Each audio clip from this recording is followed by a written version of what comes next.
Okay, so we are live and welcome back to the Citizen Science Podcast. And I'm happy you all are here. I'm one of your hosts, Rebecca Benningfield, and I'm here with Jesus Marquez and Samuel Hofman. How are you all, guys? Hello. Hello, everybody. Yeah, well, good to be back and good to see you all. And we have a great show prepared for you all tonight. And soon we will have our guest, Zane Berry, and he's going to be joining us, and we're going to be going over some of his collections. He's going to have to come back. I already decided. He has some great stuff. He has some great posts. Yes, he does. He has much. He posts he doesn't post as often, but he posts very good quality stuff. Right. Right. That's what I'm talking about. And I always like to say less is more when it comes to this. I think so too. Just pick your best few. Don't pick 40. That's the best. And it's hard to do. I do this. I mean, I'm guilty of posting too many, but less is more. But no, sometimes you have to. Sometimes you have to. I had a over this last week there was a bunch of stuff happening in our skies, and I just posted here and posted there, and I still have some things that I'm kind of holding off to not get too much, at once. But yeah, it's been an interesting week. Well, for me too. I stepped out the other day to let my cat inside, and I glanced up, and I'm like, "Oh, that looks good." So I went and got my camera. And did you go live? I did. I know. That's how I ended up. I was just, 1 minute I let my cat in, and 5 minutes later I'm on live on Facebook. So it was that good. I saw a little part of that, but I have yet to see the whole thing. Yeah. It's been a busy week for me, so right. Yeah, but I'll get to it. Sure. But we got I believe it's Shoba Dyer, and we have who else? Carol Ann, of course. She's right here. Carol Ann. She's always Patrick. Right. And Patrick. Thank you, Patrick. He sent us a monetary gift, a donation. So that's always much appreciated. Very considerate. Yes, it is. And I think I hear Zane popping in. You ready, guys? Let's add him. Dun dun dun dun. I need some intro music. Drum roll. Hey, Zane. He's here. Hey, Zane. Welcome to the show. Thank you. I'm happy you're here. Yeah, he was busy setting up his backdrop. That's what it was. Is it okay? Yeah, I can tell. Nice to have you here finally. Looks good. Yes, nice to see you guys' faces and get to visit with you a little bit. Okay, what's on the hat? What's your hat say? It says Aeon, which stands for. It's a HVAC supply. They make big rooftop units and stuff like that. Okay, we gave him a free plug. Yeah. Right. It's really good to see you. Thank you. You too. Yeah, I was going through some of your pictures, and I see you've traveled everywhere. I mean, you've just been so many places, and I was curious if you're going to have an accent, because I see you've been in Australia and New Zealand and all over. The years that I've known Zane, he's been all over the place. Yeah, we got lucky enough just before the whole COVID thing hit to be able to go to New Zealand and Australia and Hawaii. Yeah, I saw that. And then a little bit of Canada. We passed by Sam going through to Yellowstone as well. Did you wave a couple of times, going, beep beep. Hey, we're going by. I sure did. And just as long as you did, then we're covered. Yep. Yeah. So did you go through Western Montana, or did you come up from the south? Came up from the south. We were going from Colorado. Oh, okay. That's where I grew up, and I used to live there pretty much my whole life. And that's a good drive that you get to see a lot of really cool geological stuff as you get into Yellowstone from there. Yes, that's right. Colorado, the one that I was really impressed with. Colorado. I remember that. Yeah, The one I was really impressed with was that one in Boise. I don't know what canyon it is, but you're driving along flat land, and all of a sudden this just canyon opens up. And then you got to go up that whole mountain range all the way up there. That whole area is still hopping and bopping from the 5.7 earthquake that we had a couple of years ago. And trying to think of the area that there, of course, is the Craters of the Moon volcanic park in that area, but that's further over to the east than probably where you drove up. But there's an area up there where you literally you go from, flatter southern Idaho, and then you start up into those mountains, and the mountains work there all the way up to Salmon and all of that. Okay. That's an awesome mountain range. That area is still hopping, and I think there's probably going to be a volcanic event there because they're still having aftershocks to this day. It's been like 2 years. That whole area was just really impressive. I can totally understand, why it would be active like that. Well, there was a volcano there that went off the Craters of the Moon Park, south of Sewell, Montana, and all of that, in Idaho, eastern Idaho, southern eastern Idaho. That went off in like 1973, and when I was a kid, me and my parents and we all went down there and watched the lava flow. Thought it was just cooler than hell. Lava, Really? Flowing in the United States. It was awesome. I was just going to say hi to my neighbor, Gail. Hi, Gail. She's with us. So she said she used to work for Aon. Oh, okay. Workman's Comp. So anyway, we got Gail with us, and we got, let's see, I'm not sure who this is, but they're with Facebook. To have you here. Yeah, and this person, maybe the same person, says they're popping in real quick. So hello, and if you want, if this is you and you want to be able to reveal your name and face, your picture, you have to go to streamyard.com/Facebook and click OK for them to approve, for them to have your, name and picture. So then your name and picture will show up. So, it's Leandra. Yeah, girl. So, Hello, Leandra. I know. I was gonna say. You want to join us, Leandra? Let me know. I'll send you an invite if you want to hang out for a little bit. And hi, guys. We felt the Iceland volcano go off early morning around 3 a.m. Wow. Who is this? I'm curious. I think it's her still, right? I've been watching the Iceland volcano thing for a couple of days now. Yeah, no, she's in California. There's 2 or 3 live cams that are running. Oh my goodness. I don't know if she did or not, but I'm curious who felt the earthquake. So, man.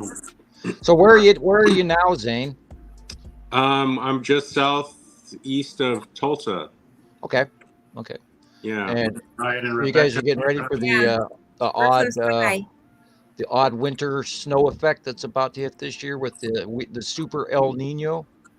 No. I'm not ready for it at all. Oh, okay. So I was just wondering if you were in doubt that the moisture is on the way. Yeah, you guys are gonna get that all in off this triple banded jet stream super El Nino. We're already seeing the effects of it right now with the storminess in California, and that's running all the way up to here in Montana. And of course, we're getting a little more moisture than usual, which is great. But no snow yet. Normally, we would be freezing our butts off, but apparently that's China right now, not us, which is cool. We're still too warm. Yeah, I'm pretty warm up here. We're barely starting to see snow up on the mountains. Just this week, we barely got so much. It's weird. I was looking at all the pictures that have been coming in for, the last couple of weeks anyway, but especially today and yesterday. And so many of the pictures that are coming in, they got that weird graying out, and the pictures don't even look normal, and they look all like somebody retracted all the color from the some colorized photo setting or whatever, or they're completely, absolutely so colorful it's unbelievable. And it's a combination of both that are coming in.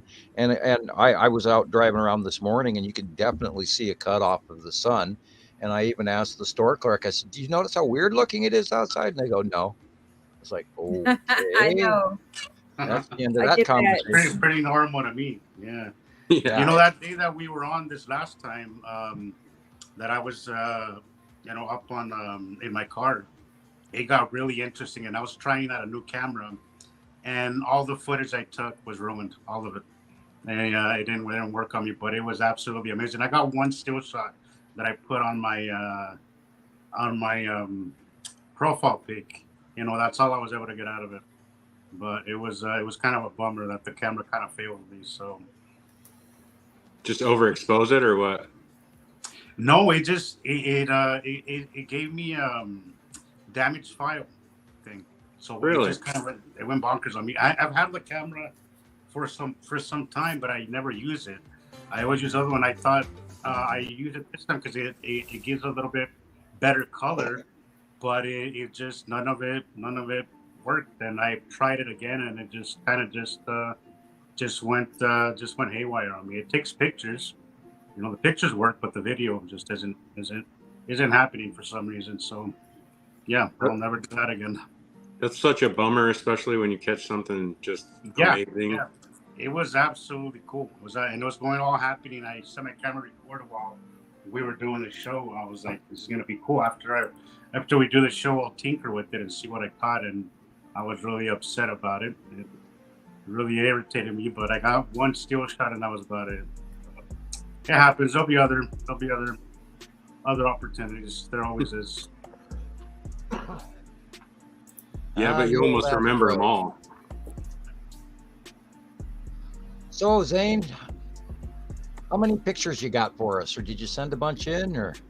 Yeah. Yeah. Say, let's go ahead and pull up some of his pictures. I have a lot of his pictures, and I was telling the guys before you got here, Zane, that you're going to have to be a repeat visitor because you have so many pictures. I couldn't, so many good ones, really. So I was going to have a, part 2, part 3, etc. So for sure. We should let him You describe have his some really pictures, cool and then ones. if you run into anything, then holler. Right. Okay. So I believe this is his first post with Sam's group, because based on what you were saying, it looks like your very first post. So I thought that was cool. You were, that means you arrived in Sam's group right about the same time as I did in Jesus. Yeah. I didn't realize that. We've been talking for a while since I was still back in New Mexico. So it's been a while. Zane was one of the first people I met doing this. So yeah, he's How did you find Sam? How did you find him? I found Sam through the Money Boys. Okay. Yeah. Oh boy, I'm sitting there smiling. Yeah. Wow. And I must say I am very thankful for them in a way, because I was able to see the bullcrap that they were. I watched Olsen for a long time, and just something wasn't right. And then as soon as you came on, and he kind of really just ignored everything that you were saying and kind of made it into something else, I could see that there was something there. You should have actually heard how much of the shows that we did that he edited out, and oh god, I mean, content was just chopped, and I after about the third contact, and then he started turning even farther left field on the show. When we were doing the part, he was, tolerably patient with the answers to the question. And then by the end of the show, he'd be really short-tempered. And he actually butchered a whole middle of the content of most of the shows. And so I finally just said, I'm not doing this. And then, of course, he also had fundraisers for me that I never saw a dime over. Mm-hmm. So, yeah, I did manage to learn from their public lambasting or putting me down, because it that was part of my early troll education.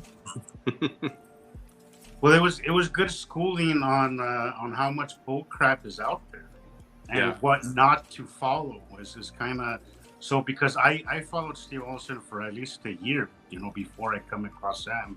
Mm-hmm. and Jeff P and a bunch of other ones that were just selling a bunch of bull crap, but I never. There was really more questions and answers when with them. There was nothing ever concrete. There was and always they never really came off really honest and genuine to me. So yeah, it was a good lesson in what not to do, I guess. Yep.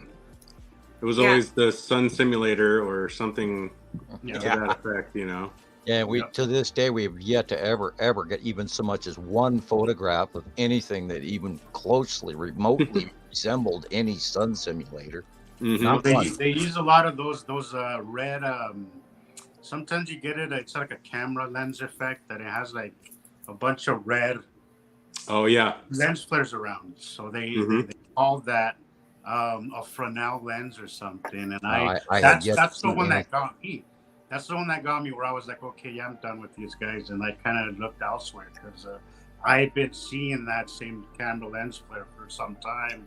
And then when I saw him mention that it was, that's what it was, and all this technology for the sun simulator is what I was like, okay, yeah, no, you're full of shit. I'm done here. I just want to say, I didn't know that this pic was one of yours, Zane. Wow. I've seen Sam share this for years, and I didn't know it was. Yeah, this was one of yours. He said, "Is this Yuri?" Right. Yeah. That is awesome. So I did not know that till today. I was like, "Well, cool. That's an iconic picture." And for the new folks out there, look at the dark area first, not the white, not the sunlight, but look at the blue on the left. Always start your picture hunting starting in the dark portions of the picture first, and then you'll see the planet stand out right before you. Right. But I wanna go a little bit before Steve Olson. Like, what really got you curious to even look up these channels? Because most people don't even, when I mention Nibiru or anything like that, most people seem to not really. There's very few people out of like 5 people that I mentioned, and maybe a couple might know what I'm talking about, might have some kind of idea, but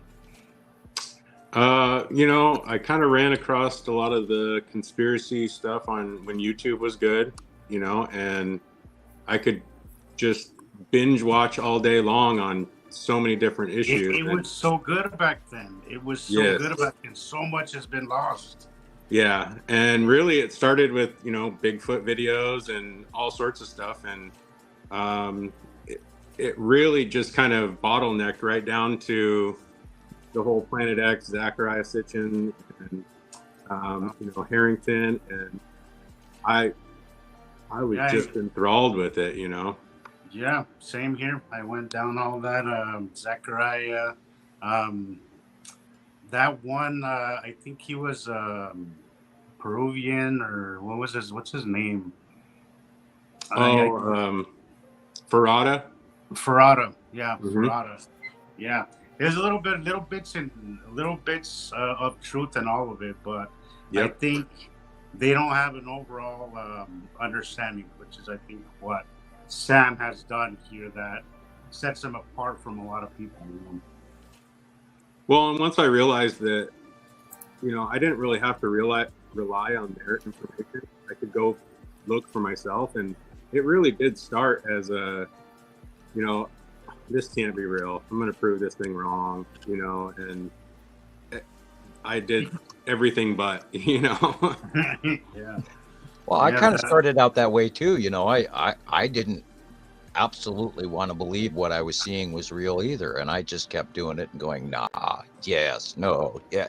Hell, I still to this day, you know, I'll shake my head and walk outside and look up and go, oh crap, it's real. You know? Yeah.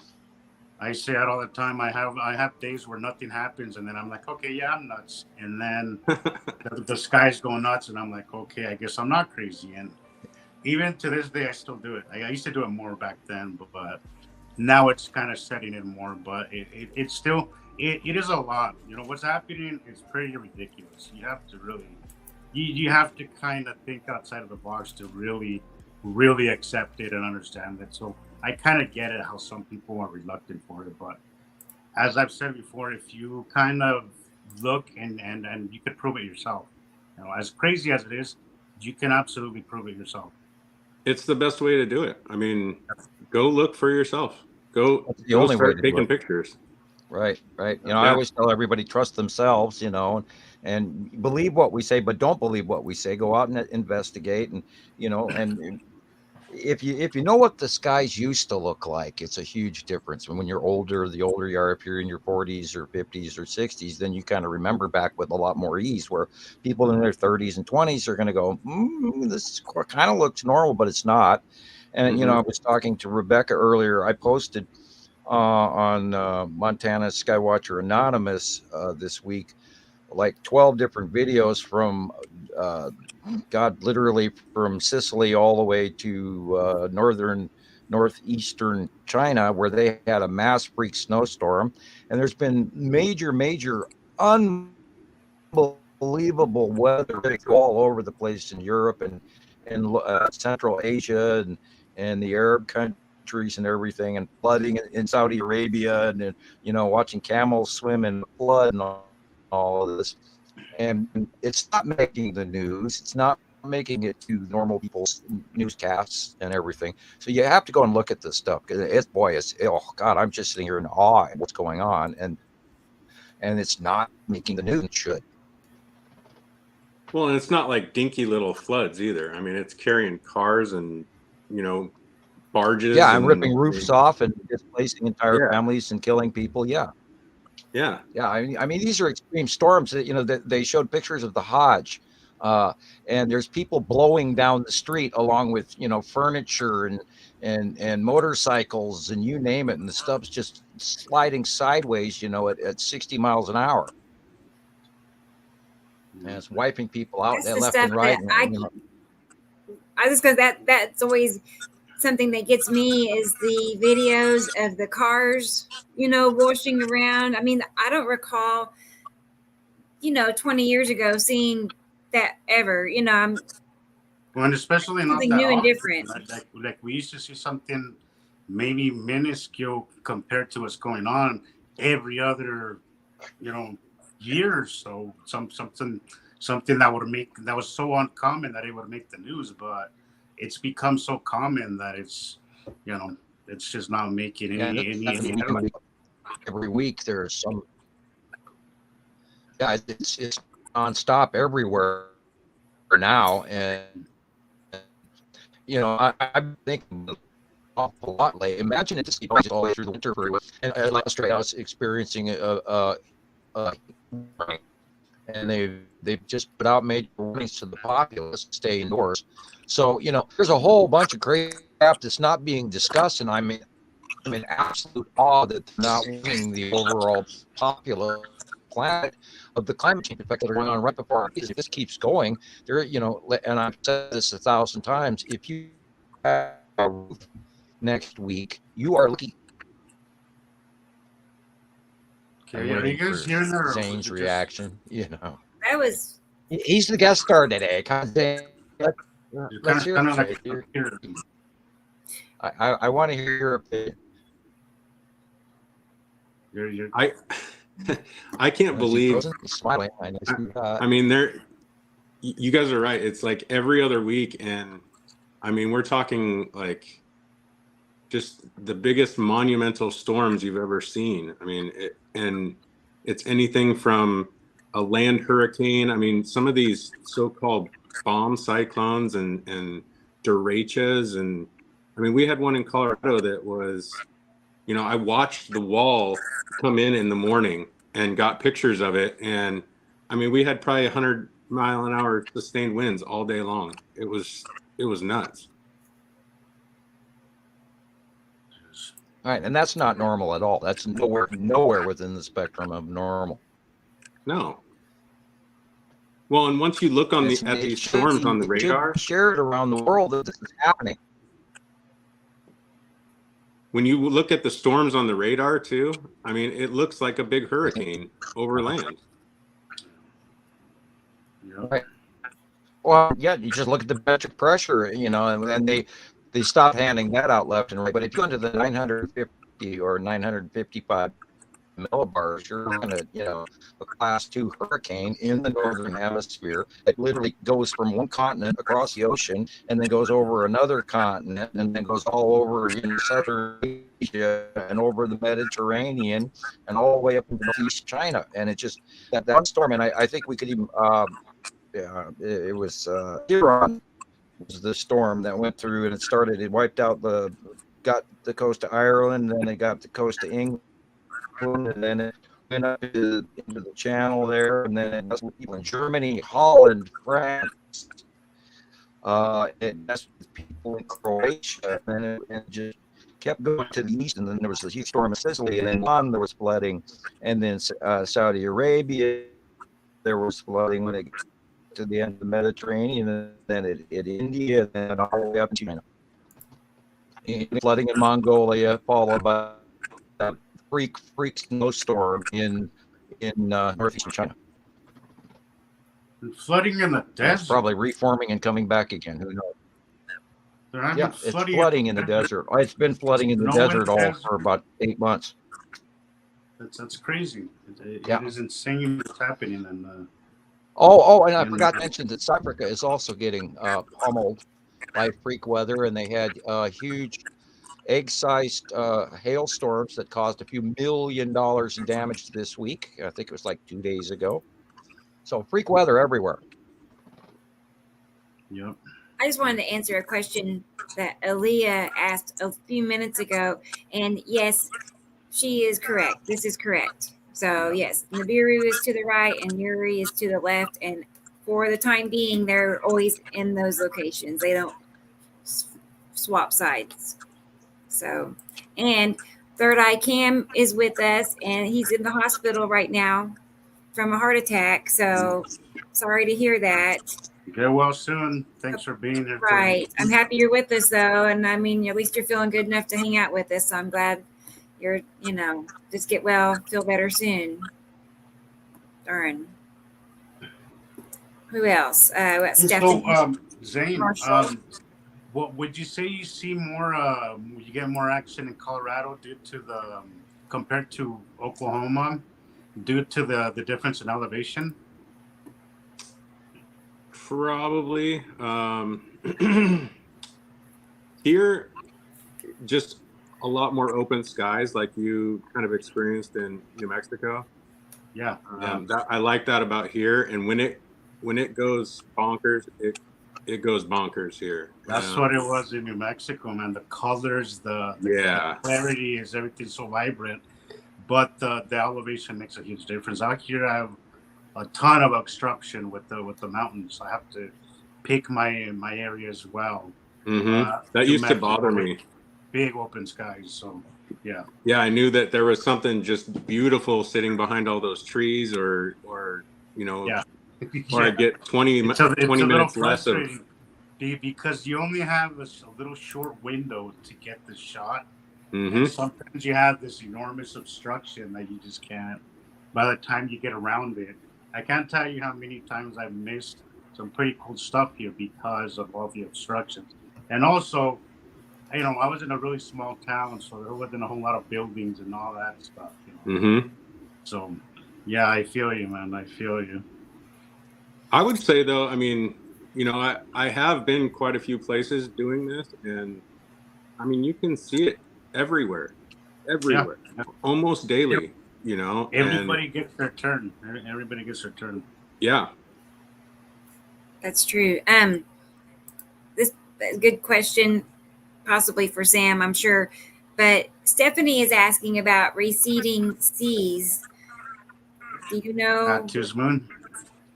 Well, when the Earth wobbles from an incoming passing planet proximity, and we get, this big, huge planet sort of shoves us out of the way, sort of. The Earth tips, and we've seen numerous sightings in the last, even 5 years alone. Of course, more before that, but I'm just saying within the last 5 years alone, we've seen 3 or 4 major occasions where the seas have all of a sudden, like the fishermen go out in the morning and they go out to their boats and they don't even see the sea. And that happened in the South American western coast on several occasions. when the Earth does this wobble, everything moves, and the oceans and the tides. A couple weeks ago, they had unusual high tide waving in South Africa. So there's a lot of jostle and wobble and gurgle going around, and I think that the close pass effects may increase the mid-ocean bulge and everything else. So they're all connected, and I think and that's what's been going on. When you see the seas go out, it's either a pre-tsunami scenario or a tidal separation from norm by us tipping.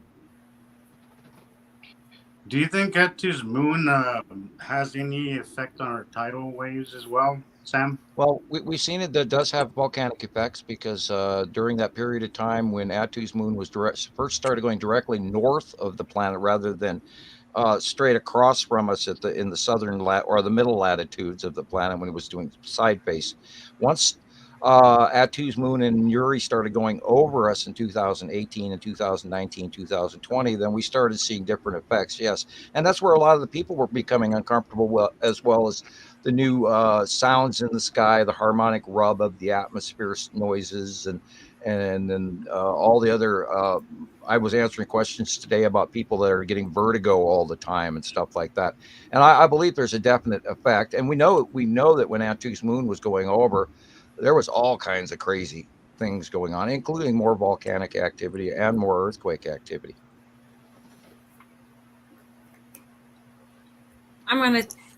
These are videos from Zane. I'm going to turn those on for right now, too.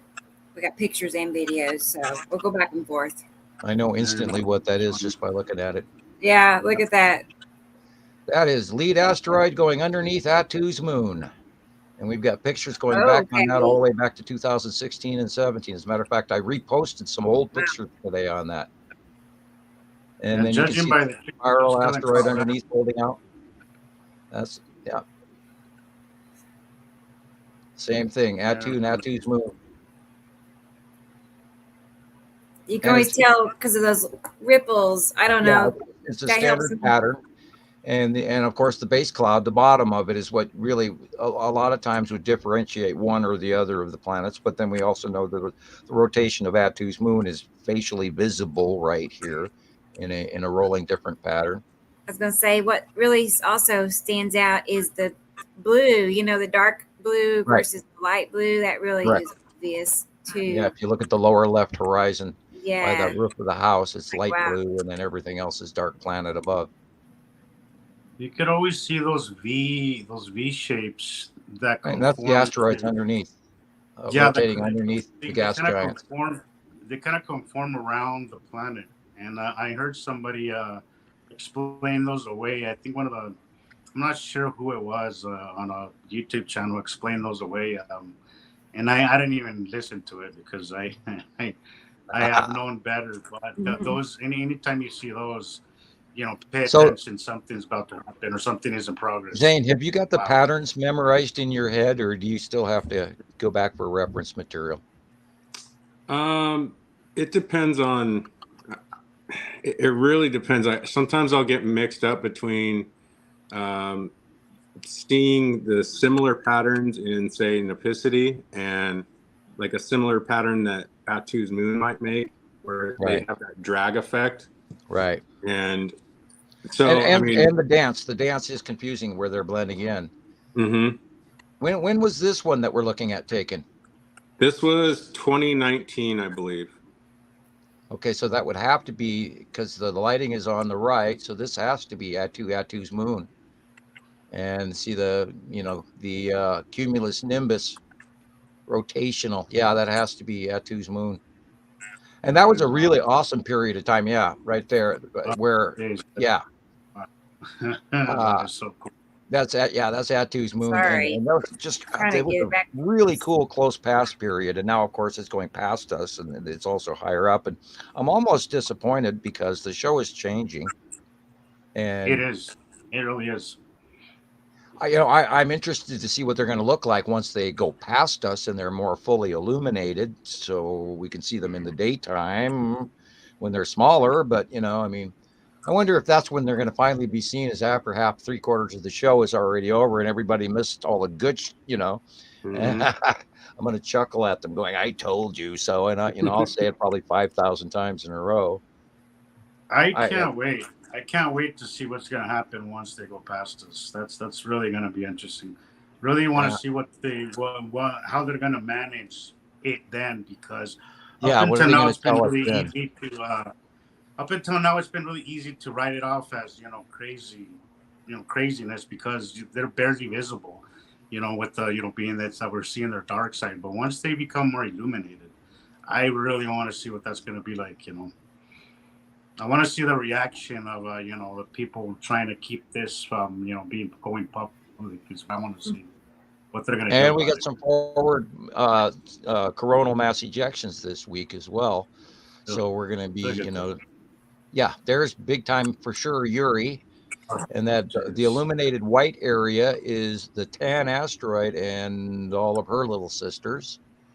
And above to the top middle right is Red asteroid and her little sister. In front of Attu's moon, and Uri up at the top right is Attu and Attu's moon. But for the most part, this is Uri. Whoops, sorry. Wow. Oh, that's okay. That one, my wife took out the window. Notable. Yeah, I was just gonna say, what's it stands out to me is how, you're driving, right? You're driving, but everything behind that is like its own separate, it's got its own movement, it's like a whole separate thing from us. I really don't see how people don't see that. It's like moving on blue versus the yellow and the light blue. Yeah, that's the real sky, is the yellow and the light blue. Mm-hmm. And the rest of the dark blue and everything else is huge, close passing planet. And you can see it's Uri. And then if you look at the horizon over by the two telephone poles on the left, that's green-blue Saru in the background. Oh, that bottom cut off down there? Yeah, in the back by the telephone poles on the left. Okay. That area is light green-blue, and that is Saru on the right or left-hand side. So this Uri rises up, we can see more of Saru. Interesting. It's that same, location, same shadow. In the background, at the horizon line, is the green-blue. Right, those two. Very similar. And Saru puts off a sort of an orange, glowy yellow base cloud too, as well, and it's very thick and very illuminated. I mean, that thing shines by itself. It's amazing. We should be seeing a lot more of her anytime soon, because Uri is literally rising up higher and then heading more over the top of us during the day from the southeast to literally the mid-north, and so it's moving away from us and through the north. It should be really interesting to see where these things go and how we get to view them in the out view. I'm sure they'll be in the western sky again, just like they were when they first started coming in, which was weird back then. I still haven't fathomed the entire orbitational thing. It still messes with my head. But then, then that also depends on when they exit compared to our orbitation versus summer model, fall, winter, whatever. I must really like this video because I used it like a dozen times accidentally. I keep seeing it. I'm like, again? Okay, well. Yeah, this is 219 also. 219, okay. No, I'm asking, Zane. No, this was just the other day. Oh, okay. Wow. Mm-hmm. Look at that. And this is probably Uri going overhead. Neat. Because I was wondering, because I was gonna say if it's 219, I don't see Attu's moon. I see more flat base of Uri here. Because there's no two warbles of color. There's only one. Yeah. We're seeing you get that graying effect from ultra illumination above Earth, and Uri is massive. And we always earlier used to refer to this as Uri whiteout, when Uri came in and everything went white and gray. How long was this time lapse for? Like, how long did it record? It was probably about an hour or so, maybe a little bit, maybe a little bit more. Yeah. Yeah. Yeah, wouldn't we love to all be sort of kind of wrong? The ramifications of how far our brains have had to spin into sailor knots and slip knots and all these years trying to figure out what we've been staring at. And certain times I wish I was wrong because it does still scare the hell out of me. And I will reiterate that in 2013, I thought we were fried, but we're still here. Ooh, sorry, I digress into silliness, but it still blows me away that we're still seeing this, over a decade later, and it's still this wonderful, crazy, spooky nightmare all at the same time. And it's very exciting, but it's also, it's captivatingly fearful in ways. Well, So, again, I think that's the reason why people don't want to hear it, Sam. Yeah, well, I don't blame them for a second. There's a lot of people, and people still go after me over it and troll me and all that. But we've gathered this information, and if it was wrong, boy, it would have been shot out of the skies and chewed up, like a carcass by piranhas long ago. So, but here we are, and it's still proving the same sky patterns year after year after year, and the asteroid patterns, and we're still watching them change and progress and progress and change, and the same character actors are showing up time after time, and so we're pretty accurate. So because we haven't had any real surprises, we had a new one the other day. I haven't figured it out yet, but we'll go wait and see what the pictures coming in from around the world have to say. I love how every time I see something, I know there's gonna be a bunch of stuff within a week or so, posted of the same exact thing. And this is, if you've been watching long enough, if you're really paying attention to this, you'll see that once you see something, everything is in our Facebook groups. Nibiru followers, anonymous, Montana Skywatchers, a bunch of stuff comes in that is a direct match of everything that I see, and then a week later everything just comes in, and it's such an exciting time because I know I'm gonna post something cool, and then somebody else is gonna post basically the same thing, and it's always within a week or two of that stuff just comes in. Well, that's how it works on the fun. Skywatcher page. Also, people will post.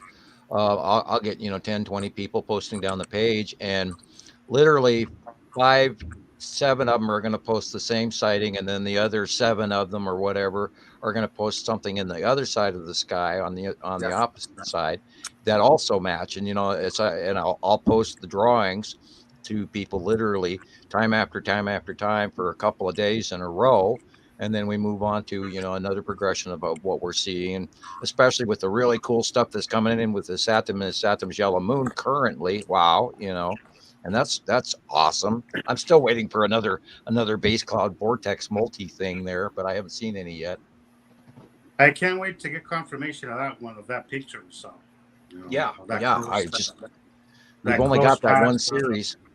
that was close enough to give us a base cloud of Saturn's moon. So I can't wait.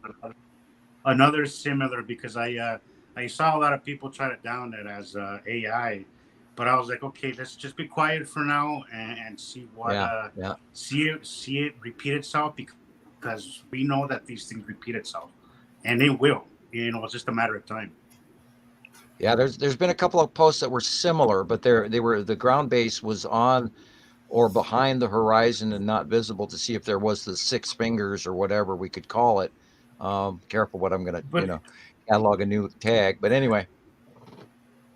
But it was obvious that it was a real picture, because if you look, and most people were looking at the base cloud, but if you look above it, you could clearly see the yellow color that is attached, that base cloud was attached to the. And it was on the upper side of the sun and everything. It was like, oh my God, what this could Even be. the way it was set up, everything. I was so excited when I saw that picture. I couldn't believe it. I just went, oh my God, this is something completely new. We've never seen this before. Holy shit, a change. Yay. Everything's pretty much been mostly the same. New base cloud to catalog. That's awesome. Oh, I'm still excited, waiting to see more. I mean, and a lot of times the videos don't even come in for weeks and weeks and weeks, and then or years, on YouTube, etc. And somebody will catch it. And I was talking earlier to Rebecca about some of the stuff that even there's a guy on YouTube called Slapped Ham, and he shows unexplained things, including ETs and ghosts and this and that. He's a good program. He's from the UK, I believe, and There was some really good stuff on the stuff that he posted even 4 days ago. So if you just keep looking, there's always something really awesome out there to find. So that's a hilarious name. I don't remember that one. Oh, you haven't heard of that? It's pretty good. It's got a big channel. No. There's been so many people, so many channels I used to follow. Some that you kind of turned me on to. All of a sudden, they kind of just there was it was Expitali something. That guy used to post some crazy stuff. I think he was a little, he was still learning what was happening. I think he was still a little confused, but some of what he was posting was just absolutely phenomenal. But it also came a lot from the Mexico webcams, which rather limited now. What's up? Is it a Sky channel or what kind of channel is it? Yeah. I don't think he's very active anymore. The channel, I think, is still up there. It's called Expit. If I come across it later, I'll send you the link. But very cool stuff. Yeah. Very, very cool. Okay. Yeah, I follow like several time-lapse channels. Every time I find one, I start following it, but that's mostly what I follow, I think. But time lapses can be so fun. Actually, let's look at. There are a few. I'm working on putting together a compilation of videos of the shadows in the sky, but there are a few I've got started. So let's take a peek, because some of these were just really telling, I thought.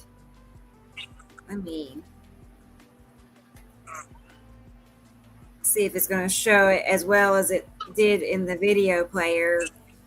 You can see a major dark blue there to the left. The sunlight's kind of strange shape right there. Let's see. There it goes. You see that? Just drifting. Wow. That dark blue. Wow. You really question how dark it is. Wow. How dark it is sometimes when the sun is out. Oh, wow. Jesus. Okay, wow. That's obvious. That is so cool. There's it again. That is so cool. Wow.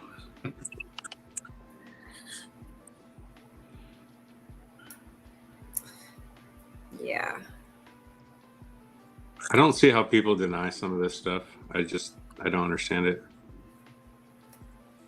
I think they go into like their animal fight or flight brain or something, and it just automatically blocks or something. I don't know. I've seen it quite a few times with people, but they just don't believe it, and they think that if this was true, they would surely tell us. Why isn't this all over the news? Well, right. Why would they tell us? Too, right? Yeah. The thing that gets me is that people are so untrusty of the government, and they should. But when it comes to this, it seems like all of a sudden they are very trusty of them. And I don't get that. Yeah. They would tell us, and right? Also, some of the things people believe are just absolutely bonkers. But mention a planet and people lose their mind. I don't get it. Mm-hmm. I don't. There is a lot of crazy. I have no idea how they don't see it. It's beyond me. A lot of people have said that it's beyond their science education, and then they just immediately shut down, and then they look at you like, okay, next topic. Well, and they're like, most of the time they're like, that's clouds. Okay, well, what about this? Yeah, but there's more to it than that. It's a cloud from another planet. You have to help them understand that it's more than just a cloud. And like Jesus, I can hear it every time I hear somebody say this or see it, that he says clouds are not exclusive to Earth. You have to remember, they're not exclusive to just Earth, so Yeah. So yes, it is a cloud, but it's not our cloud. There's more to it than that. Right. You're right. Not to a in our certain extent. atmosphere. Yeah. And the size of the cloud too should make a huge difference to people. There's these micro-patterned micro clouds, and we don't have that normally. Of course, you'd have to be a cloud enthusiast to know that. And then what kills me is all these new cloud names they've come up with in the last decade. Oh yeah, this is real. And most of the time they're talking about, an ice cloud occurrence that only happens in the Arctic or Antarctic skies because of the temperature. And then they're trying to, describe the ice crystals, and like, no, you lost me 5 minutes ago on your lie. Right. It's spooky. Yeah. And the level of what they're getting away with is just, heck, they're getting away with it because people aren't even looking up. I don't get it. That's why they said it's not going to matter what you say because no one will ever believe you. I think I can see that. That was the quote. Yeah. No one will ever believe you anyway. They were right, Sam. They were partially right. Yeah. Yeah. I mean, there's I a like small partially group of part us. better. Yeah. I do feel though that again, as I said in the first show that we had, I do feel that some people do sense something is different. Because I do come across a lot of videos sometimes on TikTok or YouTube of people posting weird things that they see in the sky. Unfortunately, most of them just Google the question and then get a stupid answer, and then that's as far as it goes. I usually go into the comment section of those videos, and sometimes the comments are just like, Google it. Somebody will Google it, and then okay, so it's this, and then that's it. That's as far as the video goes. That's kind of what gets me too. Is I don't know, Googling things. If it's if it's common knowledge, if it's a math question, maybe I'll trust Google. But when it comes to major stuff like this, I just don't trust it. All three of you guys came in right about the time when the planets were still a lot smaller than they are now. And you had the opportunity to see actual pictures of them in space and in the sky when they weren't so heavily clouded. Because now that they're so much bigger, we're just seeing a smaller, dichotomy of the atmosphere around them. And so a lot of people don't have the benefits that you guys did because they were a lot smaller in 2017, 2016, 15. Here's a perfect example right here. I mean, if you didn't know, even for some of us that are a little bit more seasoned, it's a lot more difficult to kind of make heads or tails of this. Well, here's a perfect example with the picture on the left where people go, oh, it's just a sundog. Excuse me, but no, do you see that whole big blue light thing on the right-hand side that is completely cutting off your sundog? It's not a full sundog. It tells you it's a halo behind. And that tells you there's something in front of that. Darker than everything else. And currently, Nibiru is more forward to us on our right shoulder, and Uri is going farther away from us and slightly back, but on our upper left shoulder. And it's moving away as Nibiru moves closer to us. So here's a video. Is that kind of similar? How it's that's kind of similar, but for the life of me, I can't tell you what we're looking at on this one. Okay. This boggles my brain, and I'm sitting here trying to tell you which side is what. It should be the orange area as the side of Uri. It should be. And that yellow is not the sun, and the yellow is illuminated asteroids. But then the right looks like it's a very clouded over, cut off sun with a lot of asteroid clouding in the upper rings of the outside of Uri. That's the only way I can see this. Right. But what makes such a straight line in that? I mean, well, Uri has rings, of course, and her rings, there's some larger protruding ones, or just the rings within her facial gas giant form. But she also has rings that reach over to Attu and Attu's moon. And in between Attu and Uri is, of course, some asteroids, including the Skull asteroid, and then all the other, on the lower horizontal area is, of course, the Tan asteroid, and etc. Yeah, And then it yeah. has base No, I cloud. mean, what makes the vertical line between the shadow and the orange there? It would be a very large side face illumination of the planet Uri being very large. That's why I can't, for the life of me, figure this picture. Unless the only other explanation could be that we're looking at the side of the long box cube or something that makes that line. And I am sitting here trying every time lately that we're looking at these things. I just sit there and I wonder right, left, right, back and forth on myself, and I really have a hard call. But the orange area looks more like Uri stripes than the dark blue area looks like anything we can tag. Mm-hmm. It could be Is the there a side of possibility Nibiru. that something's sitting clear down by the horizon and it's casting a shadow like all the way out? Maybe a Yeah, but we cube. don't see any. Really We don't big. see any vertical lines. Everything we're seeing is horizontal. Yeah. There'd be a vertical shadow line or something if it was a block off from below the horizon. But what about a cube down at the horizon just above? The long box could account for that. Yeah. That's why I sit here and go, I couldn't even tell you for sure what this is. Although we know it's not normal. We know it's a huge anomaly. We know it's been happening again recently. There's something really doing that, and it's not within our atmosphere. That's for sure. Another example. See the white lines? I'm more inclined to say that's the side of Uri than the blue being the side of Nibiru, which is possible.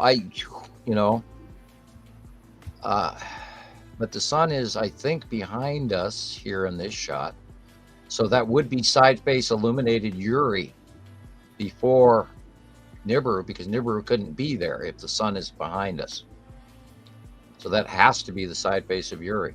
Very large. And it does meet a different stripe than the orange, and you know how that orange effect occurs on bodies.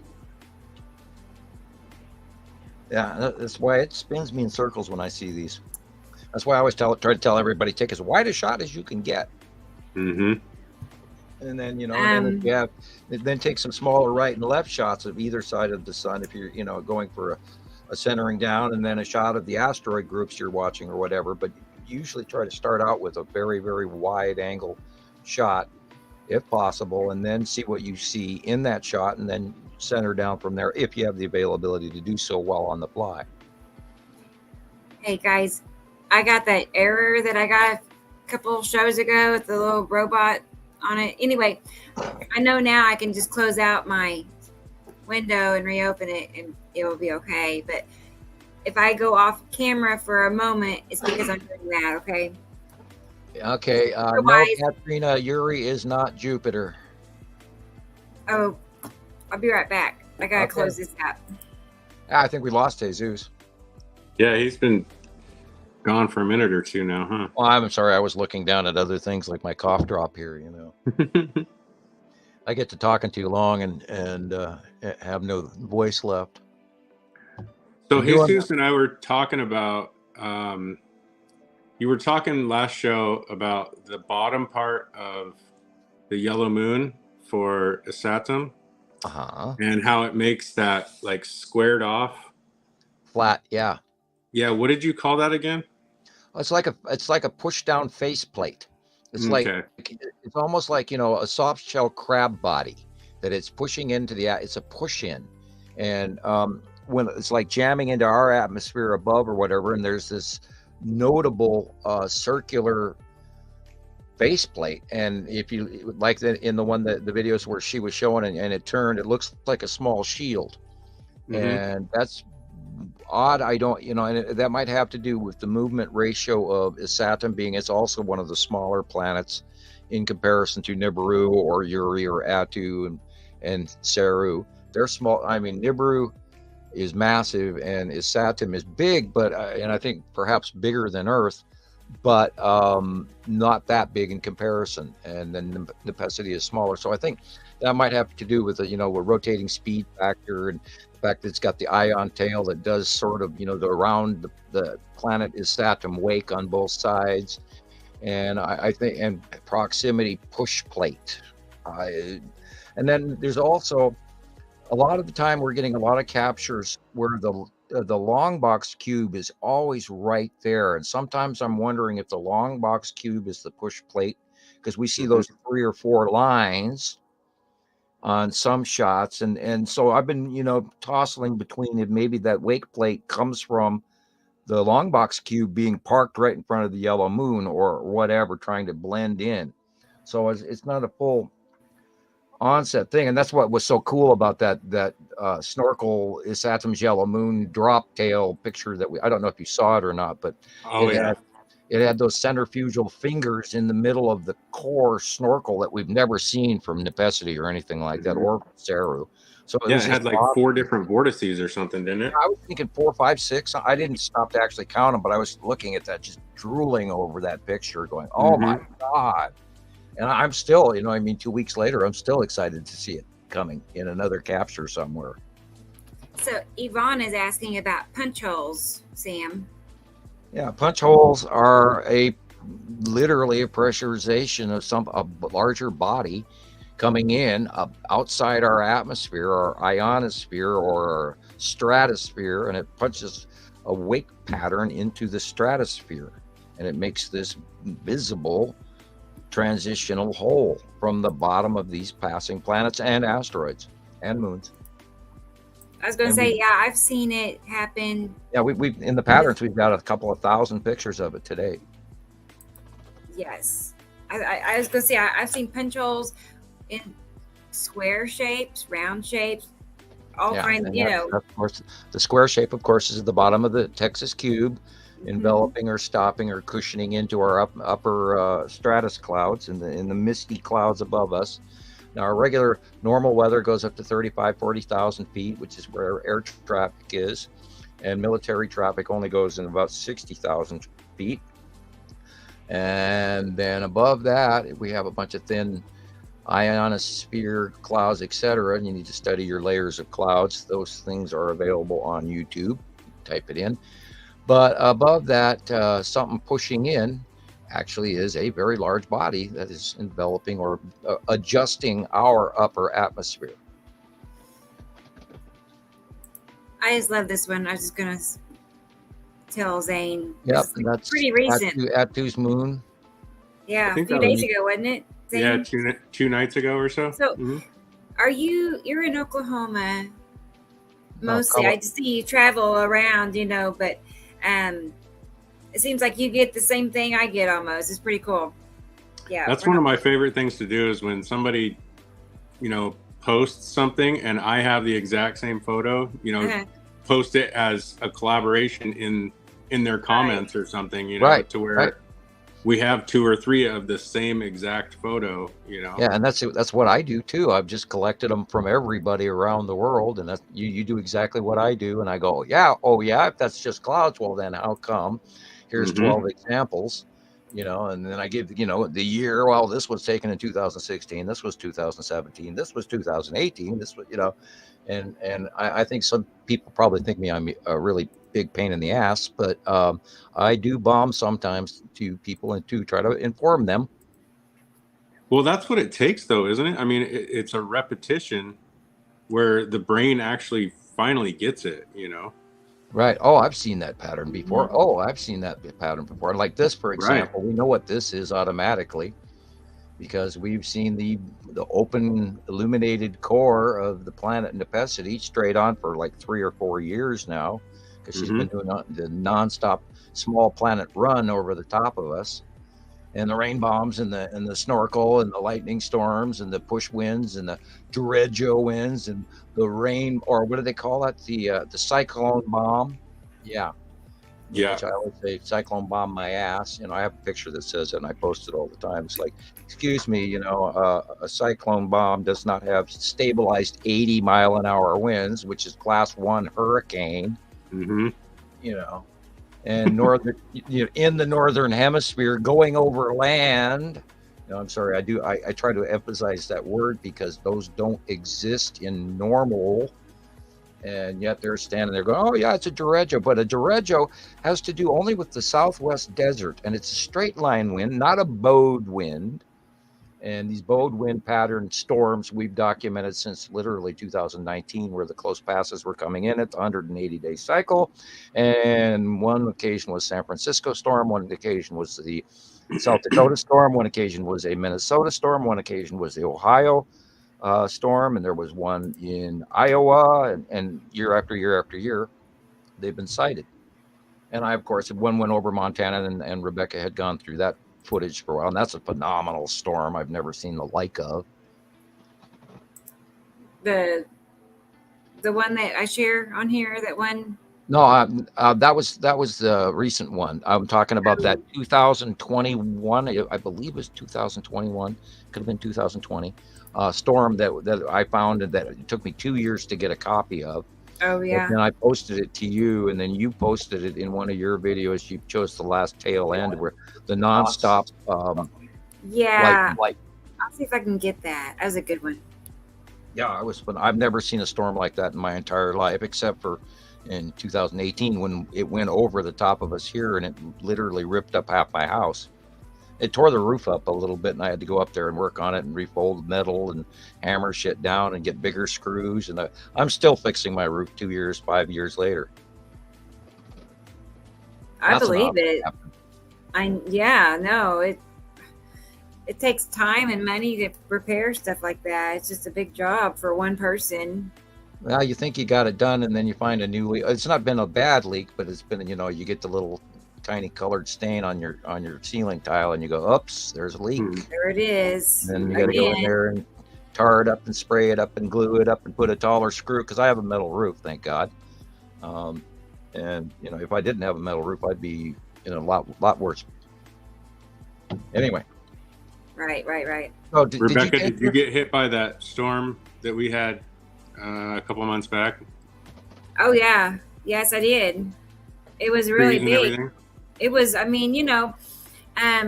most of Tulsa was without power for several days. We were lucky. We were close to downtown. I don't know if that had anything to do with it, but I was camping out at the hospital up the street every day just to charge our phones. I'd, sneak in with a bag full of phones and camp out in the waiting different lobbies, and my son got asked to leave. He looked suspicious, but I they didn't pick on me, but services. It was one of them times when you'll never forget. We were sleeping out on the front porch at night because it was so hot inside. And this is only going to come. It's coming to everybody. This is coming. And it's only going to get worse. It's going to keep going. And this is why, last week or a couple of days ago, I posted all of that stuff to everybody. Look, because this happened on the other side of the planet from us, and it's our turn. Like next week, here we go, and it's coming. And boy, people, put away your lawn furniture for the winter. I mean, oh my God, right. We got storms coming here and I'm excited, and I'm both fearful at the same time, going, oh shit, I don't want. But then I am out west, and this El Nino is going to supposedly do us with more rain than snow. We'll see what happens. I don't know. We could have some severe storms too. I mean, stuff where you can watch houses fly away. I don't know, but I think that's coming pretty regularly, over and over. It's not going to be just one event. I think it's going to happen over and over and over and over again. And this is a new climate era. Things are we've never seen these storms before, and we've been documenting them for the last couple of months as nonstop. And it's amazing how fast everybody forgets this. Mm-hmm. I was just wondering, because there was a big storm back in 2005 for me. And could that have had anything to do with this other system, or just... No, that was too early. Too early? Okay. Yeah. Well, it could be normal climate change. Yeah. I remember well because my kids were little. My oldest two were little, and I just come out of Walmart, and to the west it was just pitch black. It was just horrible looking. I went home and turned on the news, and they said Prattville has 6 minutes till 100-mile-an-hour winds, straight line winds arrive, and that was me. And sure enough, every tree all over the yard was just laying over in the neighbor's yard. It's pretty destructive. And we're going to see that, in mass floods. The big spooky part is all that amount of water that comes down within a few hours. And if you're home and you think it's just a rainstorm and all of a sudden your wall gives way and you're staring at 10 feet of water, you don't have a chance to react other than to swim for your life and, hope to God that the debris doesn't rip you to shreds. And so if you are in a rainstorm and you are watching severe weather, be cognizant of that it could be a catastrophic event, or your house roof could be ripped off, or your neighbor's tree could come down. And you can actually, talk to your neighbors about mitigating their trees. If they have a tree that's close to your house, I would suggest asking them to have it, professionally removed. Because our weather is completely drastically changed. And I have many large, very old, unfortunate trees sitting right next to my house, and I'm fearful. I've asked the landlord, the owner of the property. I own my house, but I rent the land. I've asked him to deal with these trees year after year, and I watch them every storm with dread still to this day. So, be aware that we're not in Kansas anymore. This is not normal, and everything is so unbelievably extreme. And I, for the life of me, cannot understand why it is not on the national news every day. Well, and that's why it's important. Well, it's because it's guarded and protected and scripted and everything. But what's really happening, it's just a distraction to get people's attention off of it. After distraction. But what I was going to say, we often get the question of, well, what can I do about it? So, and then we kind of lose them. There's a lot, just knowing, these things, as Sam was saying, even if it's as minimal as just getting rid of a tree, that's the purpose of knowing this, even if you can't, even if you're, like most of us that live paycheck to paycheck, even if financially you can't, uproot yourself and go somewhere else, just knowing, it is a major difference. Just knowing what's happening is a major difference. Will make a difference between, having a tree, knocked over into your home or not.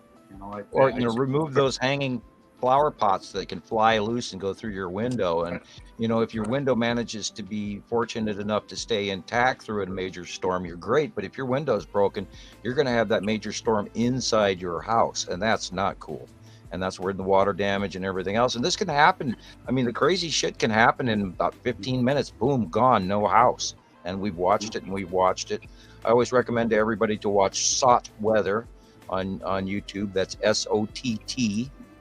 And they put out a monthly, and then there's a lot of other ones, but there's, unfortunately, they're now tagging YouTube posts with post warning, saying that some of these might be misinformation, and do you still wish to post it, et cetera, et cetera. It's almost like they're tempting you not to use the information.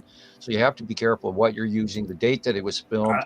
If it was actually filmed. I think there's key words, Sam, because this last time that we were on, we got tagged with flat Earth thing, and I remember in that show I mentioned it really offhand remark about flat Earth. It was just a very quick comment, and at the end of the show, we got tagged with that that little icon underneath the YouTube video that says, geoengineering or whatever excuse they have for it. So I'm guessing there is some key words that kind of get people flagged, because clearly maybe that was one of them, because it was just an offhand remark, and then, because we don't discuss that kind of stuff. That's not what we're here, but it was an offhand remark, and then we get tagged with it later, I think. Hey, Zane. Maybe a keyword. How many times have you been in Facebook jail? Actually, I never have. You've never been in? Oh, lucky you. No. Wow. Yeah. God, I've been in Facebook jail like 80 times. Me neither. I've been very quiet on Facebook. Facebook jail. I had once where I was restricted from posting because since I'm in 30 Sky groups or more, I got flagged for what's the word? Spam. For spamming. You're a spam artist. I don't get that anymore. So they just told me for an hour I couldn't post anything, but that's as far as it's gone with me too. Wow. Well, you're not doing like what I'm doing. And for a I, while I'm there, very careful of what I'm really careful of the words that I use now. In my heading, I really keep it very basic. So that's my one thing for me that I just don't use big words anymore. my drawings were getting flagged for nudity for I think Right. 2 or 3 different times. And it's like, okay, You, you, that's you need to you need to dress the pissity a little bit better. I mean, yeah. No more nipples, man. I tell you. Big planet butts or what? Yeah, planet butts or whatever. Yeah, I can't even imagine what they're coming up with. Like, you know, wow. And I chuckled over that one, and But just sometimes it amazing. could be some of your not so some of your fans that really don't like you, Sam. Just kind of because you got a lot of those. Yeah. There's a bunch of people that some of my fans that don't like me. This is true. So, did you see this, Zane? Yes, I did. And This your was opinion? amazing. Yeah, It was amazing. I mean, I saw it today. Not the same, but I literally coming back from buying milk this afternoon. I saw the same thing today. I had to watch it like probably a good 10 times just to. I mean, you see something new almost every time you watch it. Oh yeah. That's a good still shot right there. And if you look over to the right hand side, that big blue circle that was there briefly is literally a Saturn's yellow moon. Yeah. And there's a lot of flight stuff going on, little planes and stuff going through there, but nothing major, which shows normal plane traffic probably. That topic that we want to avoid. So there's something. One of your fans said recently. I don't know if you're serious. Before I blocked her because I was just kind of getting fed up with that kind. Okay. With her that she saw. She made a mention about cloud planets and that she saw 3 planes literally fill the entire sky. Only one side of the sun. And I just couldn't help but laugh because I was like, wow, like you have no notion of how big that area actually is. Like if you actually knew how big of an area that was, there's no way. And also if you're watching the skies long enough, you realize that what they produce is very minuscule. They do not fill the sky with what's happening. It's not even close. It's like a drop. I scrolled through some of her back work, and I don't think she's watching the skies that. She's filming the skies all the time and talking about all kinds of stuff and they're mostly pretty good captures. I mean, I didn't go into watching them. No, she has very good captures. I loved watching her stuff. I even spoke with her for a little bit about it, but she got really obnoxious after that. Oh, I just love the spin on everything, and like I'm blamed, and she was like saying on down my page, I'm gonna deal with her new persona here any day now. I was just letting her talk so she didn't feel abused any further. And I actually look forward to reading her comments, but she spins everything. She says, well, it's not all about you and all this, and she's trying to say that I made a mistake, and she goes back to that over and over again, and I discounted that a long time ago because everybody makes mistakes. And what she Who are you talking about? Oh, our favorite troll. Oh, and Jesus was being kind and saying fan, but it's our favorite. It's one of our more vocal trolls who has I know.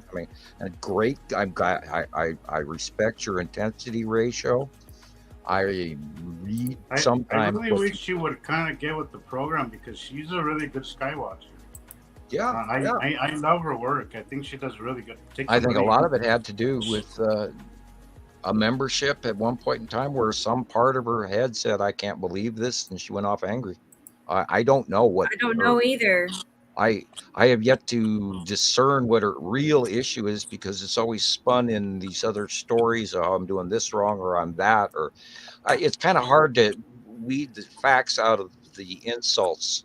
So it just seems, it seems to me that there's something personal there.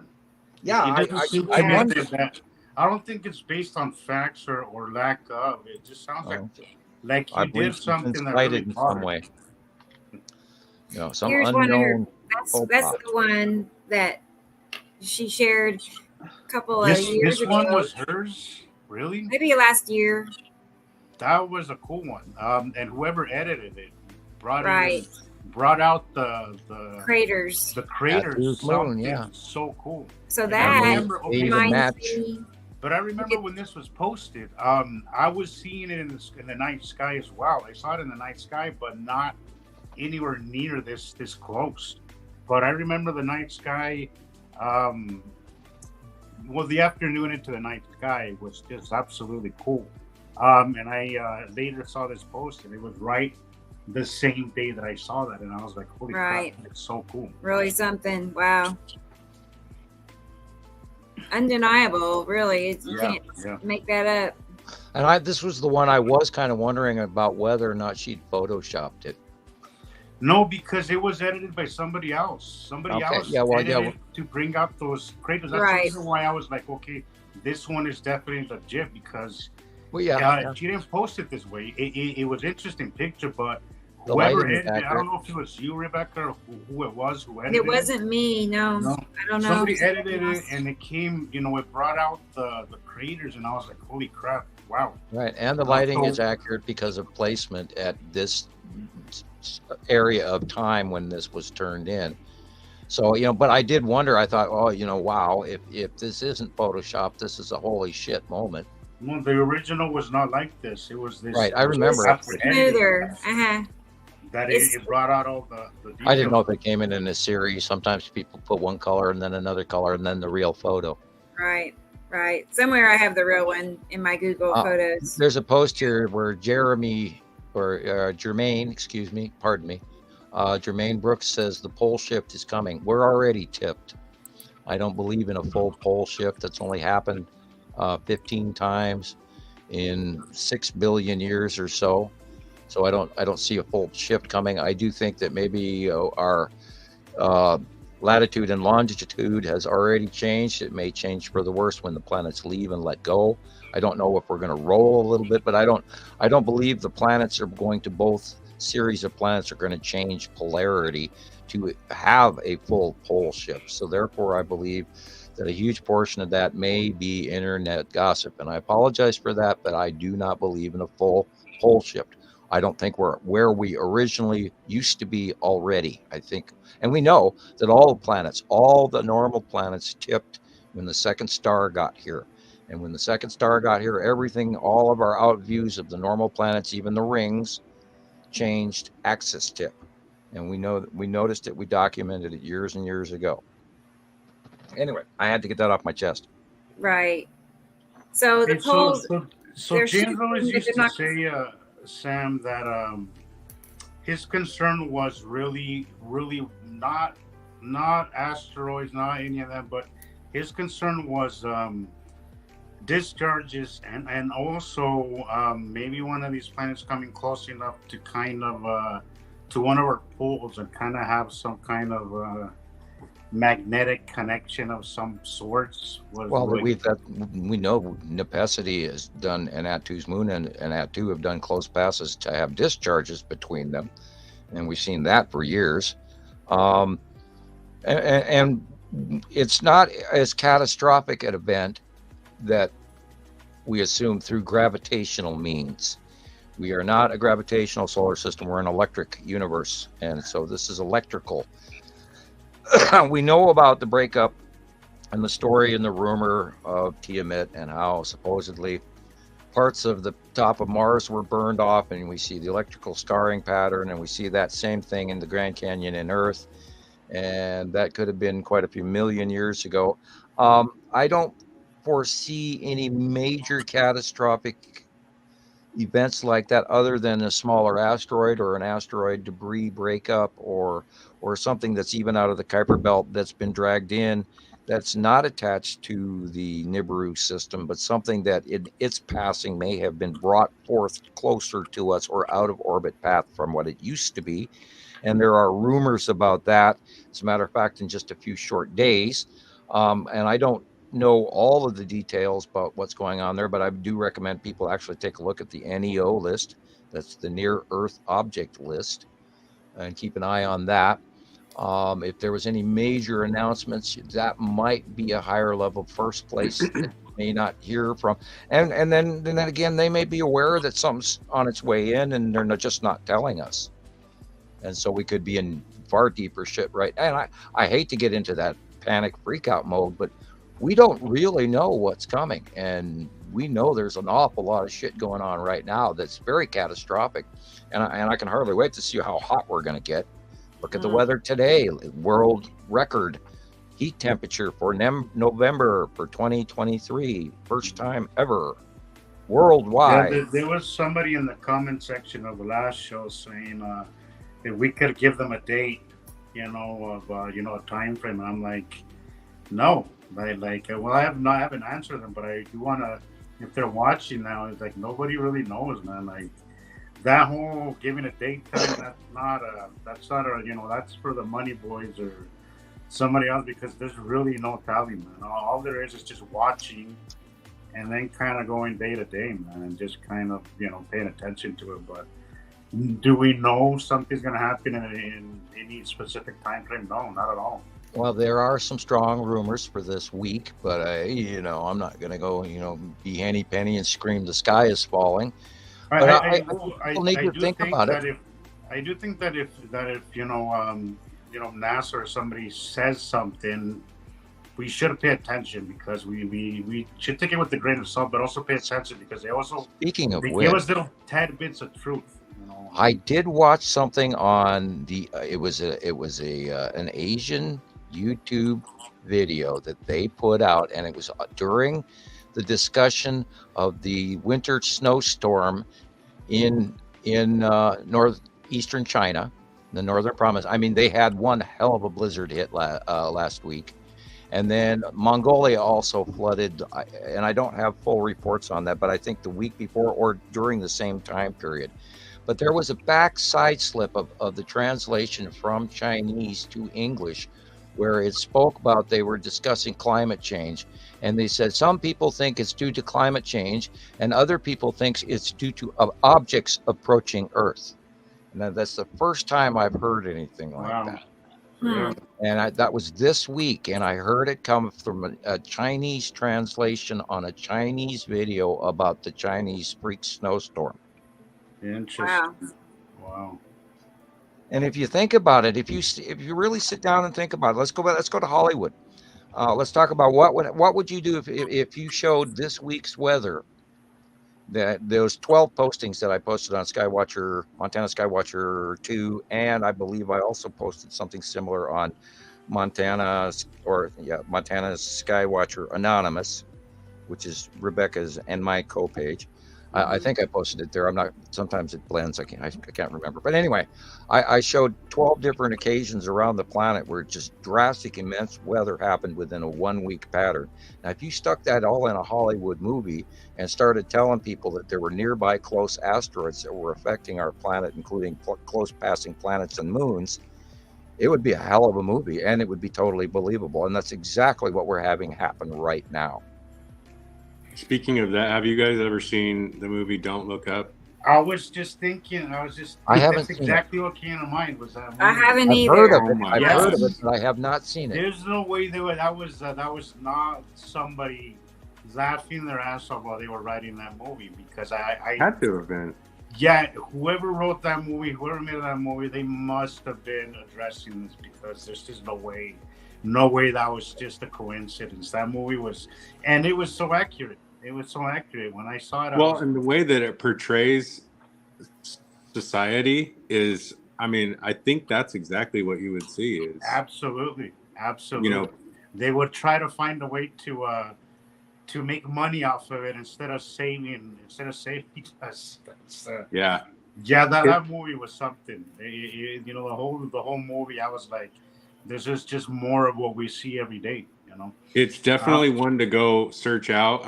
At first, I just watched it for the second time, and there was tons of stuff that I missed in it. And really, it's got a bunch of big stars in it, and at first I was like, man, this is so bad it's good. Like it was so corny, and but then you start watching it with kind of that other eye, and holy moly, I mean, it's literally a scientist standing in the middle of the street saying, do you not see that comet in the sky? Yeah. And people finally look at it. I mean, it's. Well, that kind of sounds familiar to me a little bit. I wonder where I've heard that before. It was with Matt Damon, and I'm not sure who else, but Meryl Streep and Jennifer Lawrence, and yeah. I'm that closet scientist that's standing in the middle of a trailer park looking up, and with the dark glasses on, and all my neighbors think I'm out of my mind. Mm-hmm. Yeah, well, watching that was interesting. When I watched it, I was just knowing all this. And then watching it was something. It added a whole nother angle to it, doesn't it? And describe it a little bit. Well, it's basically two scientists find an object that is due to hit Earth in 6 months' time or something, right? And they come out and they basically go to the president, who is Meryl Streep. And there's a lot of, I believe she's supposed to be Hillary Clinton at that point. But she basically is, what can this do for my image? Or, it's that kind of a look at things. And, oh my gosh, it's just comedy gold as far as some of the stuff they bring up.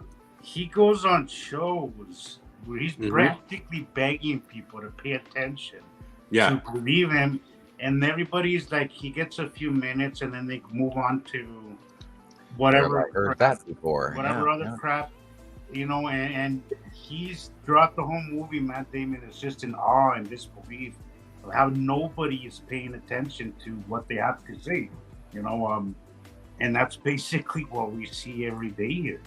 Good old Matt Damon, he does a lot of those. Wasn't it? I think it was Leonardo DiCaprio, though. Yeah, it was DiCaprio. I think. Okay. Yes. Yeah. Yes, you're right. Yeah. So, right. But well, and it's exactly how you've described it, Sam. I mean, it's exactly it. And it's like they learn this, and the Kardashian angle blows up. I mean, that's where people go with it. Yeah, and that boils back down to part of the idea why we're not being disclosured, and then the people that are in power, and I have met a few of them personally.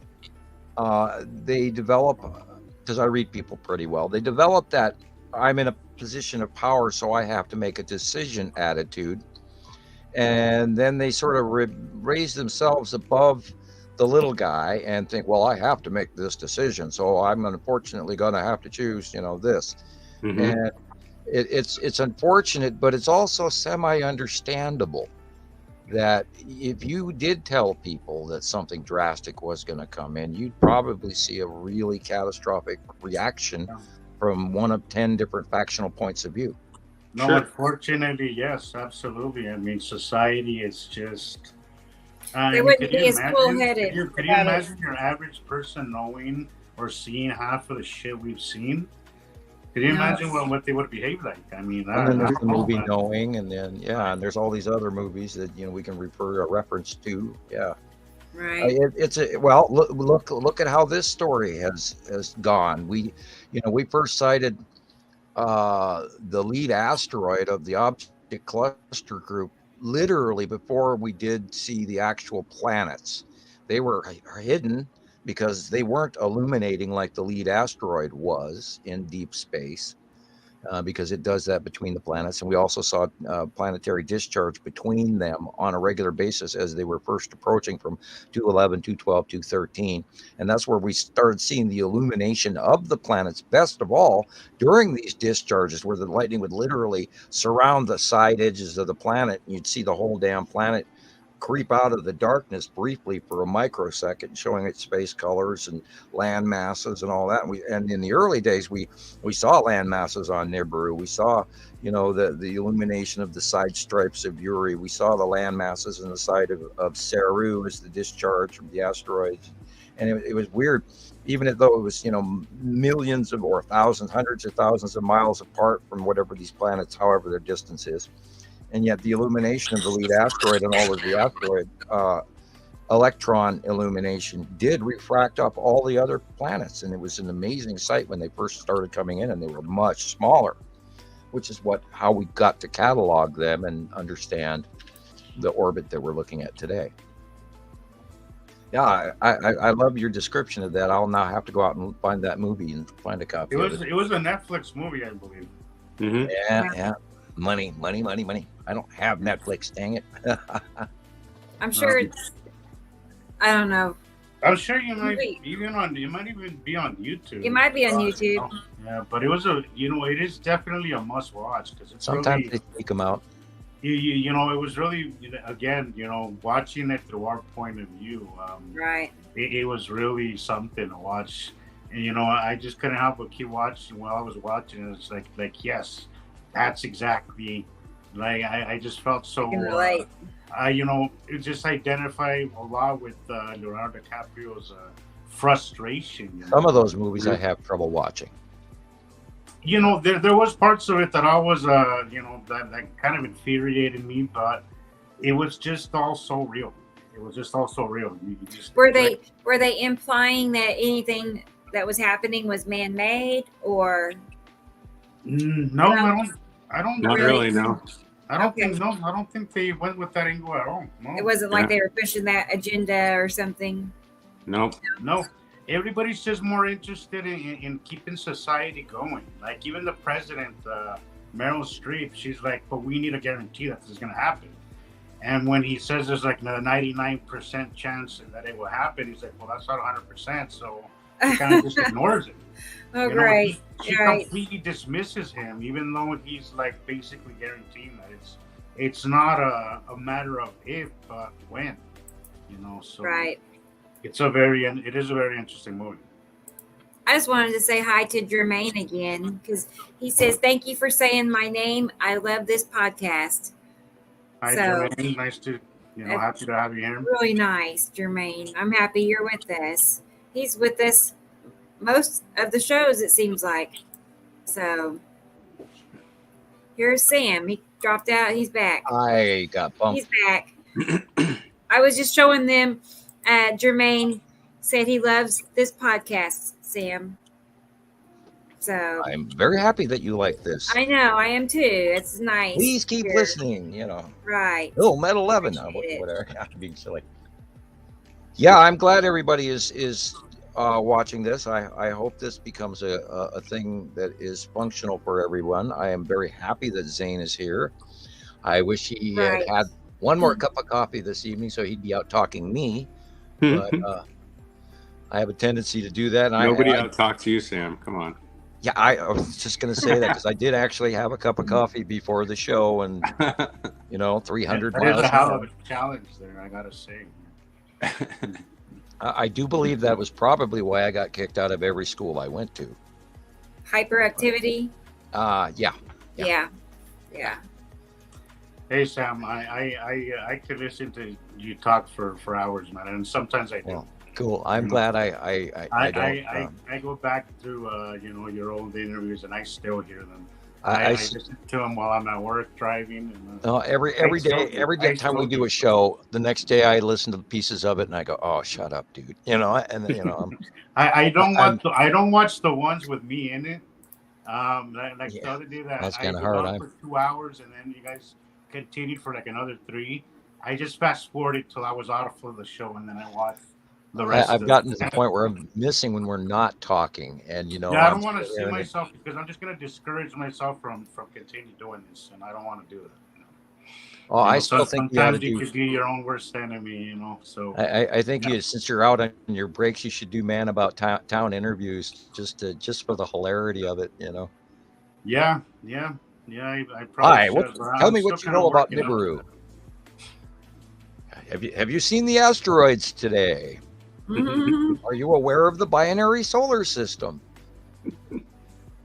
That's perfect. No, what gets me is when NASA, makes a story, a headline out of one asteroid passing, somewhere out there close by, apparently. Yeah, 3.5 million miles away. Right. I There's do just the math one every time. asteroid when there's really just infinite. You can see by eye. You don't even, need a telescope or anything. You can just see them plainly. Right. You have to learn the difference between your AUs, which is called angstrom units, or your LUs, which is lunar units. And once you understand the math behind the angstrom units or the lunar units, then you can go to the NEO listings, the ones that the government does tell us about, and you can figure out approach distance to within the distance of those calculations. And it's quite simple math on a calculator. But you need to learn angstrom units and lunar units, and that's how you can do that. And that way you can do your own science too. A lot of people don't even know about the sun, and if you want to learn about the sun, I recommend Suspicious Observer or Thunderbolts Project, or actually just stopping and asking one of us some of the questions that's going on. And Zane's work is hopefully going to continue being fantastic, and now we're going to hopefully get him to send us a little bit more so that we get more to watch. And then now he gets to have his few minutes of fame and then add to his channel. And I didn't know he had a channel. Movement. Yeah, I chuckle. I love the name. I love the name. I haven't posted on it for, I don't know, probably a couple years now. So shame on you. Boo. I know. I need to start. Up the back of your hand now and back to work. Back to work. I need to start doing videos again. Well, I was a lot more consistent around 2019, 2020. Yeah, right it's really hard to actually even get a decent planetary shot. Now we're getting a lot more visual of the asteroid groups and that now. But you can. Do you remember where the Skull asteroid is? Mm-hmm. Remember, it's between Attu and Uri, and now that Attu is going over the top of us and into the far west, when the sun rises in the east, you look upward, and you'll probably get a real good sighting of the Skull asteroid. So it's very. There's been a couple times where I thought I caught it, but it was so small in the pictures and stuff that I was like, yeah. Oh, right now it shall be huge. Yeah. And of course, Saturn Shallow Moon is massive. Tomorrow is drawing day, and I'm not even sure how I'm going to do that until it comes out. I have a good idea, but I don't. I won't know it until I draw it. That is a good picture right there. Yeah, this is one of Zane's again. Is that one of yours? Really good. You're pulling out pictures I haven't seen in a long time. Oh yeah, right. Well, let me guess. 2021. This one I don't know. That's probably a good guess. Yeah. Yeah, the bubbly of the Attu's moon sitting in front of Attu and in front of Uri, and then of course the real sky is the orange and the yellow in the lower right-hand corner, and of course the light blue at the far horizon above the left-hand house. That's the real sky. The rest of that, all of that, is planet, actually planet and moon, and planet behind it. That's a cool shot. Oh, actually, no, that is my neighborhood. So that's within the last 2 years. Yeah, 21, 22, 23, 21. Oh, yeah. You posted one where you were taking a walk, Zane. You take a walk out into an open field. I think, I don't know if it's like a baseball field or a soccer field. And oh my God, that video was absolutely just phenomenal video, man. Was it the one where it was spinning back behind me? Jeez, I don't know, but it was so obvious. It was just so absolutely obvious. You're taking, you walk through the video and then you kind of get to this open field. So I'm guessing it was probably still in Colorado because it was a while back. Probably. Because you had to walk to get like the good view of it. And I think I remember what you're talking about. That was that was probably 3 or 4 years ago. Such a cool video. It was such a cool video. Wow. Yeah, if you get a chance, repost that. That was a very good one. I'll have to find it. I don't remember. For the longest time, I mean, I have a nice camera like you did. You know, I have like a Nikon P900. Yeah, it's a nice camera. That's my dream camera, man. I want to get me that. You know, maybe next year I'll get me one of those. I want that with the tripod and the whole thing. Mm-hmm. I just got tired of carrying it. And, yeah, I could get similar shots with, you know, I got a GoPro. So the only thing I don't like about the GoPros is they tend to make it look more round. Yeah, yeah. You know? Every time I buy, you know, my wide angle camera, I had to go through like 4 of them. I bought 4 different ones from Amazon, and then I returned it and got another one because one of them kind of makes that little fisheye thing that kind of you lose people with that. So I try to find one that kind of minimizes that as much as possible. That's why I was trying this new camera out, because it kind of minimizes that fishbowl look, you know, because again, like I've said, and I told Sam, I get a lot of crap for that. So I try to get a camera that doesn't do that so much. You know, I've actually learned to see around that over the years, you know, because, you know, we've done this for so long that we're not even worried about, you know, the rounding. No, but I mean, the shadow is what counts, and the light. All it takes is just going outside, and you'll see those curves, you know, regardless of what camera you're using. You know, it's out there, you know. Again, what I do is now I'll take both 2 versions of it. I'll do the one that wide angle and then one with the regular camera, and they both show the exact same thing. Yeah, good old necessity here in this shot. I'm looking for Jeff Goldblum. Where is he? Shot as well. That was a cool shot. Yeah, and it, you know, it's traditional color. And when was the last time any of us in our childhood ever saw this? Never. Right, No. right. I never Well, have. how often do we see it now? This exact every same week. thing. This exact same thing. Week after week after week. That storm that hit Saudi Arabia had this. Mm-hmm. That exact same thing, which they call a roll cloud. They called it a cyclone bomb. It's a wall cloud, a shelf cloud, or a roll cloud. You know. Yeah. Again, this is like the floods with the cars washing down the street. Right.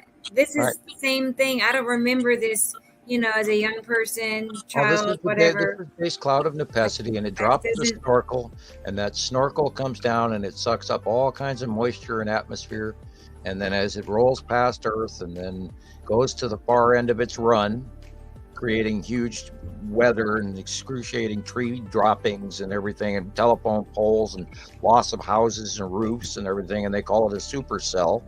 Excuse me, but it's, you know, it's a passing planet. It's a small planet, but it's passing. And then when it gets to the end of its run, it dumps everything it's sucked up back down on Earth, and that's where you get a year's to 10 years worth of rain in 2 hours or 5 minutes, depending. And we have seen those major dumps where there's just millions of gallons of water just dropping out of the sky.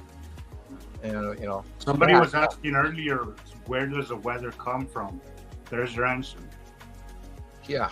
Goes past, you know, it's an obstructive change to where there's a push in our atmosphere, and it affects our wind and knocks our cameras off the countertop. Hey, I just want to tell Carol Ann thank you. She donated $5 Carol Ann to our fund. So actually, it's all viewer. Right. She really is. She's always so good to be with us every show. So thank you, Carol. Thank you. Loyal viewer as well as friend. You know, thank you for being here, Carol. Yeah, no, when we got that production department going, we could have all sorts of background. I know. I mean it. Thank you. It's true, though. I mean, it's true. It all helps out. Really, it does. And Maria, she's wanting to know about Dutch. She said, I guess Dutch Sense.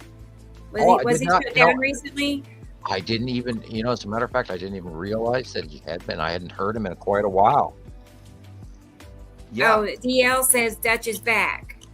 Oh, cool. So, cool. okay. I thought I saw him the other day too, so I thought so. Awesome.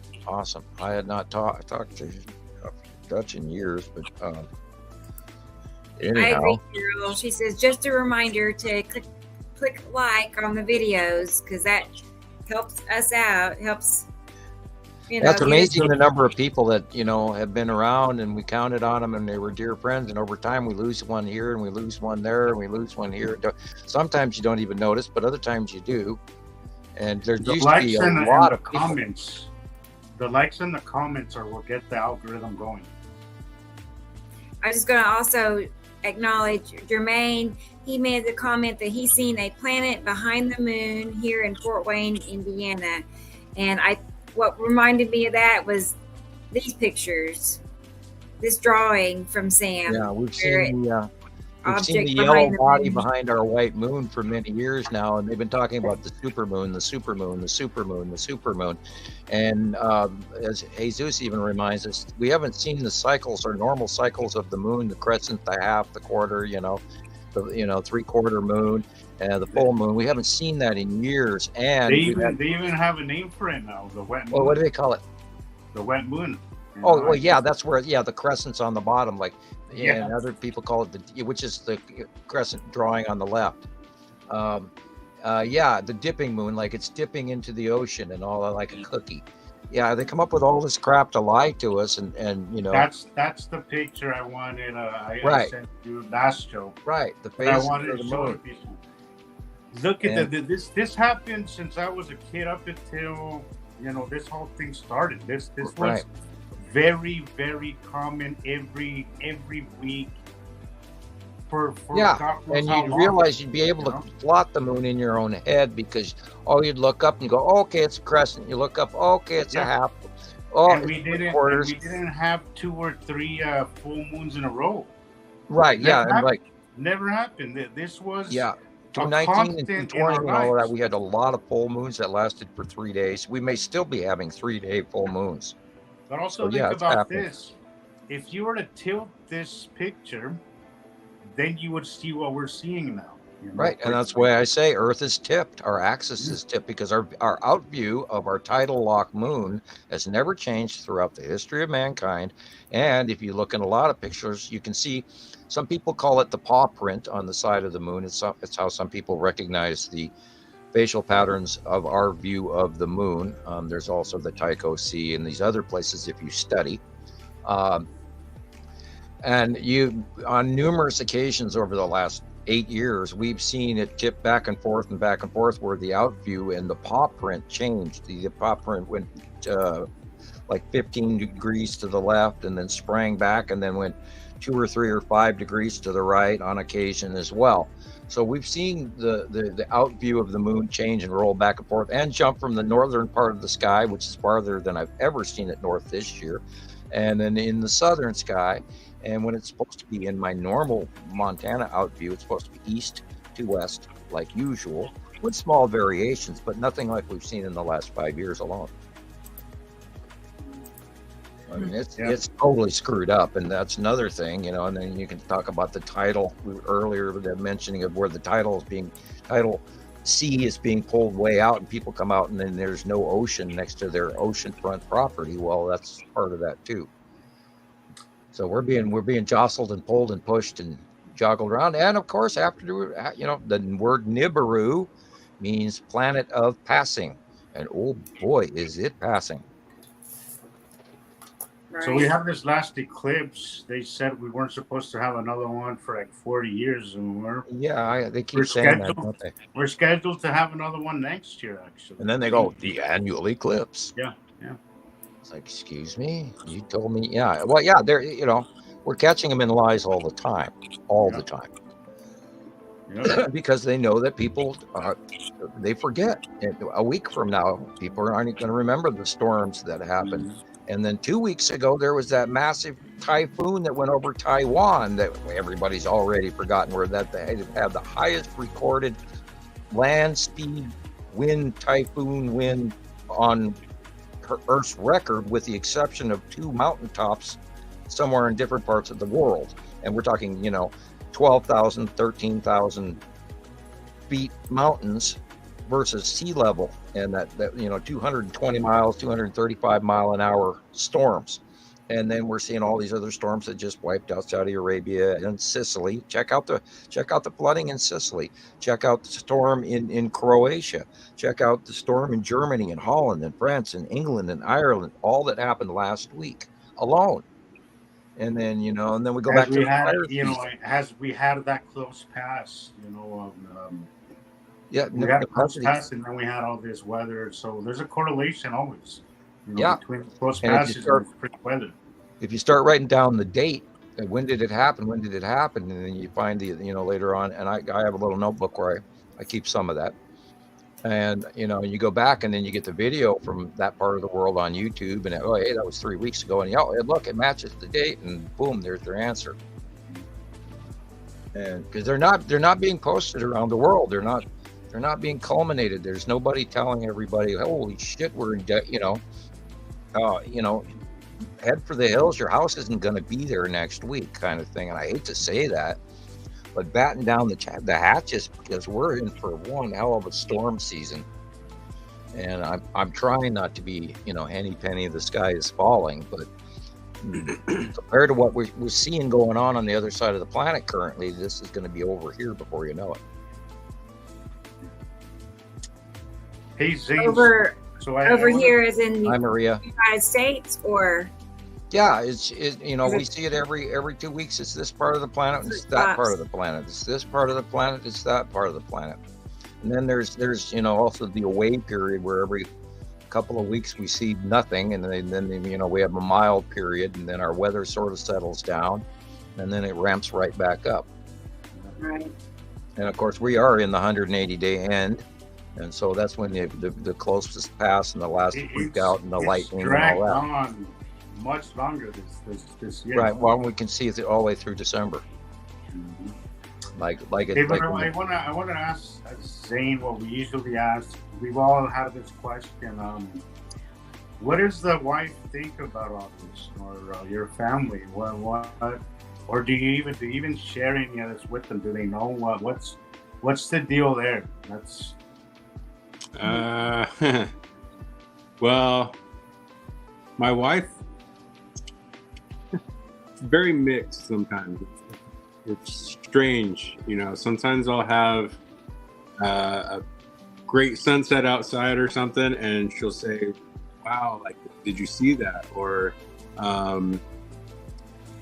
sometimes she'll start the conversation with another person and kind of lead them into what I see or what I'm into or whatever. And I've kind of stopped falling for that one, because it's like I know where that leads, and just leads to that weird awkward stare, and but yeah. She's been very when I'd go out for hours and do time lapses and stuff, she was there for me, and but the other family, like I said, I just stopped falling for it, because you can only get. Sorry. Yeah. Well, be sure to thank her for us for sharing your time. That's a personal question, but it's always one that we like to ask, because it's a big part of all this, as I did with that, with Mark. Mark was me, he was telling me that's something that you want to talk about. And I was like, yes, because there is a big stigma connected to all this that I think is one of the reasons why a lot of people are reluctant to kind of come forward. I think a lot of people do see that something is wrong, but because it's a very taboo topic, very, there's that conspiracy theory, you're nuts kind of stigma to it. In fact, I keep 2 Facebook accounts. I keep one for family, and then one for my other Sky family. There's a few people that I allow, a few family members that I allow on my Sky ones that are a little bit more, not so judgmental about it. But I just want to say, to those who friend request me occasionally on my other account, I don't accept it, because I just don't want to deal with my family and that topic. I really want to keep it separate, because I just don't want to deal with it. I just, it gets old sometimes having to defend this, Yeah. and it kind of wears you down, and I got tired of it. So I just decided, well, I'm gonna keep one account for my Sky family and one for my family. So it's made things a little less complicated. Did you take this, Zane? That one doesn't look familiar. I may have. I don't know. I know. I mean, I really think it is his. I remember Is it? grabbing it. It looks like. Now, you went to Australia, right? Yeah. I would say this is probably Australia by that tree. Oh, really? Wow. Yeah, that's possible. And it looks to me like you've got a lead asteroid and spiral asteroid reverse capture because you're in Australia. That's why it's going the other direction. And I would say probably about 2019. I was down there 17, 18, right in there. Yeah. Okay. All right. Yeah.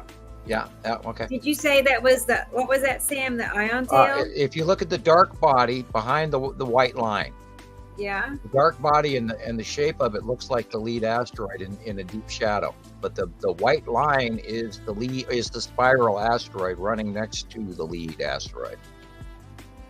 Oh man, cool. I see it. Yeah. And then That's behind That's a cool picture. behind it, Atu's moon. That would be at that time. It would be to the upper right. Okay. What? I mean, I'm just like, what's the dark blue area? In the upper left, the dark blue area at that time would be Saru. Dang. Okay. Wow. That's a cool picture. I'm trying to find it. I mean, I'm like, maybe I could just verify. Yeah, And everything traded places. Remember, they went right, left, as they arrived from 2010, 2011. They were spiraling, and then they became visible enough in 2012, where we saw Saru on the left, Nibiru on the right. Uri was way smaller and in the center next to Nibiru in the out view, even though it's the other way around, even though Uri's attached to the Saru band of the dual rotational orbit. But out view said so. And then they changed side to side, back and forth, and some really weird jogs for a while, which used to drive me nuts. And then in 2018, they pretty much crossed over where Uri sat for the last few years on this side for the last 5 years or so. Yeah. The old Imaru behind the two stars picture. Now this Back one. in the days of the sea trails. Yeah, I found this on one of your old posts, Sam. Right. Yeah, I remember the picture. As a matter of fact, I looked at it this morning. Oh, did you? Yeah. Yeah. Oh, yeah. I go through my files. So that circle behind the big orangish brownish blob is a massive gas giant / electron cluster. Yeah. That holds the two atoms, the red standard red star and the dwarf yellow soul. So the red star is behind our yellow soul. And that's why everything is really hot right now. So that circle is the planet Imaru, right? Yeah. Well, it's a gas giant. So, I mean, we don't know what the core looks like. We just know it holds brownish orangish gases. Wow. And then believed to be striped butt. These stripes, there's no way, I guess, telling for sure, but it looks like trails from asteroids. They may be asteroid trails, but it could be the big three, but most likely those are sea trails. Okay. I just negate paying attention to those and look at the stuff. Right. And it's a great shot. We're getting this brownish orangish back hue because the sun is being slightly pinched. Right. I noticed we have Afan with us. Hi, Afan. Hey, Afan. And he was saying his wife was, I guess, the same way, that she doesn't like it when he goes overboard on Sky Talk. So tell your wife thank you also, and tell her it's so Right. easy to go overboard because we're so interested in this topic. I mean, we're thankful for our family members that are supportive. I'm Yes. Oh super my God. I fortunate. mean, yeah. I have some that are supportive as well. I have some, and I appreciate that. Again, like I have a cousin who she says she loves hearing me talk about it. So she's been she watches the show from time to time. Well, that's when you name drop, so they'll watch more. Yeah. Go ahead, But mention you it. know, If you're allowed to my mention it. brother, he's not a believer, but he is a supporter. He tells me if you believe in it, you know, run with it. So, you know, You live with your brother? I Don't do. you? Yeah. Yeah. After I left New Mexico, I moved in with my brother, and Right. I'd be telling him about it every day. I'd be like, "You're not gonna believe this. Look at." well, you know, I often, you know, when we're Yeah. when we're in the car together, I'll have it stop sometimes, and you know, so I can take pictures, and you know, unless he's in a rush to get somewhere, you know, Sure. he stops and he just does his thing on the phone while I take pictures, you know. So yeah, he's not a believer, but he's supportive. So you know, he I never. don't know if you can see it, but here it is. That video, that picture. It is yours, Zane. It's Is not it? showing up. I think it's blending into your background there. Yeah, Yeah, I saw a planet, you know, is up your background. It was New Zealand, July 2017. Oh, you were out in New Zealand as well. I forgot about that. Yeah, that's why it Anyway. was at that angle, because it was That's what it was. early. Yeah, we watched the lead asteroid come in. Oh God, That it was one. a tiny dot in the That one. left-hand side of most pictures, literally all the way till about 2014, and the planets were really still hard to see because they were, you know, and there was a question asking about the proximity of the planets to where we are. They're between Earth and the Sun, and this is why we've been seeing the back sides of them, the dark sides of them, for so long. And we really didn't get any real ideas to the size and how close these planets were until we saw the slight crescent illuminations that were just, you know, 1 out of 1,000 pictures. And then over time, it started panning out in the side views and everything. And like, this is a light pinch. And so we started understanding the fact that they were between us and the sun, and that we were and are seeing the dark sides of these planets there. And you could fit a hell of a lot of planets in between 93 million miles, frankly. So You could fit the entire solar system just between us and the moon. yeah, well, 265,000 miles. Now that my brain still remember, a couple of weeks ago we did an 8-hour long podcast, and I couldn't remember the distance of the moon, which tells you I was really, really tired, because it is 265,000 miles. And now they're telling us it's even closer. Of course, we know that the moon is moving in and out and closer and further away, because when I was a kid, it was 285,000 miles. But anyway, sidebar. Yeah, I grew up with them telling us that the moon was moving away from us, and that eventually it was gonna move Yeah, I away heard from that us. one too, and then I also heard a contradictory going, it's going to crash into us, you know, that kind of thing. So there's, you know, the question is, which crackpot scientist, you know, is talking this month, and you know, and is Michio Kaku trying to get more ratings on YouTube or talk about fact? You know, I mean, you know, or DeGrasse. Neil deGrasse Tyson. No, I can't stand that guy. I feel he's so disingenuous. Yeah, I see that too, and I'm And not. and he just sounds so full of himself. That's Yeah, really I've what never kinda gets me. agreed with not one stitch of his science or his approach towards it. And I apologize. You know, I'm not the greatest scientist in the world, but yes, ladies and gentlemen, I am a scientist. And whether or not I have that piece of paper on the wall or not, you know, because that's what I do. I live, eat, breathe, sleep science. And, you know, I mean, nobody can proclaim it better than I for myself than someone else. But anyway, sorry, I digress into delusional behavior. Mhm. Hello, out there. Hey, Yeah. I'm I had a big question for believer you. Go ahead. Of, you know what you say, Sam. That some of the best science came out of some people's garages, and Yep. you know, people's chemistry set that they had in their kitchen. You know, Blow up the garage with the kids' chemistry set. I almost did. Yeah. Yeah. I know we almost burned it down. Go ahead. I mean, Zane.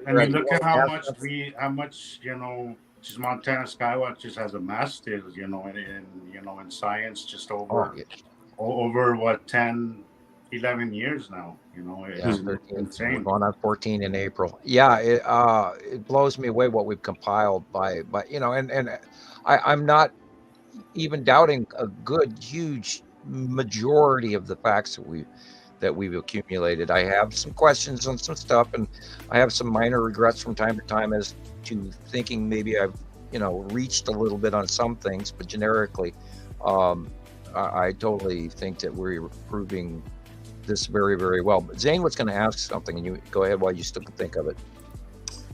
So, your far-seeing stuff.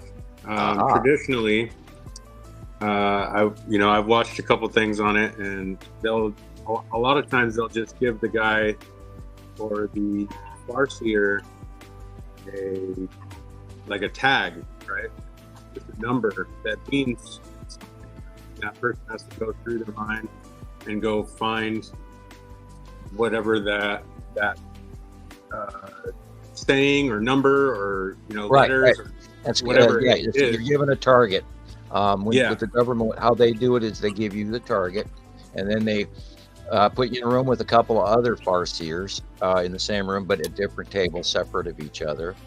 And they turn the lights down and all of that, and then you sit down and you look at the target and you write down on a legal size yellow pad and with a marker, and you write down anything you see, and then we turn that paperwork in, and then we were never told yes, no, hit, miss, nothing, and that sucked.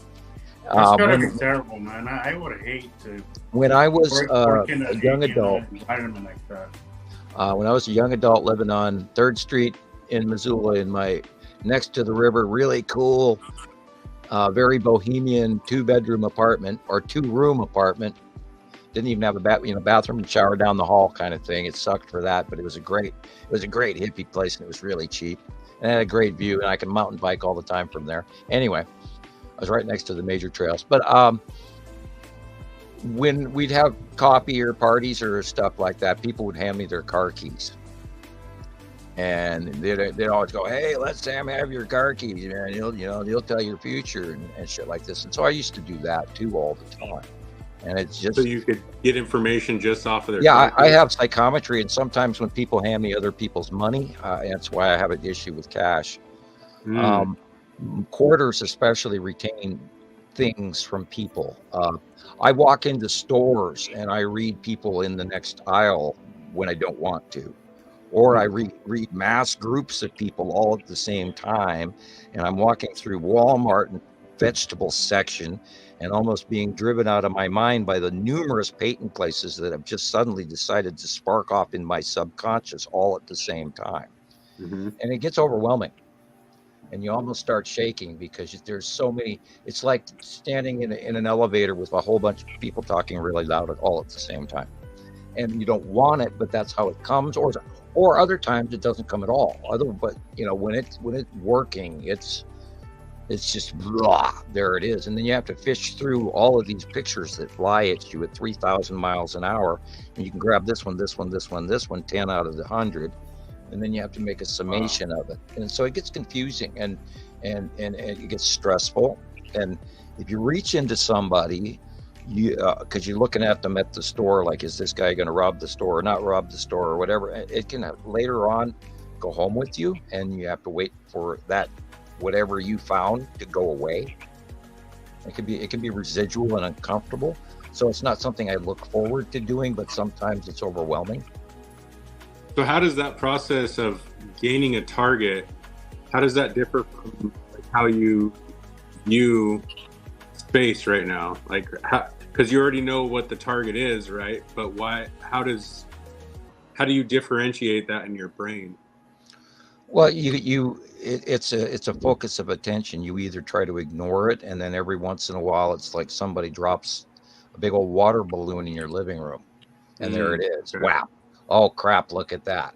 And then you get this overwhelming change in mood, or an expression of hopelessness or regret or happiness or morbid or occasionally people will drive by, and if they've recently been on vacation or something to somewhere else, all of a sudden my head will pop to the tropical islands out of the blue, like I wasn't even thinking that, and boom, there it is, and then I have to go, what, okay, where did that come from? And that happens. I mean, it's not, and then there's also a sense of smell. There's a sense of precog vibration that tells you that your child is about to walk out into the living room and ask you for something, and then they do. And it just sort of happens. And then a lot of my friends will be PMing and talking to, and they'll be typing out a question, and I'll answer them before they even send their question. Stuff like that.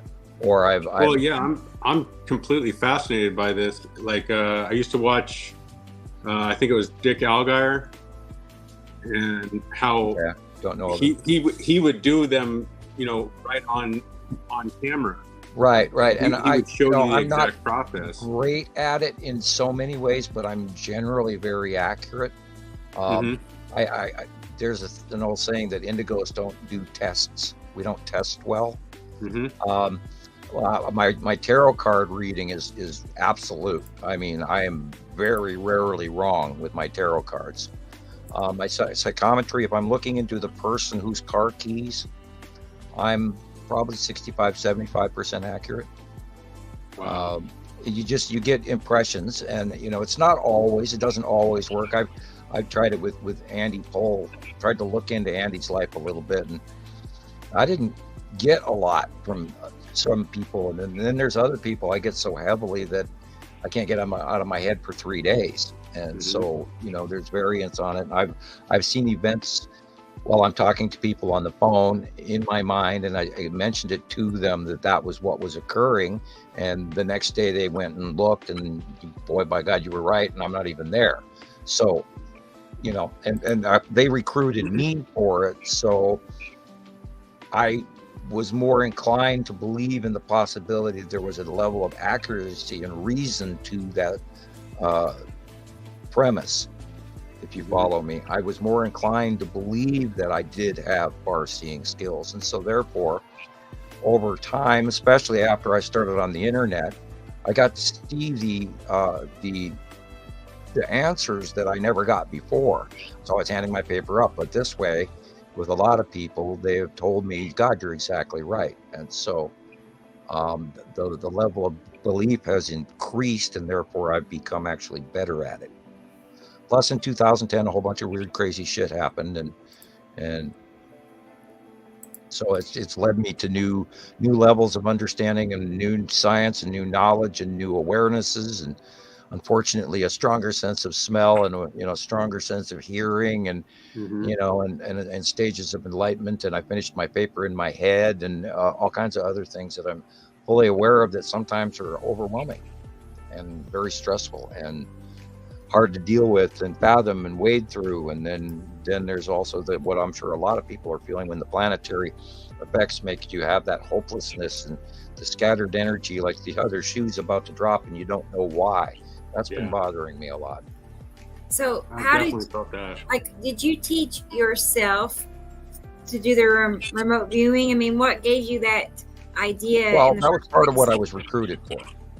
Right, but how did you know you could do that, or how did you learn or teach yourself? Like when? Well, I've always had a level of knowing, and I'm gonna lay it out first as a level of personal arrogance.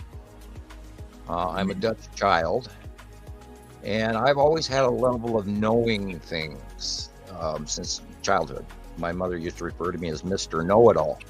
Yeah, it was a compliment and a insult at the same time. And I've always seen ghosts and spirits, and I've heard the whisperers talking since I was a child at night around me, and I've gotten up looking for them all my life. And I've had dreams and this and that, and abilities. And I can, if I close my eyes and I look for lost keys, I can find them in my head. And I'm usually right, and I've always have been even as a child. But every time my mother would lose her car keys, I would just stop and close my eyes and go, "Mom, they're in the chair." And that's how it works. It either does or it doesn't, and it sort of just is. And I've grown to count on it more freely, not more, but with more ease. Sam, So you've seen some pretty dark stuff come across for this, huh? I've run across some pretty spooky shit. I've had I've been messed with. I've had the shit scared out of me on so many occasions I can't even begin to tell you, especially in the forest. I got my face planted into the screen, or excuse me, into the keyboard a few years back by an unseen something that grabbed my arm, and I saw my arm get grabbed. And then I got sampled and cut, and I don't think they finished their sampling or what they were trying to implant me or what they were trying to do. But I ended up bleeding and chasing out whatever that was here, because it sure smelled like crazy, but I could still know it was there because you could feel it electrically. Well, I can't imagine that, like, some of the feelings you must get. I mean, I know that I get that heaviness feeling with this topic. Oh God, thank you for asking. Thank you for saying. There are days, and some people go, Sam, we haven't seen you in a while. There are days that there is so much shit coming in, I just want to scream, and I don't know where to go with it or how to even express this to people. I mean, they don't even realize that the noise and the traffic that's going on in those star destroyers above us in the cubes, and the Empire Orb, and all the other factions that are here watching right now, and it's insane. And I want to scream because I hear and see and know and feel so much more than I talk about or publicly could talk about. And there's days I just go, God, I wish somebody would know this shit, and I get stressed out. It's freaky. They're freaking there, And you always tell me how sensitive your hearing is and how that gets, really anxious. The damn earth hum, it drives me insane, wah, wah, wah, wah. Yeah. Or the and then it starts hum cycles, and then all kinds of just, and it changes. And when it onsets, all of a sudden I'm like, seasick, like I'm on the deck of a boat. Here we go, Do you think that you're hearing the sound, like the reverberation of the Schumann resonance? Yeah, I what you're hearing. I had a car accident where my left ear was disconnected and partial damage to my right ear at the same time, because that was a whiplash brain snap thing. Anyway, and so they had to go in there and reconnect that. But during this unknown period that prior to diagnosis, my feet took over, and I learned to hear through my feet. And it once you learn that, I feel, because sound travels faster through the ground than it does through the air, and I feel shit in my feet, and it's driving me nuts. And I think that has a great deal to do with why I'm off balance with the nausea, where I'm having the inner ear and then my feet thing, and that balance between the two is arguing. That is fascinating. The deaf people hear through their feet also. Wow. So, yeah, it's I walk from the kitchen with the refrigerator that's buzzing into the living room, and the sound changes, and I have to rebalance. So would you say, Sam, that things after, once the planets came in? Oh yeah, the harmonics totally changed, and that's also why we're seeing the North Pole, South Pole auroras, because that's the harmonic, that's the vibration, the electrical acceleration of the electrical ions and the hydrogen gases in our outer atmosphere accelerating and illuminating, and that's why all the poles and all of this, and there's an effect, and that we're electrical creatures too. That affects us as well. So, but I mean, how did it affect? What changed? With your far seeing thing, did anything change? Anything get stronger? In the 2000, now you're getting me into the metaphysical talk.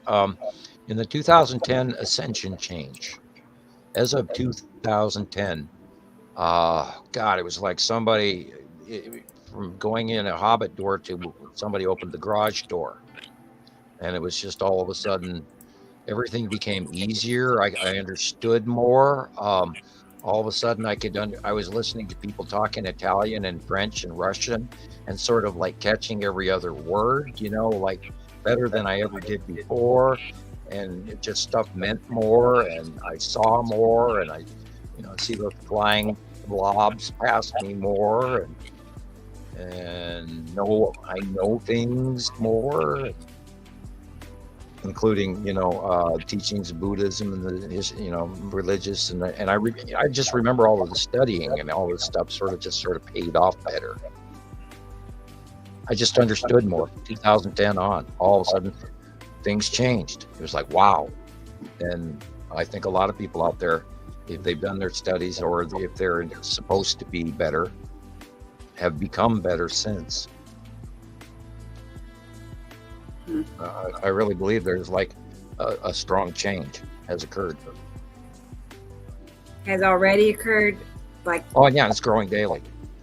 There was a graphic scientific study where they were talking about the years it took us to achieve certain levels of intelligence upgrades per cycle. First one took 500,000 years, second one took 200,000 years, third one took 100,000 years, fourth one took 50,000 years, fifth one 10,000 years, sixth one, this isn't accurate, I'm just exaggerating a cycle down. And as of supposedly 2011, we were learning new intelligence levels daily as comparison to a 2 million or 3 million year prior cycle wind down, something like that, approximately. I'd have to have the actual graph to tell you all the actual figures, but we are achieving a higher level of intellectual advancement at a higher scale than ever before in our history at what we are now achieving, which is also part of the upgrade that occurred some 2,200 years ago. So, how long ago was it? I'm approximating 2,100, 2002, a little over. Let's just say a little over 2,000 years ago. Okay, got it. And that's part of the plan and the program, and why a good portion of people are listening to our podcast today, to be awake and open to this information change that is happening, because the new era is, we are entering the sixth stage and going to come into a new way of thinking and looking and viewing our world. And let's hope that we lose some of the greed and horror and wars and violence and all of that shit and actually grow the hell up. Let's just hope that occurs. But I truly believe that we have entered a new stage. Wow. As of I'd say the age of Aquarius and all of that, Is there we're in a year that stands out more than another time, or just? Well, everybody has a cycle schedule. No one is late for this information. You're finding it exactly at the right time for yourself. Because only when you're ready for the information will the information come to you, because you have to have a level of balance before you're going to slow down long enough to listen to Earth talking to you. And then the sky talks to you, and then we talk to you, and it's just, there's a progress to this. And I had a new member come on Montana Skywatcher 2 today, and I'm new, I'm great, wonderful, glad to have you. And he says, well, I see these drawings, can you tell me about what Atu and Atu's moon is? What's Nephesity? What is Saturn? And they have no clue. But everybody's at the right time to learn the information, only if you're willing, and you have to be ready for it. You know what? When I was new in Montana Skywatcher, Sam, you told me something that always stuck with me. You always mention sometimes how we've missed so much, and then you made a comment like that, and I said, yeah, it's unfortunate that I missed so much. And you said, hey man, your time is your time. And that always kind of stuck with me. And I think everybody, there's nobody that's late. They're all within their well, anybody that looks up star charts and stuff like that, you should see mine versus I had my star chart done in the early days of Montana Skywatcher 1, and there was a big to-do about that. And I missed Regi, and I wish she was here, and she unfortunately passed on early in the solar system events and didn't get to see a lot. She did get to see Attu and Attu's moon and all that, and pardon the expression, but bless her for it. But I miss her, but she did some star charts on me, and I'm not trying to brag, and the trines and everything were immensely ultra galactic, and they literally matched Nibiru, and it was rather odd. And I wish I had a copy of that to this day, but that's lost about 5 computers ago. There's a lot to astrological placement, star charts, all of this. And everybody out there who is partially awake or awakening up or growing, which we all are, and even me, I learn shit every day.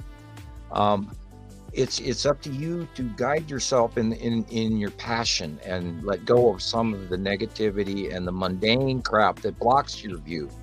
And if you grab something and you believe, and I can teach Om chant and body electricity and personal magnetosphere and all of that to people. If you just find that thing that gives you goosebumps and then keep those goosebumps going, and then before you know it, your human brain, through Om chant and earth grounding, and learn some of that stuff and Hindu or Buddhist teachings and all of that, you can find a place where all of a sudden everything gets better. Everything. We lost Zane. I hope he comes back soon. We just lost Rebecca too. No, she's there. I see her. Well, she was gone for a little bit, right? Oh, a couple of minutes. I wasn't looking down. I was looking at the microphone, unfortunately. Yeah, and I went away a little while ago. Right. Too. I had to restart my phone. It's kind of overloading my phone. I really need to. Well, yeah, video feed takes up a lot of space. Yeah, I've noticed. I thought it was just my phone or something, but no, it's. Yeah, when I try to use mine, I just skip in and out and patch it. It hops between green screen and picture, and then I stall, and then I can't talk. And and then it's live, so it takes up quite the bandwidth, and even my teenagers went, "Oh God, Dad's on podcast again tonight. My game's gonna stall."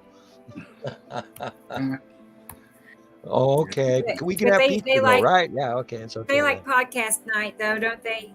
Well, they know they don't. They're so bored with this. Oh, Dad, this is because they were 3 and 5 years old when we started doing this, and or even younger when I really started. But I mean, once the Montana Skywatcher got going, and so they've been around this all their lives, and they're bored with it to tears. Oh, Dad, whatever.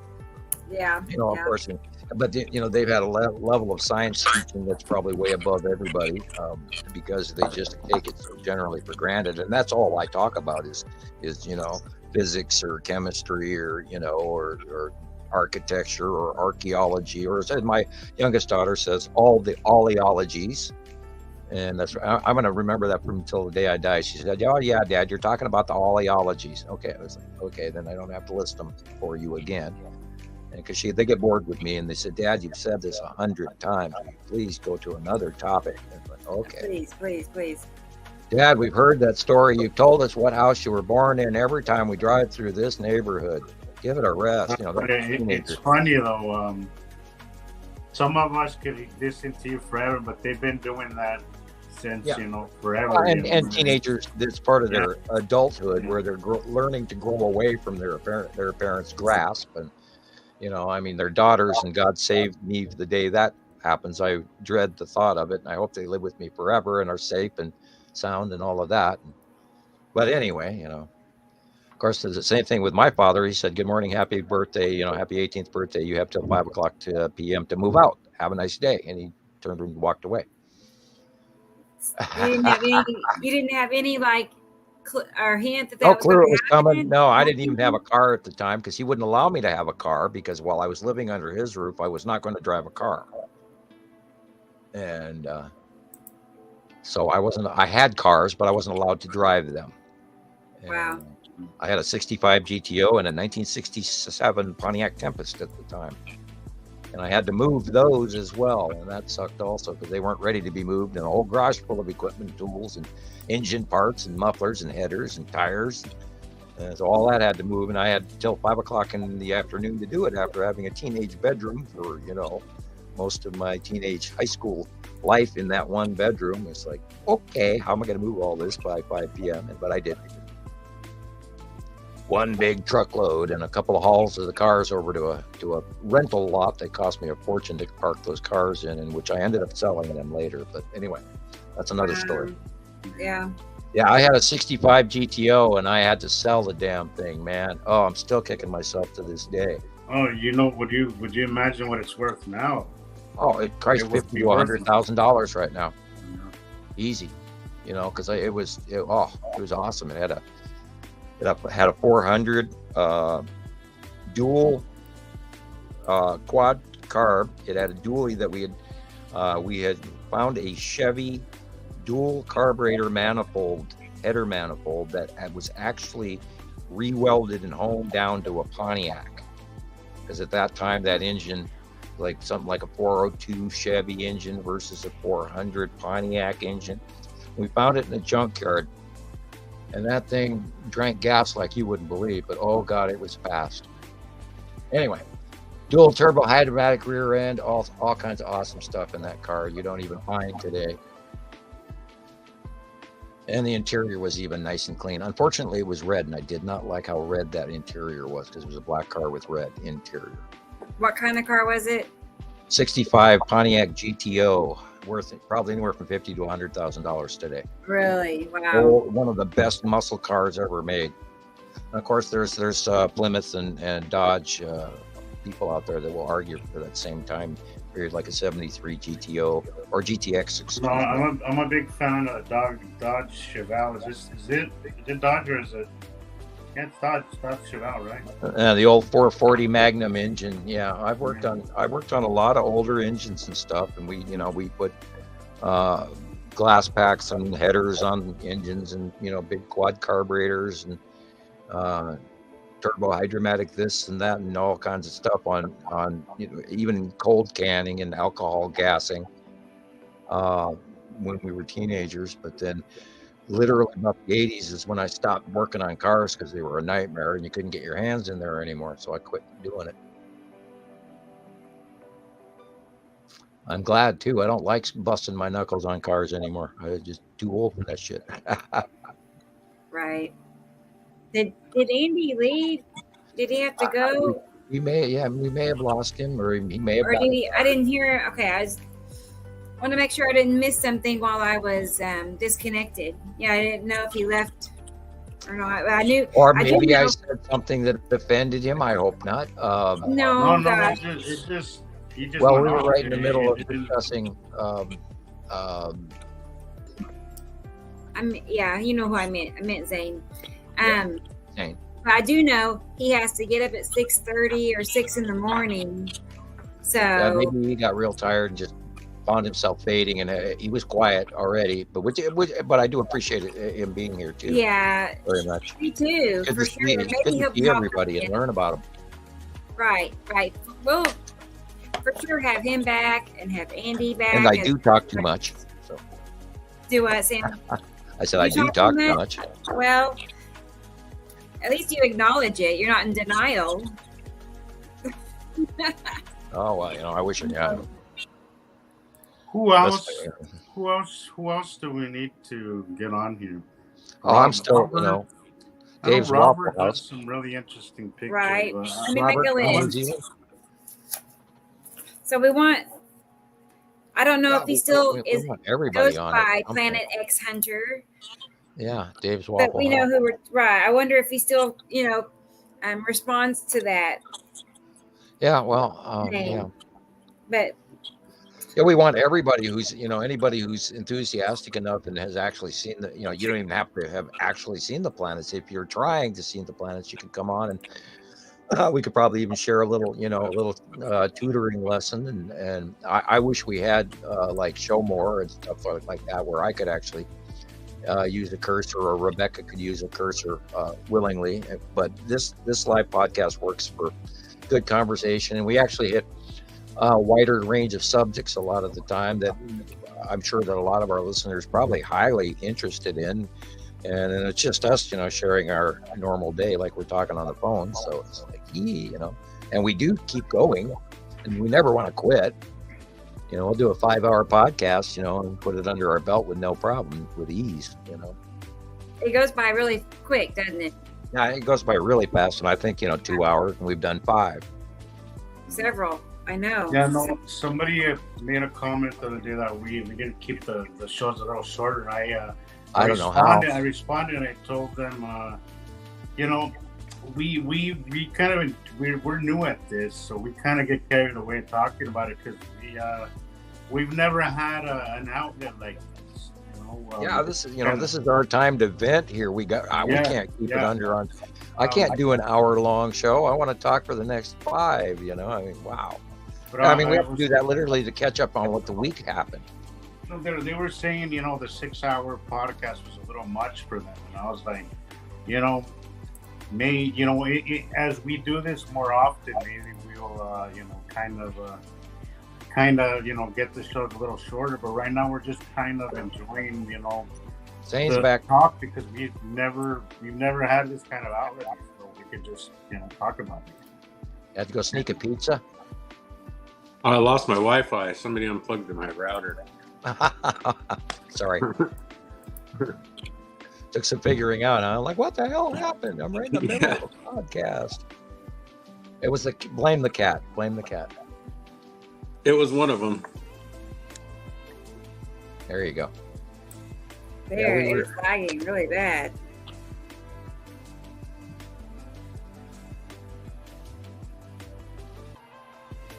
Yep.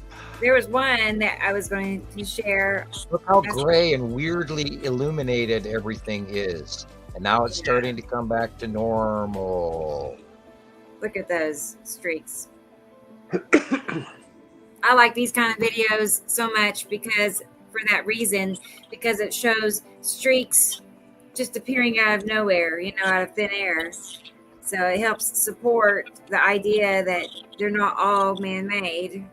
And the small ones are, but the wider ones that are farther up. And I always tell everybody, look behind the immediate clouds and look at the secondary ones behind it. And that's, just discount what you see facially at first and then look behind everything. Right. Just ignore all the streaks if you can. If you go to the upper left corner here, you see, go back to that one. I'm going to try. My fingers were dragging the bar. I'll try to get it back, though, because I saw it, too. Hang on. It was literally the tan asteroid, the salamander asteroid group. Right there. Yep. And you can also see the ring of Attu in this. It goes around, remember, the ring of Attu goes around the face of Attu's moon. Yeah. So find Attu's moon, which is just to the upper left, in the middle of the left. Whoops. There, that's an asteroid. Come back. There. Yeah, and the far left thing that's got the reaching globe around on the far left was literally either lead asteroid or tan asteroid. Let's see, look at the date, 23/11/13. So it was probably tan asteroid. And that's up in the upper left is the salamander asteroid group right there. Wow, I see it too. And there, of course, there are 2 or 3 sea trails going through this, trying to muddle up. And look at the ground. Look at the side cutoff illumination where everything is robbed of color and a gray. Yeah. And that's because the light is being pinched between the bodies also on the right-hand side. You can see. Yeah. Do you see the yellow moon? Straight big blue trail of the ion tail. That's but that yellow moon is really obvious. Just like 1 o'clock position of our sun, it's like pinching into our sunlight. There's a dark spot. Directly over the top of the sun is the red asteroid. See how big it is in that red asteroid shape? And Attu's moon is above that. Whoops. There it is. Move. Yeah, it's the same patterns over and over again. And lead asteroid is on the far right side in this shot. See that over there? A whole cluster of asteroids. Yeah. And that's all under Uri, under Attu's moon. And then, of course, at the horizontal left side, way behind it is green, blue, Saru. And on the right-hand side at the horizontal level is Nibiru behind Saturn's yellow moon, time after time after time. And that's also part of the light pinch that's going on while the illumination is doing the weird haze. And you're literally, looking underneath, and that's what that main first white line is the planet line. And then sea trails start getting added because you're trying to hide what's about to pop up. And it's funny, they always do it right in front of what's about to pop up. And if you learn to look behind them and ignore them, then you'll see what's really happening. Yeah, they after a while they kind of announce it for you. Yeah, they kind of let you, God, I'll be back outside in about 2 minutes after I take the groceries in, and then I'll come out and watch what they're trying to hide. Yeah. And they've also reduced the amount that they used to do. God, they used to just fill the skies in the early years in 2012. Oh my God, it was horrible. You'd see 50 trails going across, Yeah, what that must have cost and the amount of toxins. Well, your old partner his theory was that there were heavier days of sea trails because they were smaller and easier to spot. But as they've gotten bigger, it's been easier for them to blend with the sky, so people can't see the difference. Zane, in your experience, did they do a lot of trails over other countries? No, I hardly saw any of them in New Zealand. I don't remember them at all in New Zealand. And then in Australia, I was only there for probably 3 weeks or so. I don't remember many there either. Yeah, I think it was the major G7 countries that were doing the spraying. And I think that had a lot to do with, the double effect, trying to protect against the oncoming light, as well as block us from viewing it. I think the former was the main reason, but because you don't go spend a whole bunch of money unless it has a really dire purpose. And of course, I look forward to see what happens this year with Antarctica, because they're currently having a heat wave down in Australia, and it was announced today or yesterday, where they're warning people pretty much just to stay indoors. And so now they're creeping into summer. They're about to be in summer. They're in spring right now, and if they're having heat warnings already. I was going to say already, that's really early for them. Yeah, and that's why I was very surprised by the heat warnings. Wow. That's why I paid attention to it this morning when I saw it. I looked it up, and I've been watching the jet stream around the Antarctic region. Has expanded way to include Australia and New Zealand now, where prior to it was a single normal rotational jet on the entire southern pole, and now it's become 2 or 3 at some times, 3 separate jets, and across influence off the Cape of South Africa, and I've been watching the weather going around South America, and their climate as well has drastically changed. The Amazon is actually supposedly running very dry. So I haven't seen a model for a lot, many years. Remember how when we first saw them come in, we could see the definite demarcation line between the northern and southern hemisphere in the water patterns, right? And then all of a sudden they started mixing really bad. Right, where the troposphere and the northern hemisphere jets and the southern hemisphere jets all started acting differently. Mm-hmm. And there was reach across, and there was literal direction changes as well. And I believe a lot of the African trade winds, as they say, and the South American trade winds and changed and moved. And I think that had a great deal to do with our axis tip as well, including the Gulf Stream changed as of 2010. And that was recorded and documented. And then we got this El Nino thing. And this is where I was talking about the triple jet stream that's going over us right now, where it's going to affect Texas as well as Corpus Christi all the way literally to Maine. that moisture pattern is coming off the Pacific, off the Baja and the Yucatan, and they just had that major hurricane hit Acapulco overnight, and it went from a tropical storm to a class 5, I think, within 24 hours, and it was the fastest power up that was ever in recorded history of human recording of hurricane barometric. You think that was a close pass, Sam? The angle's right, but I think that is probably the effect of this axis tip. So I would say take that area and center it down farther to the troposphere, to the center of where it used to be, farther northerly. And if you were to view that El Nino effect, where that hurricane developed and all of a sudden just went, into the landmass and boom, and then it continued on over the Rockies, which started in about 2018 or 2019, where there was this new jet band that was coming off the troposphere Pacific and going into the Gulf Stream area and then across Florida. And that had never done that before. The weather never went over the Mexican Rockies before. It never had a jet stream. We had a single jet during the summer and then a dual jet come winter, one that went to Southern California and one that went literally over Washington State to Southern Canada and flowed back and forth, normal, and then they would get a bow in the jet, and this would cause normal winter effects or change in the extent between the hot and the cold masses, which would cause snowstorms or blizzards, depending on the fluctuation or the dip in the jet stream.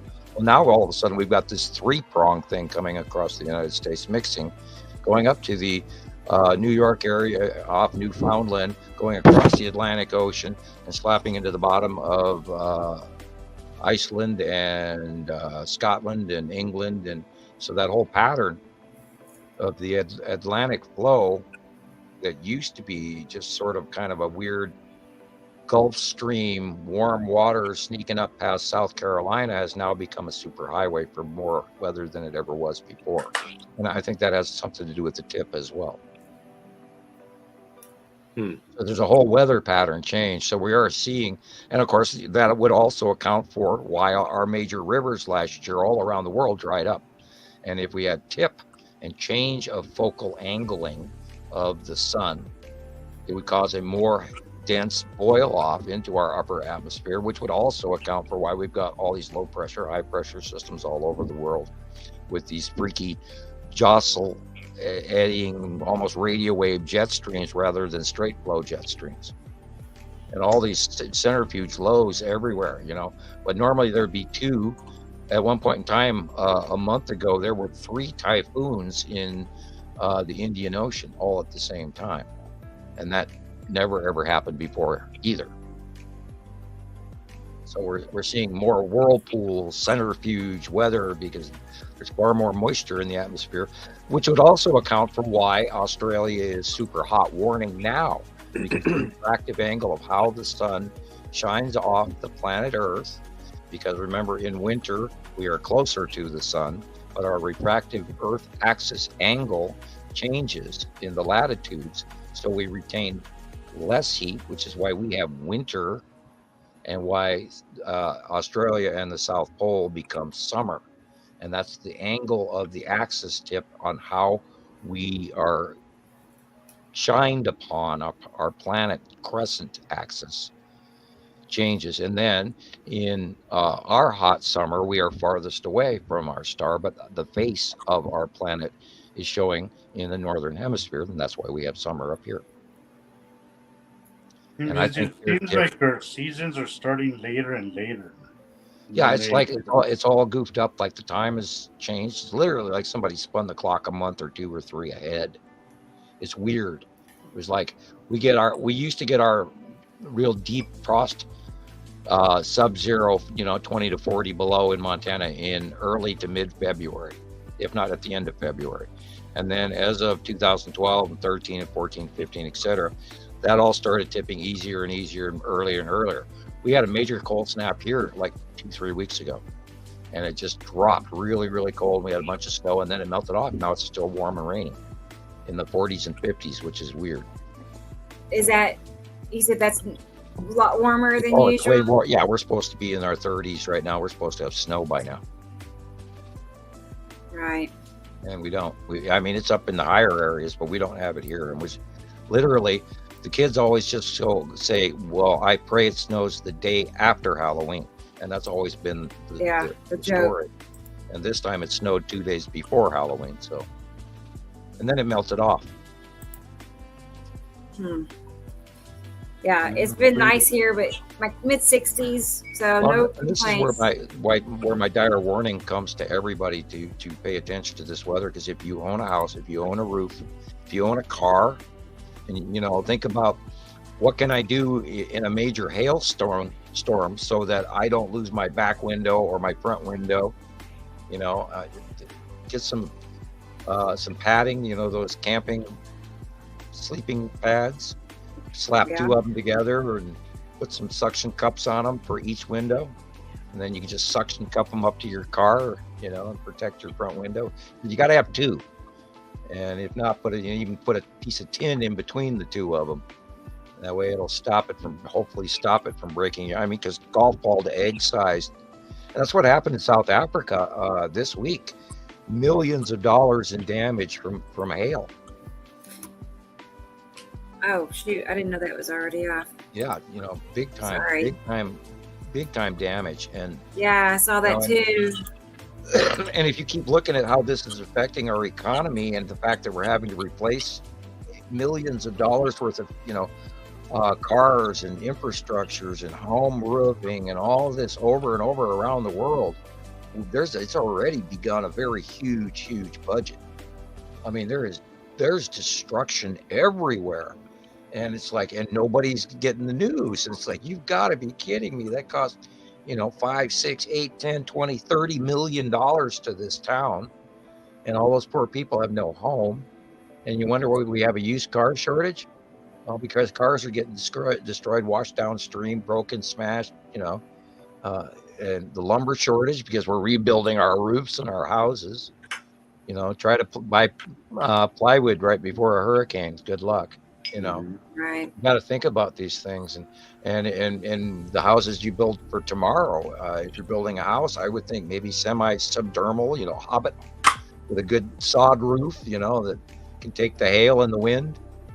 Or a geodesic dome or roundhouse or cob or whatever, or what do they call those big bank walls where you can grow half your house and the other half is, they call like a mystery machine or something like this, or I can't remember what they call it. It's like half space alien buried. Anyway, there's a lot of different housing methods. We have to rethink how we build our houses, because you watch these towns where their roofs are just ripped off and entire neighborhoods are devastated, and that's our weather now. Right. Gotta get a drink here. Way more severe, the big storms that's been happening for years now are just so week after week after week. There's some area of some part of this planet, and I'm not trying to hype it up, but we're cataloging this down every week. There's some port of thousands and millions of dollars worth of damage on some poor souls in some of their country. And we if you got a roof, you're fortunate. I've said it 100 times, like, holy crap, this is scary what's going on. Right. I mean, I can't even imagine 80 miles. We had them go by here, and we went through a couple of major storms up here in Missoula and Lolo and all this. We've had trees down and all sorts of that. We went through a couple of. We had the firestorm in front of my house this summer. I mean, we got burnt out, and the only reason my house across the street neighbors lost their houses. I didn't, because I was standing there after they evacuated me. I came back and made sure my yard didn't go on fire. Of course, I had a metal roof. They did not. So anyway, how close was it to your house? Like, how many houses away? In kitty corner, 40 yards away across the street. Man. Dirt road, not even, I have a paved road on one side and a dirt road on the other, and they were, 40 yards away from me, kitty corner. The whole field in front of my house, some 60 feet away, the fire ran past our house, and I was spraying my area, and the Forest Service made my front yard their parking station for about 12 trucks. So I knew they weren't going to let my yard burn. Literally, I'm sitting here. They rolled up their trucks right to my window. I'm staring at a grill of a forest fire truck right out my window. That's so too close. I was the bug out station. So and I was spraying that whole area down, and I was putting my neighbor's fence posts across the road out. His field burned up, and they borate bombed his house. They did like 6 runs over the top of him. And we had neighbors that had pink cars for like a month. Right. Gosh. There's that hailstorm. Right. Yeah. And you look at the back windows on these cars. They're all blown out. That one unfortunately not, but it was pretty catastrophic. They had snow and they had floods of hail, but it was some of the stuff in South Africa showed some really extensive damage. Plus they had high winds as well. That was the pre-part of the storm. The one in Saudi Arabia was, if you're looking that up, the Saudi Arabia one this week was unbelievable. And some of the shows actually show the side of Planetary Pass, and I did get to see that. Really? Oh yeah. It was like the pre-storm. They showed all the lightning and all the crazy shit, and then next thing you know, they're showing swimming camels. That's a lot of rain. Sad. Right. Yeah, seems like they get hit on that side of the world more often, though. Well, their soil is of a different temperament too. Some there's a little flood and other. If it's on rock bed or whatever, angular. It has to do.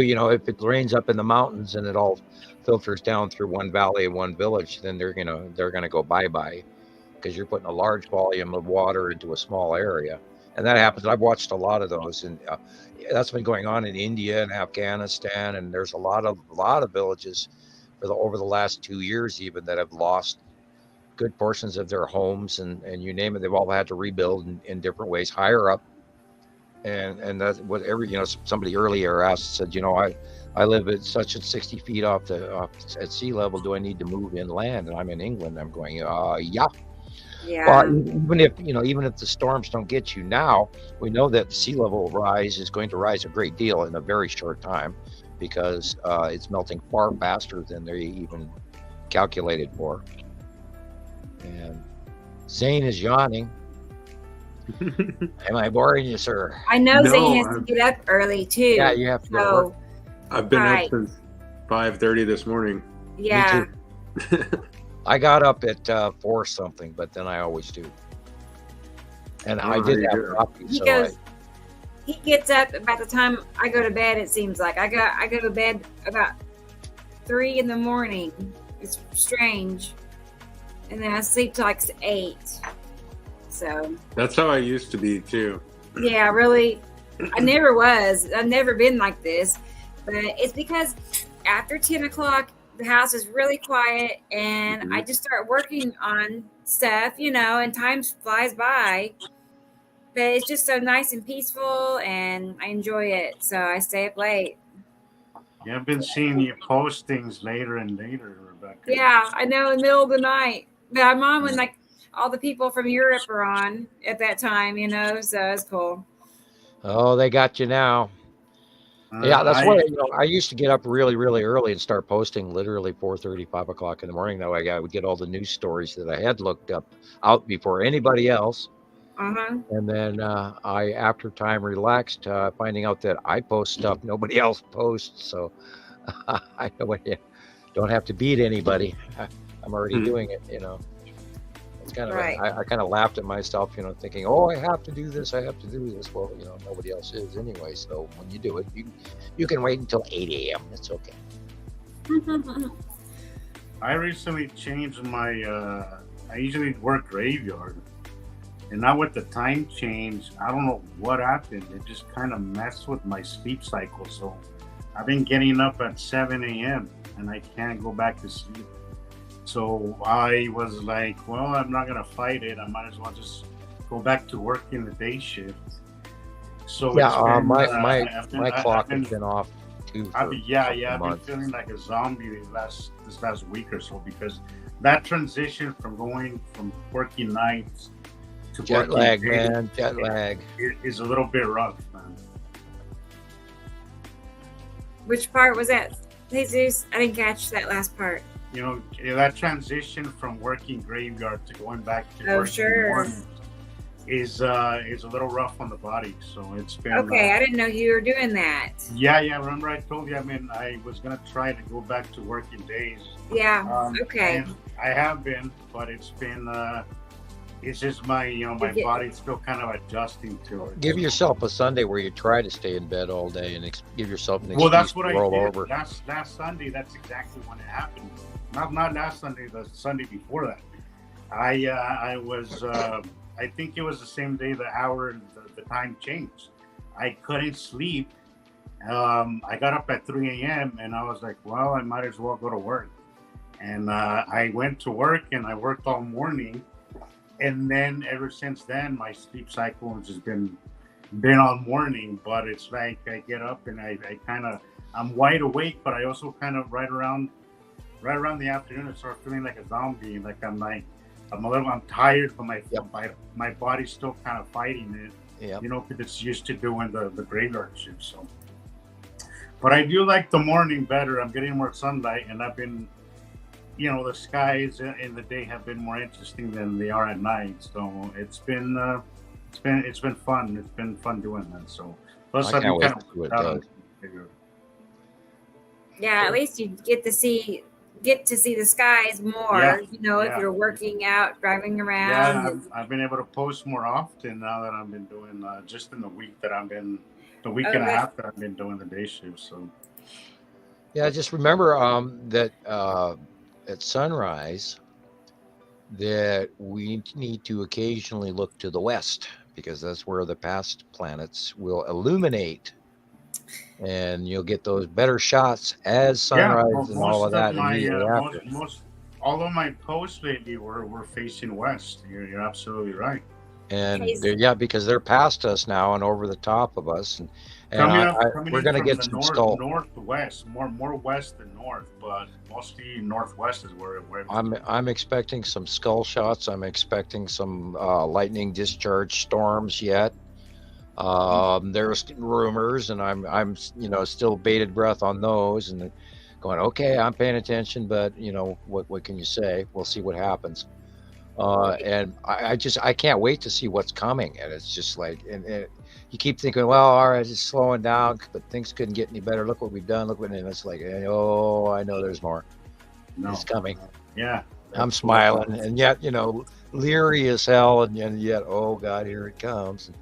No, just when you think you've seen it all, something tops it.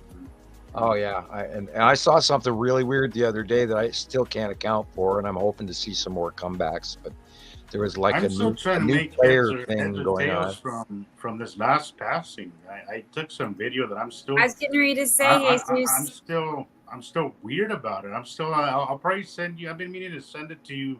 I haven't posted or anything, but send a short video of whatever's cutting into the sun that it looks like the long box. It looks like you can even put it up on my main wall if you want to. The yellow moon. It's not something like here.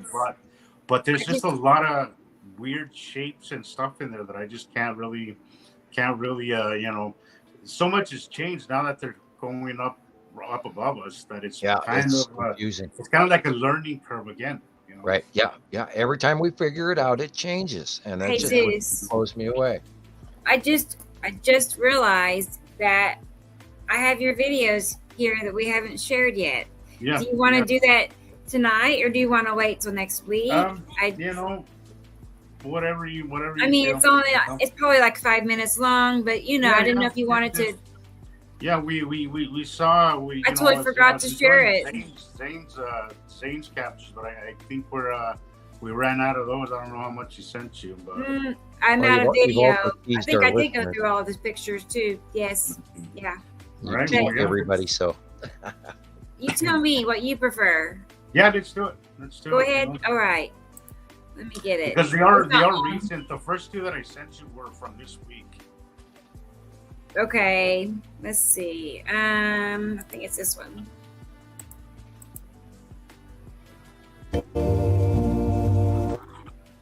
All right. Well, we'll start with this. And it is there. Okay. I mean, I'm going to step away just for a minute, though. I darken this just a little bit, just to kind of bring out a little bit of color. But look at the horizon. And Sam was right. You know, we're seeing just a little more of the horizon now as they're rising up above us. Yep. That one on the right, Sam. Okay. Spin it back, please. There, it looks a little boxy. Yeah. You said on the right.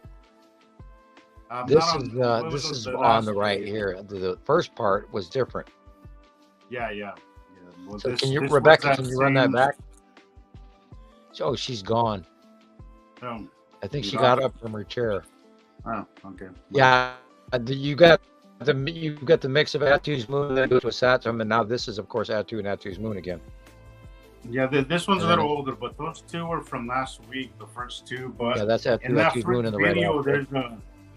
On that first video to the right of it, it looks a little boxy to me. I don't know if it's an asteroid or if it's I remember this. We talked about this when we were looking up, and then you see Atu, and then you go over here, and wow, that kind of blows your brain. Yeah, that is the asteroids underneath Atu. You see the stripes? Yeah, that stripe is the same thing from that first video. That stripe that goes right down the middle. That is the stripes of Atu, because Atu's moon is now smaller, and you're seeing Atu's moon there, but it's way up at the top middle. Yeah. But you're seeing the vertical or almost angled stripes of striped Atu. Mm-hmm. And then Uri is behind it in the blue in the left. Yeah. That is actually because you can tell the difference between Atu stripes and Uri stripes, because Uri is whiter with many finer lines, where this is more solid purple lined. Yeah, well, we can for about 2 or 3 weeks here, a month ago, everybody was getting captures of Atu's ring. Yeah. And here, of course, is see that blip dead center? Yeah. That was the side orb in front of the Texas cube.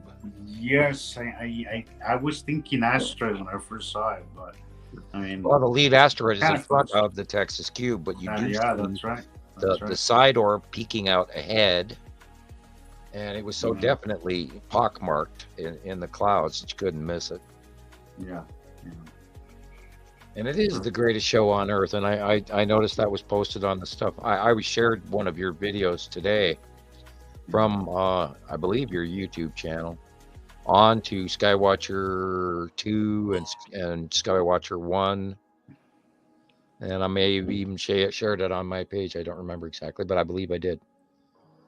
I think I saw something like that. So Zane, you can directly send me post more my page on if you want. Facebook. I really need to start posting more on YouTube. I kind of stopped doing that. I was trying to say to Zane that if you want to specifically send something to my actual page, you can send it there as well. I'll see it more often than I will on. Yeah, well, a lot of times, a lot of this stuff is the live podcast took 5 days to get to my news feed. So really? Yeah, sometimes I don't get stuff as fast as we're supposed to. Your news feed is always late, Sam. Oh God, I'll get a notification. And I've said this before. I get a notification that you posted something 5 minutes ago, and then I click, and it's 17 hours old, or 22 hours old, or a day old. Right, they're stalling our feed. This happens every time. Every time I get a notification that you posted something, I go in there and nothing. It's an old post. Yeah, so one of Rebecca's podcast video posts that she had shared on Facebook through probably Montana Skywatcher Anonymous, I believe, came up 6 days later on my news feed. And I couldn't believe it. It's like, you got to be kidding me. No kidding. Wow. And and this is why the view counts are taking over a week and stuff to raise as well. Mm-hmm. And I've seen them actually in some cases actually decline, which is weird. But no, that happened. I reposted YouTube a few times. I'd go in, I'd have 400 views, and then I'd go back, and it was down to 350. Yeah, I saw one today on one of mine on Montana Skywatcher 2 that said 0. And I went, okay, this has been up for about 20, 30 hours. Yeah, and 0 people have seen it. Mm-hmm. Good night, Olivia. Thank you for being here. Yeah. So anyway, as I was saying, sometimes we've got to post stuff directly to PM each other to see stuff within a timely manner. Mm-hmm. It's kind of a pity. I wish they hadn't. I'm glad on one hand that they have set up some of the cleanup that they're doing, but on the other hand, there's a lot of shit they're messing with that is not cool or comfortable. But it's the only game in town, so that's what we do. But I think the more of us do it, the more chances there's of this information getting out there. Yeah, I hope it becomes a little more commonly accepted. It's not like, like I've said in the past, it's not like 6 of us are getting together from a local Facebook page and saying, well, this is this. No, this is thousands and thousands and thousands and thousands of us getting together. And, I'm going to steal a tag from Beard Meets Food guy, and he calls it the Beard Army. Well, I'm going to say the Skywatcher Army, and of course that implies violence, but so we should say Citizen Science Coalition or whatever. And we have to get everybody together and keep posting and to make a normal out of it, and get it spread out far enough that it becomes a sandwich rather than just. I think that's one of the biggest problems is we got to desensitize people to this information, because right now it's like so odd and so so taboo and so uncommon to see this. But I think if we do this a little more as often, consistently, people will get desensitized to it and kind of start accepting it and start absorbing it. I mean, look at us, me, Rebecca, you and Zane. I mean, it took us some time to kind of really, let this sink in. And we're not a bunch of teenagers coming up with a conspiracy theory and passing it off on some other place that I don't even know. Yeah, we all were on the fence about it. I was on the fence about this, and I wanted to disprove it. And in doing so, I think we all ended up proving it more, There was a part of me that I just wanted to really understand if this was real or not, and that's why I got obsessed with taking video and taking pictures. And after you do that so long, you realize, well, this really is happening, and it's crazy. It's really crazy because what's happening is just so out there. It's just so absolutely out there that it takes time to kind of sink in. It really does. A lot of people say, oh, I saw those round things in the sky and that was so dark and it was so freaky and you could see them moving, and then that's where they let it go. And you get, wow, you're seeing something for a reason, because it's important, because there's a whole series of asteroids that pass Earth every freaking day, and they come down and they do whopping nasties and screw with our weather and mess with shit and tear people's homes apart and tip the earth and all sorts of crap. And it could happen any given day over and over and over again for the next, how many, 6 months, 8 months, a year, 2 years, 3 years, 5 years. We don't even know what this, but it's getting worse and worse and worse. And they're lulling it, going, oh, it's climate change. And they're still in the middle of the argument going, see, it's climate change. And people don't even accept that. Speaking of that, recently I picked up this young lady, and she was telling me that she was on this whole climate change thing. She said she just graduated from the climatology, or I don't know, one of those climatologies, one of those things for meteorology. No, for climate change and okay. And talking to her just for a little while, I realized she had no clue. Like she was really clueless about what was really happening, and she was telling me that they were considering spraying the skies to do that, and I tell her, aren't they kind of already doing that? And she says, no, they're not. I'm like, okay, yeah, I think your education that you paid for was really limited, so I just kind of stopped there because she didn't really sound too open to anything that I had to say. So but talking to her kind of gave me a glimpse of the problem with the education system and this kind of information that it starts in the education system where they just don't they have a certain way of teaching stuff. You're teaching everything from the 1880s. Yeah. We're still teaching Einstein's physics. We're still teaching Newton. We're still teaching gravitational everything, and of Heisenberg uncertainty principle. Oh my God! Talk about the biggest lie that ever was, just so you can get a paycheck. And those people have been milking that for what, 140 years? No, not 100. Yeah, I asked her a few questions. I asked 140 years. Yeah, I asked her a few questions. I asked her about our moon cycles, if she's noticed. I asked her I asked her about the auroras and all, first of the whole moon thing just kind of was beyond her. And she was kind of young too. She's probably in her mid-20s, late 20s, pop. So, but ask somebody where Paris is really beyond her. It seems like the whole moon thing, or moon phases, like she never even heard of the moon phases, the phases of the moon. I was like, well, I thought that was common knowledge, but apparently it's not, because she's like, well, what do you mean moon phases? And I was like, really? Like, you don't know that we had 8 moon phases up until, and I just kind of stopped, and I was just, I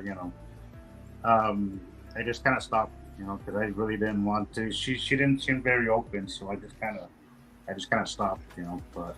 Yeah, try dropping the, there's a binary solar system. No. And she insisted that the Great Salt Lake is, it's going to dry up. It's just a matter of time. It did get a strong reprieve this year, thank God. In that one, I was like, okay, yeah, that's accurate. I think that's about right. We are past we are past the halfway point when the new lakes have returned to Central California, Central California as well, and they're going to get more. We got over 700 inches of snow, so that helped. If we have a few more of those. The rotational storms are on the way in as we speak. Yeah. So I was like, well, you can't write it off as it's kind of dry. Who knows? With the weather being the way it is, who knows what's going to happen? But yeah, her main focus was people and how people and carbon emissions, which I'm not saying, which we all know has played a part in all this, but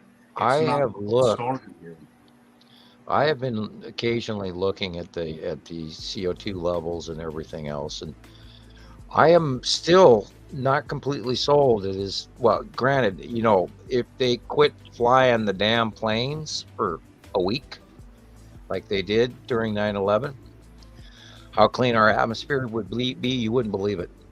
And most of what the problem of our atmosphere is actually airplane travel. Because at any given time, there's over 1 million people in the sky. Mm-hmm. And we're really polluting the shit out. And, world travel is not the big boon that everybody assumes it is for vacationers. Yeah, it's great to get to Hawaii quickly, but I'm not so sure that we should continue living our lives the way that we're living. We should, of course, find, electric planes or this or that or the other thing. And we should, knock off a great deal of the carbon emissions. But there are certain places that electric battery operated vehicles will not work. And I've said that 1,000 times about Montana. Yeah, Samuel. No battery car is going to work up here. Last winter was a perfect example. When I was up in Park City, we had negative 12 degrees, negative 12, and that's not even as cold as it gets in some areas. It's not even as cold as it gets up there on a normal year. And I picked up at least 5 people in one day whose electric car batteries were, Frozen. were not charging. Yep.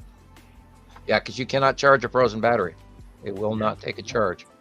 Yeah. And so we have to really seriously, and of course, hopefully the future, this was what will occur once we go through drastic enough changes where people realize, oh, holy shit, that we're living in a different world than we were living in. Because, realization that, the shit has hit the fan and things have changed is not coming to people. And we've already stepped across that threshold.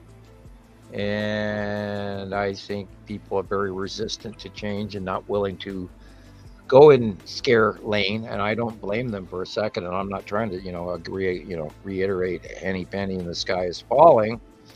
But the way we live is changed.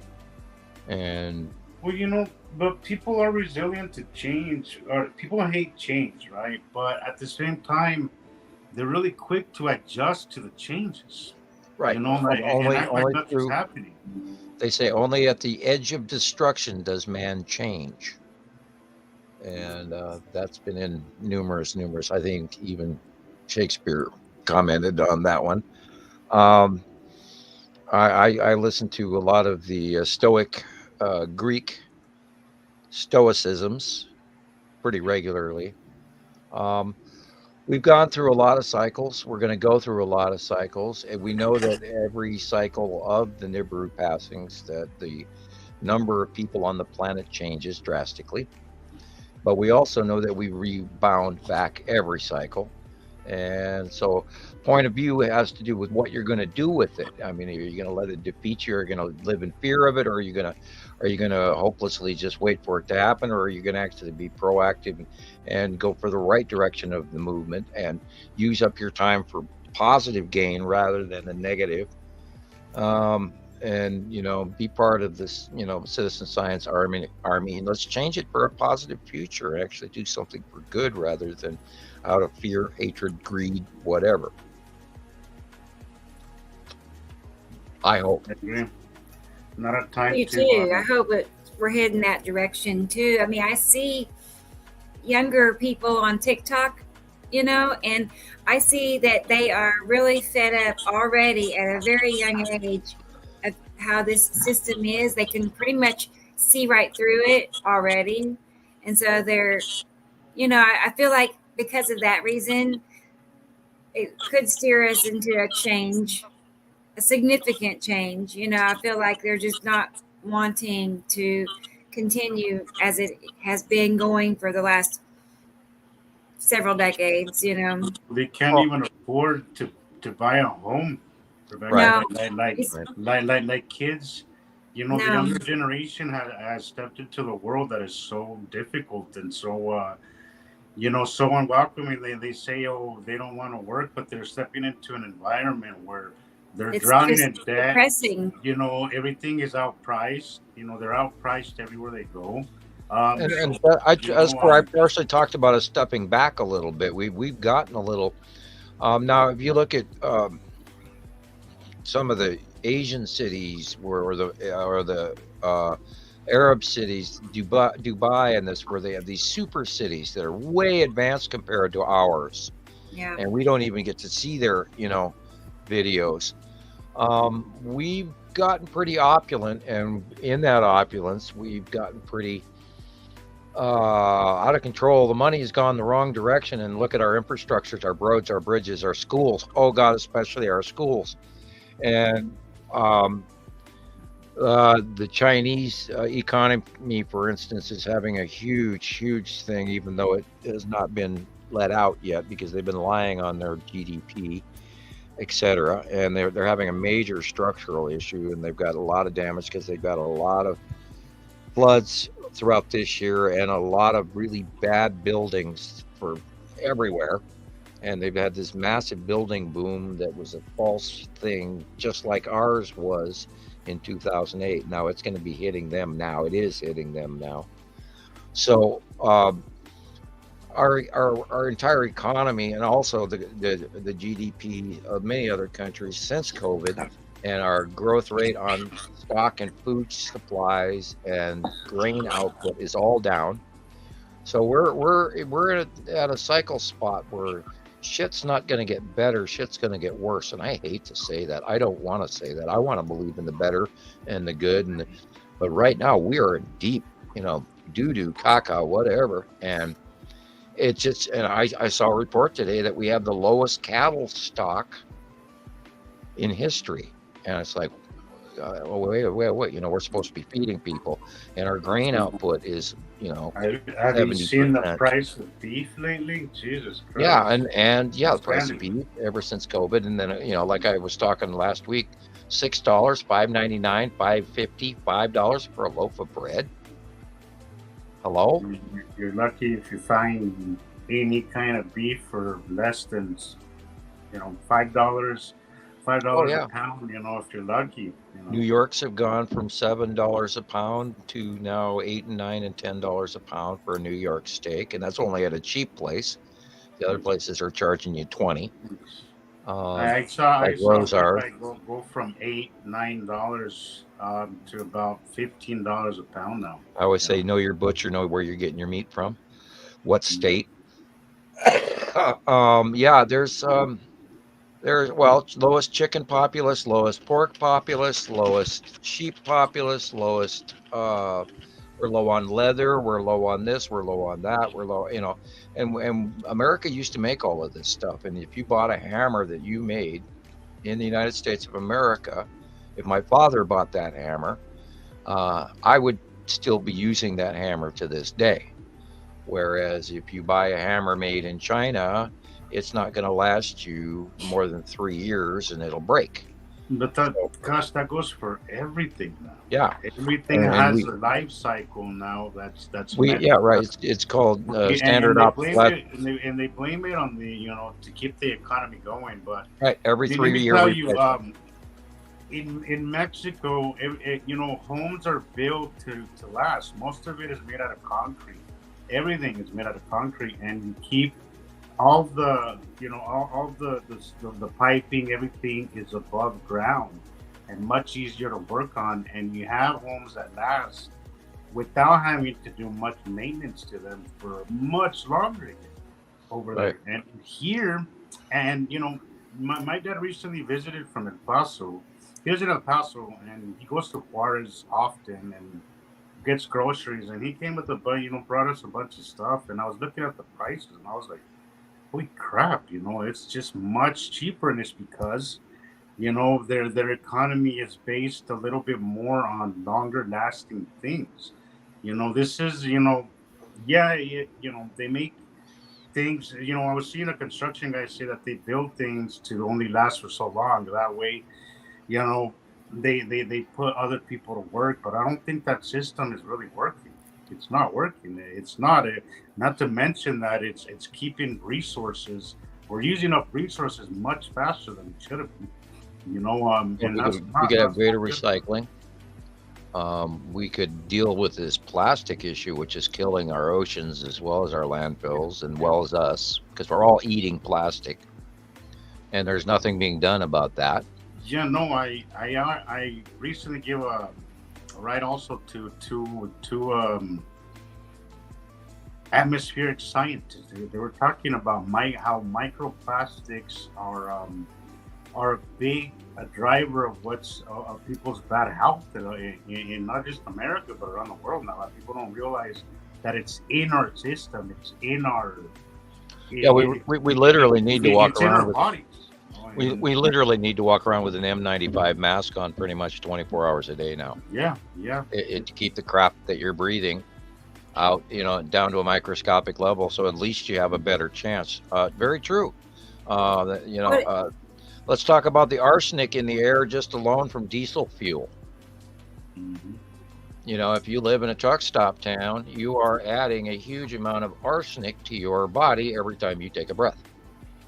We have a huge truck hub here, huge truck hubs, right. And they're that's a big contributor to. They're literally exempt from EPA rules air quality had since the 70s. And did you say about red iron oxide? Did you say that was a factor? Because we see those videos where people are, taking a razor blade on windshields and scraping, right, and then getting magnets and it's magnetic. Right. So what is that? There is a layer in Caribbean fossil records, believe it or not, embedded and mixed with some of the limestone deposits from the ocean floor, etc., that do depict every 4,000 approximate, give or take, year deposit of iron oxide that they cannot find the origin from. But then there is also the dust from the Sahara Desert in Africa, northern Africa, that blows off every year at the change of the trade wind cycle. Now, that is what also fuels the hurricane season, etc. So, depending on what part of the country you live in, it will depict whether or not you have Sahara Desert sand, and there can be iron ore in the deposits of the Sahara deserts because there's iron ore in rock all over the planet. So, depending on where you live, if you're in the southeast of the United States, it's very likely you have Sahara Desert sand dust on your car. If you live in Washington State and you have this on your car, I would say then it's most likely from another source, etc., etc. So location can have an effect on red oxide iron ore dust. But here's Avengers. Hi, Avengers Captain. They asked, Captain. Right, the iron oxide dust comes from Isatum's moon, right? Well, it would be coming from Isatum, which is red. Isatum's yellow moon. Effect of the ion bleed off around it, I'm sure, has some catastrophic planetary effect, being that it's going around in obvious close turbulent eddies and its fire-like disposition. We believed in that, but then that also bleeds into the Planet X iron oxide dust dumping. Right. Early. I'm just trying to clarify. Is it as they say it is? Is that? Well, there is that layer that forms and has been found to be forming in some rock deposits on a cyclic 4,000 year marking. And that could be depositing from Isatum or the planetary passings, yes. Yeah. If it's in a yearly layer in every year's rock buildup from past geological samples, from a core sample, then it's probably Sahara. Wow. Okay. And if you're in Florida, well, you can have a considerable amount of Sahara sand deposit in the ground that they live in, because it does go all the way across the ocean in the trade winds at that time of year, and dumps and part of the hurricane season, which is part of what the hurricanes and the dust and all of that creates this electrical. It ultimately, like Jesus was saying, it's ultimately space dust to, that we're you get space dust all the time from space, always. From space. Yeah. Maybe it wasn't you. I don't know. Now I'm confused, but I remember somebody saying that a lot of our dirt. Yeah, that was me. A lot of our dirt comes from space. Okay. Yes. And that's how what I was saying is that you often see dirt outside and rocks, and their natural habitat is actually up there. That's where they come from, and the thought of that is a little weird. It's just a little weird to think of that. Well, but we're seeing rocks fly past us daily. And to think of that's more of their natural state than anything. Well, okay, how do you think skeletons got underground so deep? What? Well, yeah, that's because over time stuff falls down on them, and some more stuff falls down on them, including leaves and branches and sticks and rot and decay. But there's also a certain amount of debris and matter that falls from space, and that's how everything gets sunk into layer after layer after layer. And part of your soil sample comes from the debris that has fallen regionally within your area, and then it gets smashed down and turns into this kind of rock, or it turns into that kind of rock. Then you have fracturing, and then you have steam emissions, which change the tannic acids and the tannins and the I can't think of 4 or 5 other terms. Anyway, and it changes in between, which creates the like the geodes or the crystals inside rock, or gold or this or that, all pressure and mixing and being moved around, and tectonic plate crunching into each other and doing this, that, and that over a million years. Anyway, and so we're actually getting bigger and bigger over time, because yes, the space dust and our trees and branches and sticks and all of the stuff that falls down. That's how we get bigger. Okay, here's another question from Avengers. It says, oh, you mean ice atom itself is covered in iron dust, and that dust gets kicked up into its atmosphere? Question. Well, if this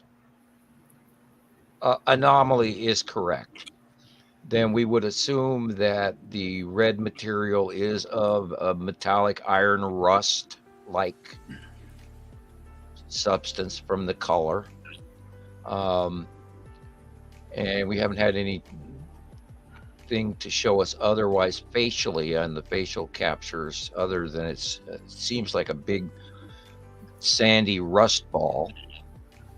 We've seen some craters, but just more shadowing than actual craters, and some bumps and lumps on it, but nothing in crater form. So it is a planet, and it is smooth from our pictures, the close-ups from 2015, 16, 18, 19, etc. Because there was a period we weren't viewing it so much in the middle because it was above the sun and hard to see. But anyway, so it's very, very possible, because of the ion tail and its turbulent nature and its visibly turbulent clouds that we do see, that it is dumping some iron dust or sand or a rusty material of some oxide of or other. Yeah. And So I wouldn't say an alkali, I'd say an oxide, so I don't think that's one of our worries. Yeah, it might be, crap to breathe through, and I don't see it as terraforming, right? I just see it one of the planetary effects. And I think a more major concern would, of course, be the asteroids and the debris that they, might be losing. And somebody mentioned earlier, well, what about after the planets leave and the asteroids they brought in from the Kuiper Belt? I imagine, yeah, I don't think they brought them in. I think they knocked them out of the way. And there's all kinds of new shit showing up that they see every day for a week ago, and it just zips past us, and they go, oh shit, thank God it missed us. And I think there's a bunch of stuff that's getting past NASA that they don't even dare admit. Look at that video from MBB that we played a few times. That's crazy. Yeah. That is some crazy shit, man. And then we could probably just. I'll get that. But here's one other related comment question. They ask, didn't the past visitations of the binary system cause the floods, which would have buried skeletons? Well, yeah, that too. Yeah, but if you look through the history of the world, I mean, many of us are standing on what used to be oceans, and many people have oceans that used to be land. So yeah, it all changes. Of course, the tectonic plates have changed over the millennium, and so things that move, yes,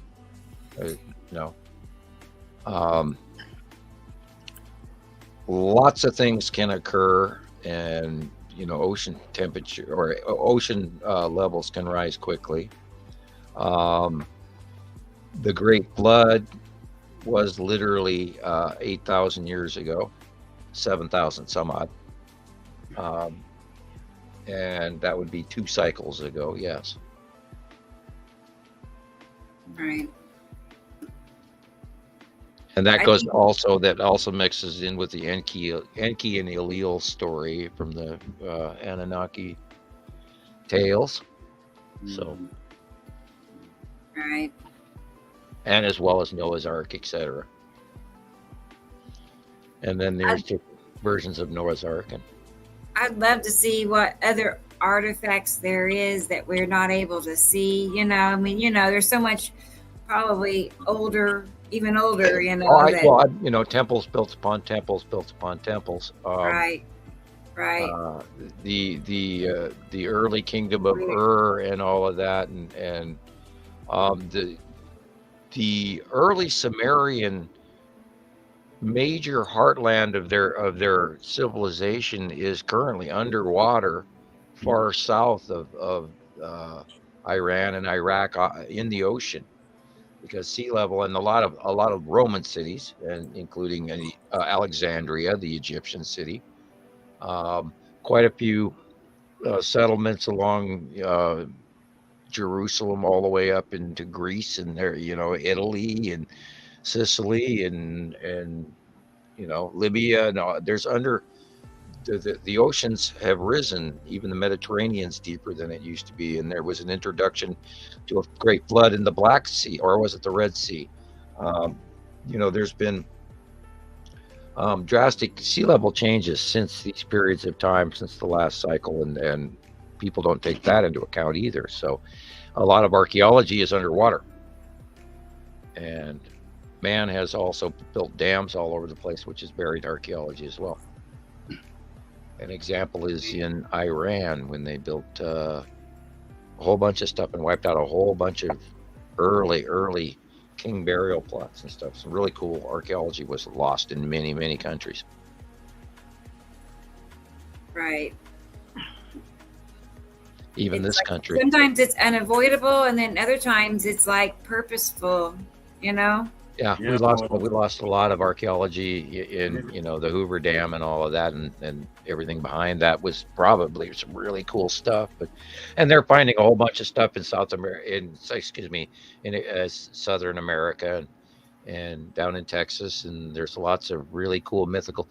And unfortunately, the Smithsonian Institution got rid of all the giant bones that they've been collecting for decades, and they destroyed them, which I think is a crime. Yeah. And a lot of them came from Texas. A lot of them come from Michigan and Wisconsin and Ohio and Indiana. And there were great villages where the North American Indians, the early ones, pre-Incan and pre-Aztec and all that, even before them, were doing trading all the way down to the tip of South America, as well as working with the giants. And that was 2 cycles ago. Mm-hmm. Or 3. I'm not. I think it was up to 15,000 years ago. I'm curious. Like I follow the mud flood Tartaria information too. And I'm like, I'm so curious when, like, who and when actually built all those buildings. The buildings that some are still around. Where? A lot are gone. Which buildings? Where? I mean, they're worldwide. It's the buildings that we cannot. Where the locked footed stones with the right that we can't world begin to replicate now. Fairs, around the world, buildings that are just absolutely phenomenal buildings around the world at certain heights above sea level. There are major long stones that weigh hundreds and hundreds of tons that we could never move to this day. Yeah. And there are multiple platforms laid out throughout the earth that are always there, and that way a large landing craft can come down and collect the commodities at a known given point. And these have been celestial marker spots that have been worked and reworked through generations of civilizations. And I just got to remind everybody, this has gone on for thousands of years. Not anything that we are written in the Bible, not anything that anybody who believes in the Southeastern American arc, who thinks that the world's 6,000 years old. None of that. We are thousands and thousands and thousands and thousands of years older than modern science is accounting for. And about every 5,000 years, most everything is just gone from time and age and water, and unless it's really, really, really buried in or protected in a spot where erosion hasn't taken place. And that's why you find a bolt or a machine cog in a million-year-old piece of rock, because there's a lot more going on for a lot longer than anybody knows. And I love watching old ruins and old stuff like that, because I think it's very telling that, about our history, about how much older, Right. humanity has been here, and man's whole what they base. account for, what they tell us. Well, they account for the ice age, and everybody thinks that the entire Earth was frozen, and it wasn't. There were civilizations still existing in thawed out regions. Yeah. Not the whole Earth was frozen. And although we've had 5 ice ages within most of our contemporary later half of our existence of the planet Earth, because earlier, of course, it was different ages of life forms and water, and prior to that it was a volcanic mass that took millions of years to cool down, blah blah blah. But we have to realize that there was so many more things going on. And I'm trying to think of that one movie where this alien guy is landed on there, and he's handed this next to nothing, and he's wearing this cloak, and he bends down, and he puts his stuff in and puts the local water in it, and then drinks the sample, and it completely changes him genetically to fit that planet. I'm trying to remember what the name of that was, and I think that had something to do with the Alien Predator movie series.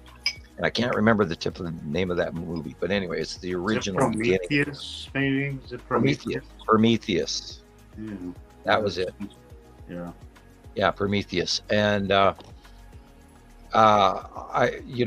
we were placed here to do, and we were given food support because wheat does not come from Earth.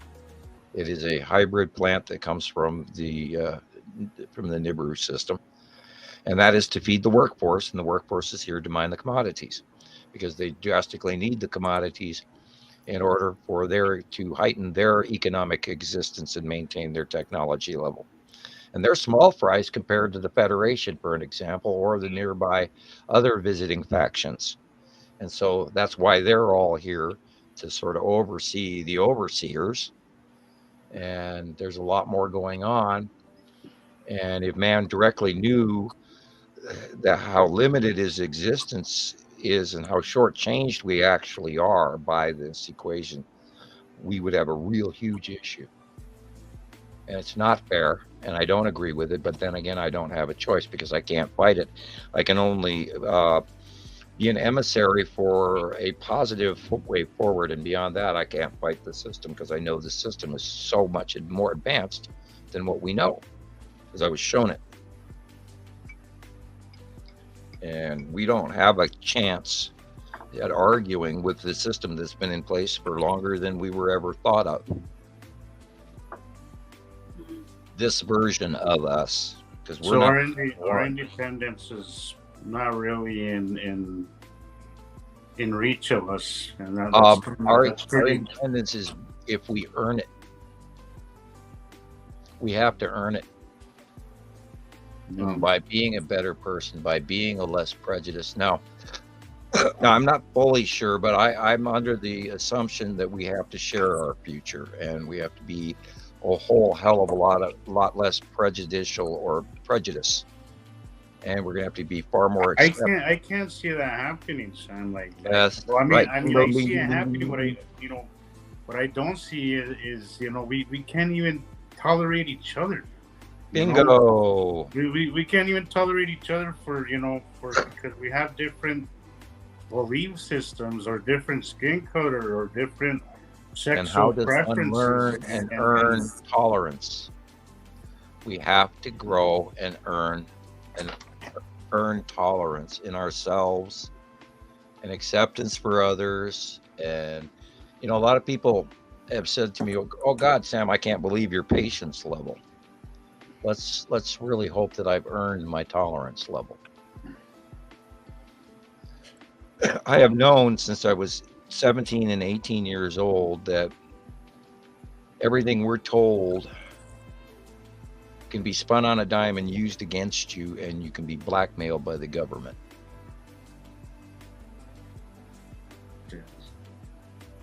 And they don't give a shit what you think. And if you don't agree with them, they'll spin it on you one way or the other, no matter what, they win.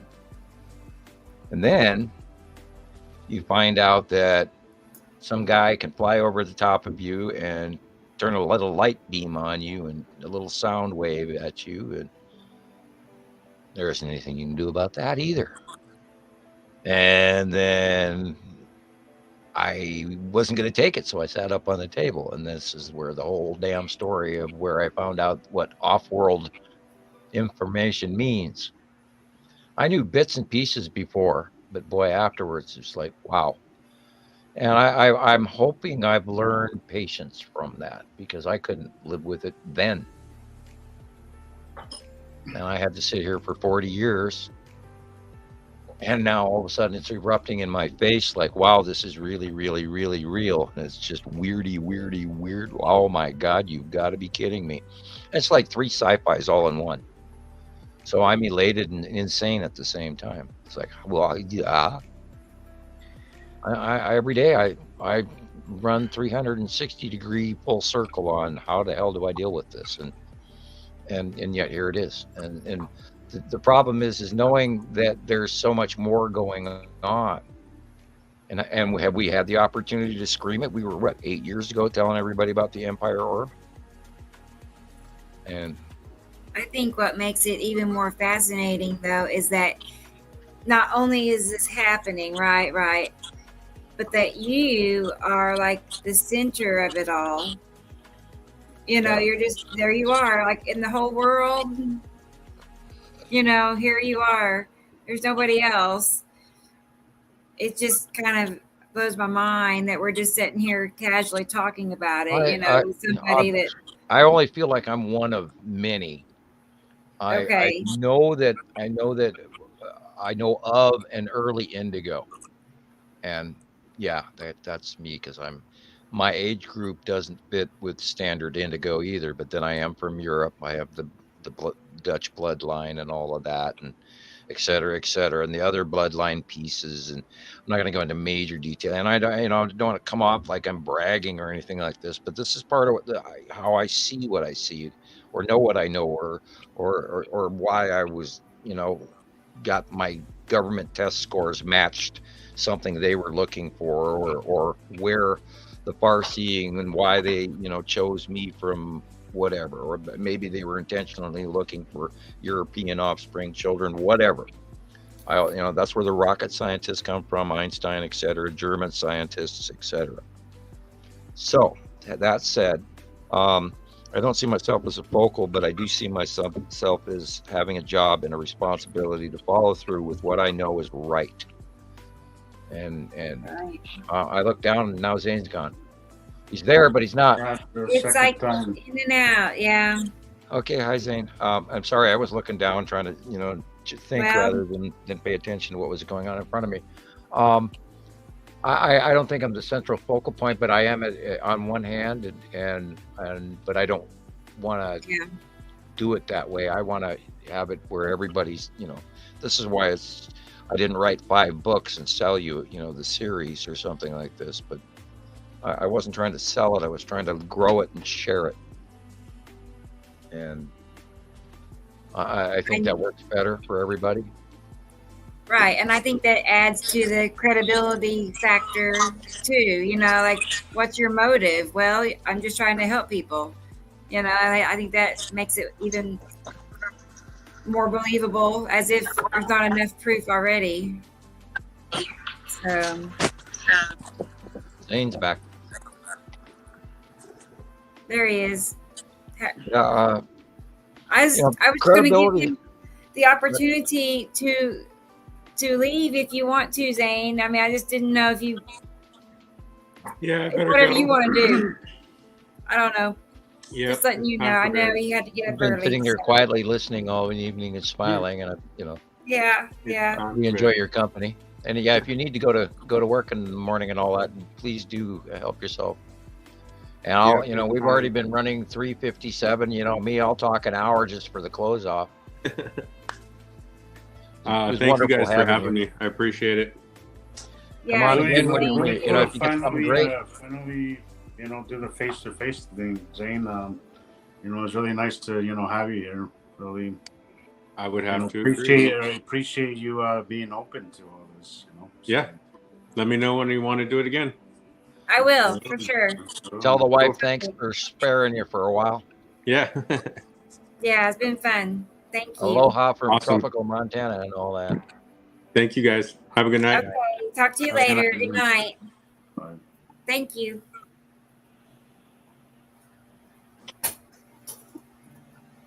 There he goes. Cool.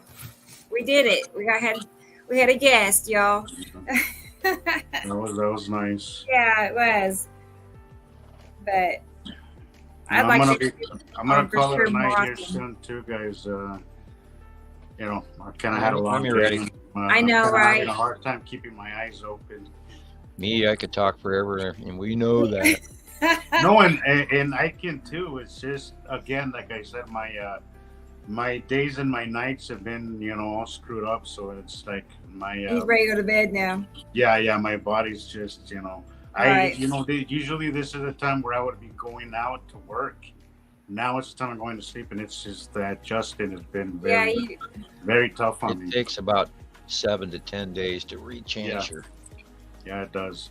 And I want to keep this day thing going too. So, because I even like last Saturday, I was able to go on with you guys because I was actually up, instead of sleeping, my day away. So, and I think Saturday did pretty. I think the views did a little. I haven't even seen what the views are on that, but Saturday's a good day to go on too. Because it's a weekend and people aren't working and doing all that. So, so yeah.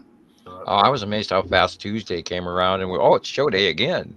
Yeah. They just spin around. It's time to go on the show again. It was just Saturday. It's like every 3 to 4 days. And then we spin around, and then it's there again on time Saturday.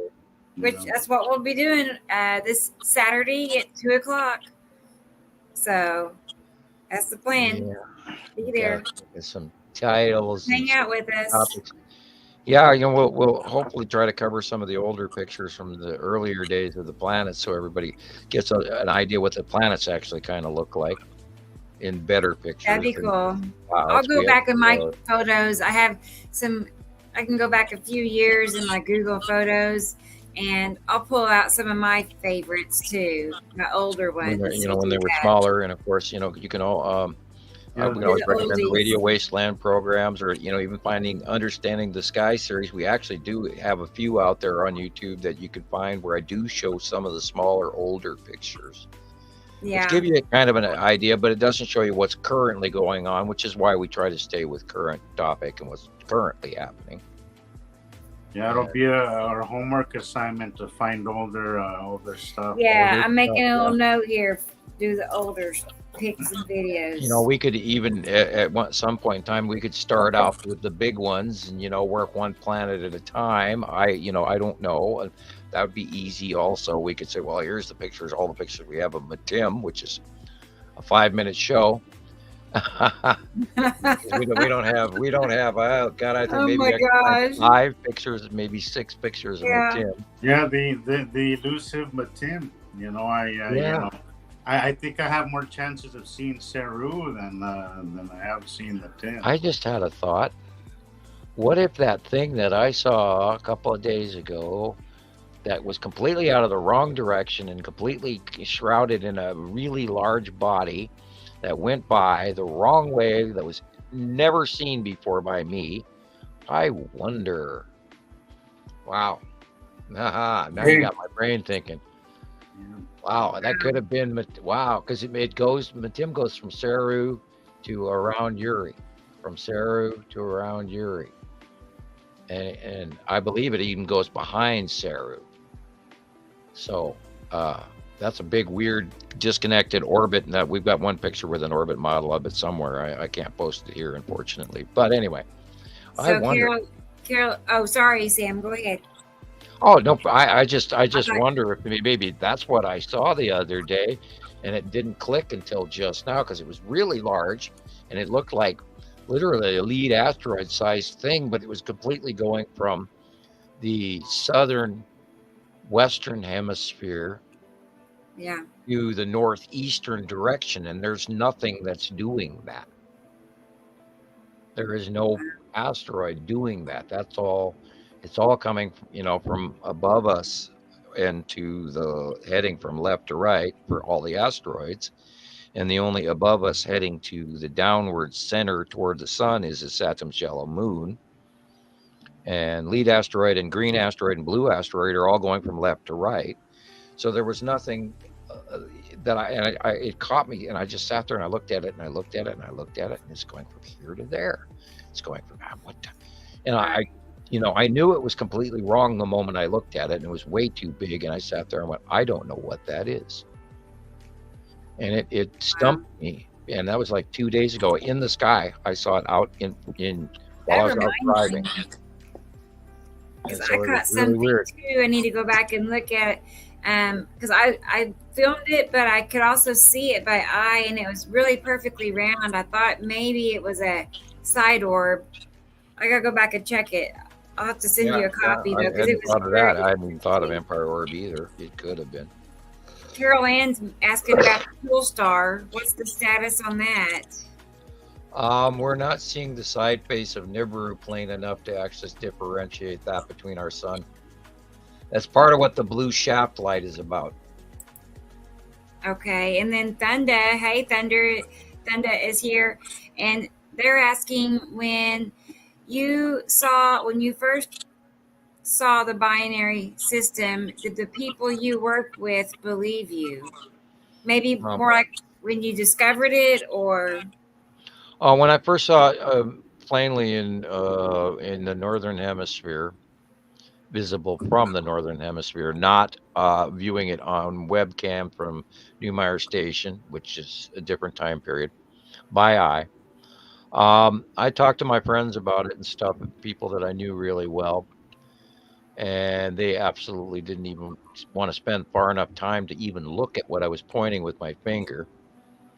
And so, no, people did not believe me, and that is part of why I went into trying to get worldwide comparatives from around the world, knowing that what I was seeing had to be verified in some way. And the only way to verify that was to see if it was higher than the clouds from somebody else in another state or another country. And that's what I did. I started going and gathering and collecting shots from everybody. And that's how Montana Skywatcher 1 started, way before there were any other sky watching sites out there that I could even think of or find. I mean, there wasn't any cloud societies, nothing. Right. There wasn't even any sea trail sites, and all of that came after me. But then I started earlier because I was in Montana and I was sky watching. So, right. And then, I hooked up with some scientists and observatories, and all of those people sort of silently drifted away over the years. Some are still here. I still talk to people in London and in Berlin occasionally, and in Holland, and a couple of people in Sweden, and I could keep going, but and a lot of people really love the material, and I'm glad they've all been along for the ride. And so some people have come and gone, and not everybody wanted to even some of the best shots. I did actually get some photos of my own taken off a few cameras, and nobody believed that was Nibiru. And then we still have a bunch of early 2012 Nibiru shots that we use regularly, and I think they're highly discounted the moment I post them, and it's just amazing.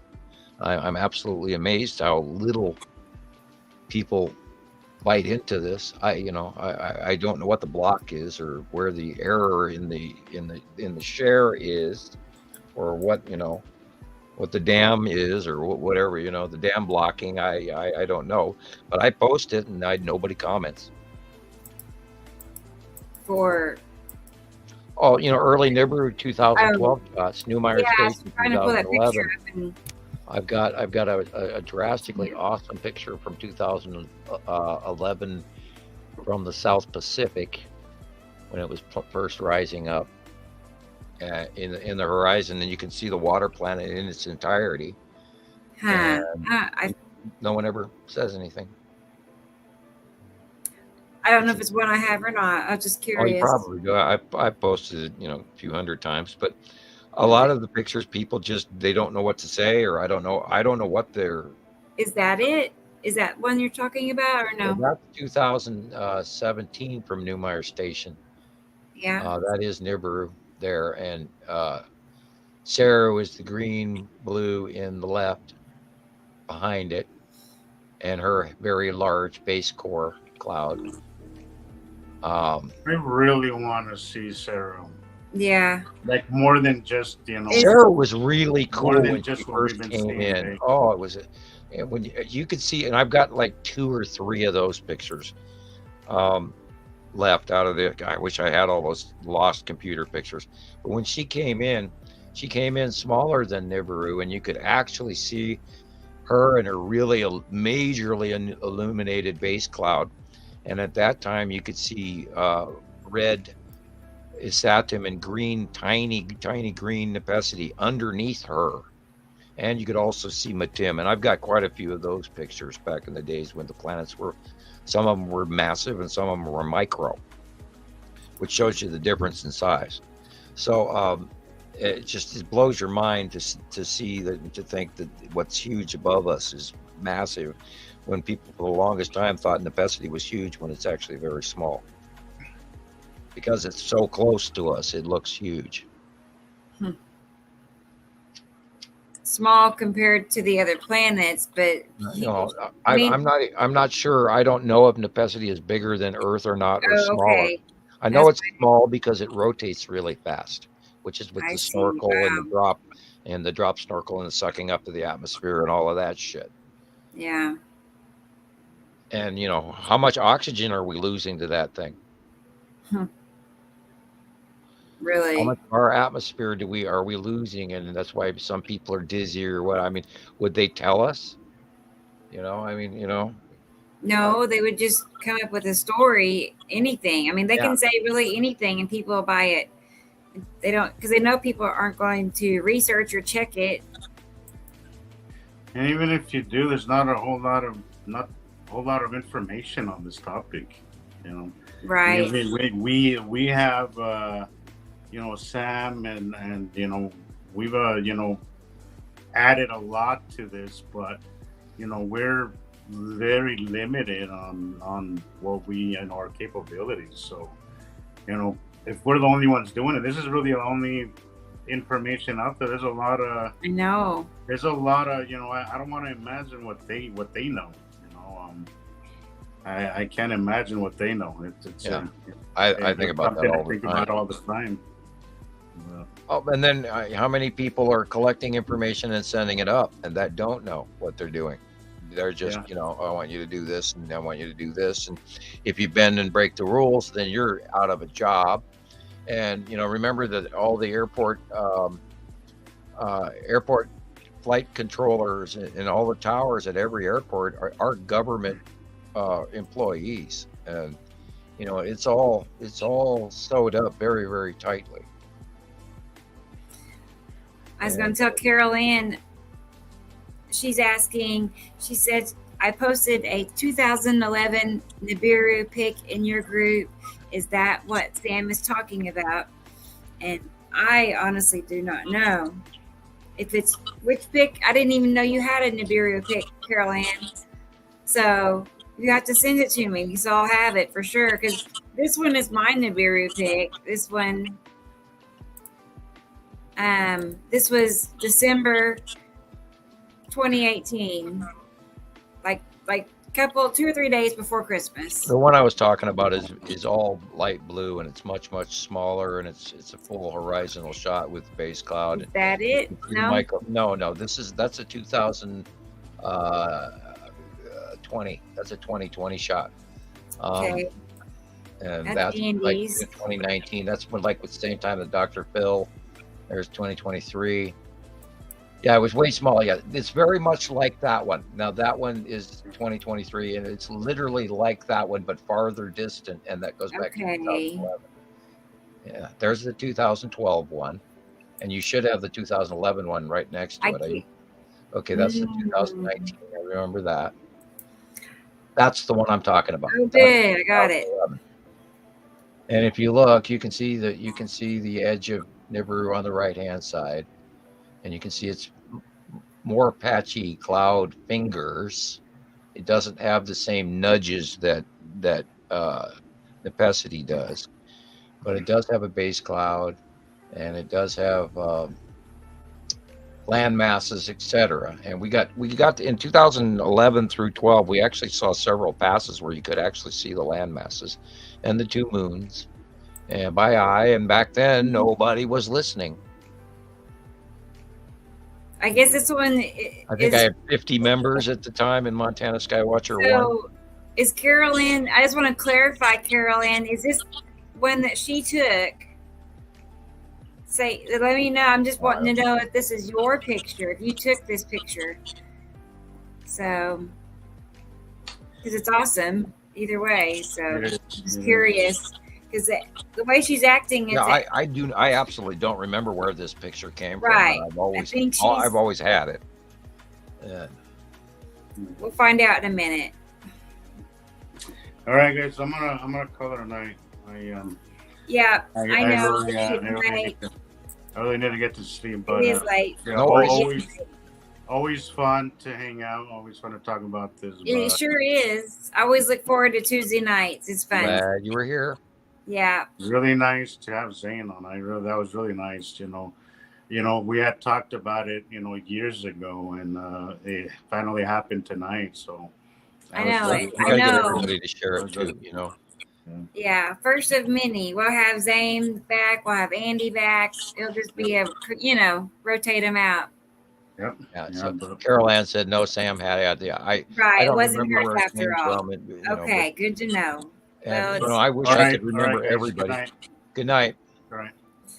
Night. Yeah, I wish I could remember everybody, but everybody's pick and where it came from. But I remember a lot of pictures as it is and a lot of details, but can't remember them all.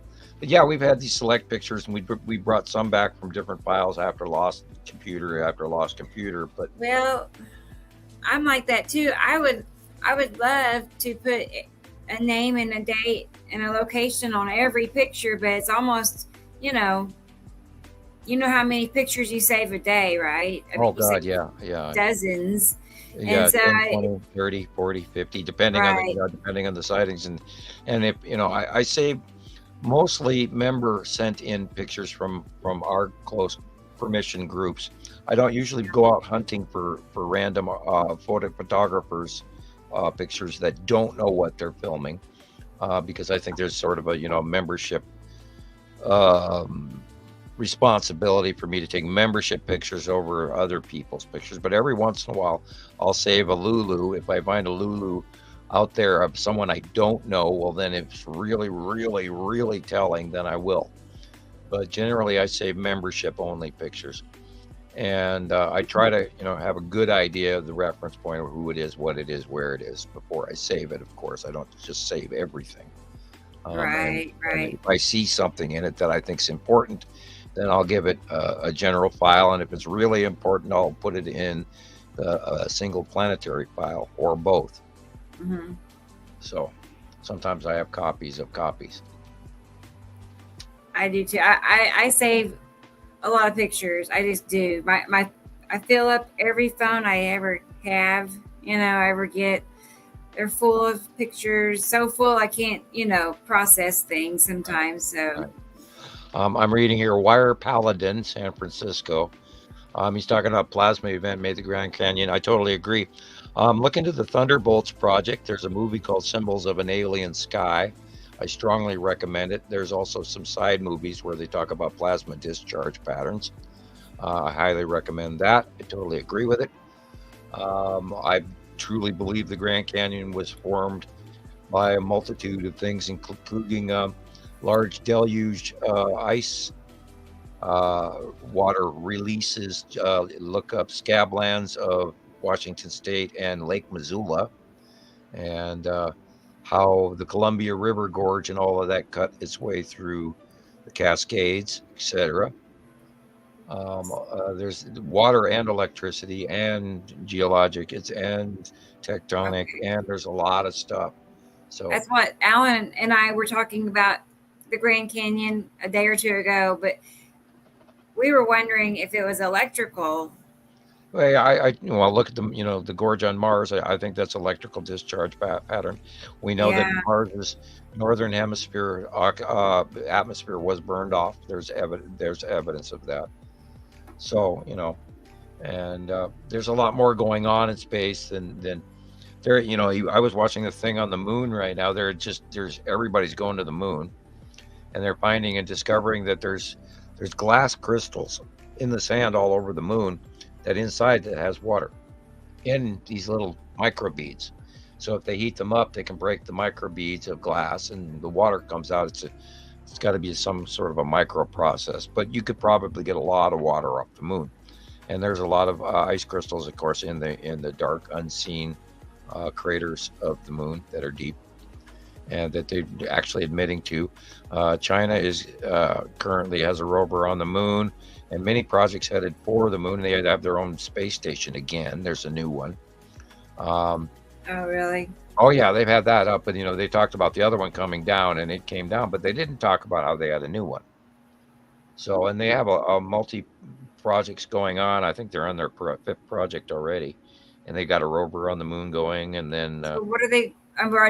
You probably don't know India why they're put going to the up. moon. What's the attraction?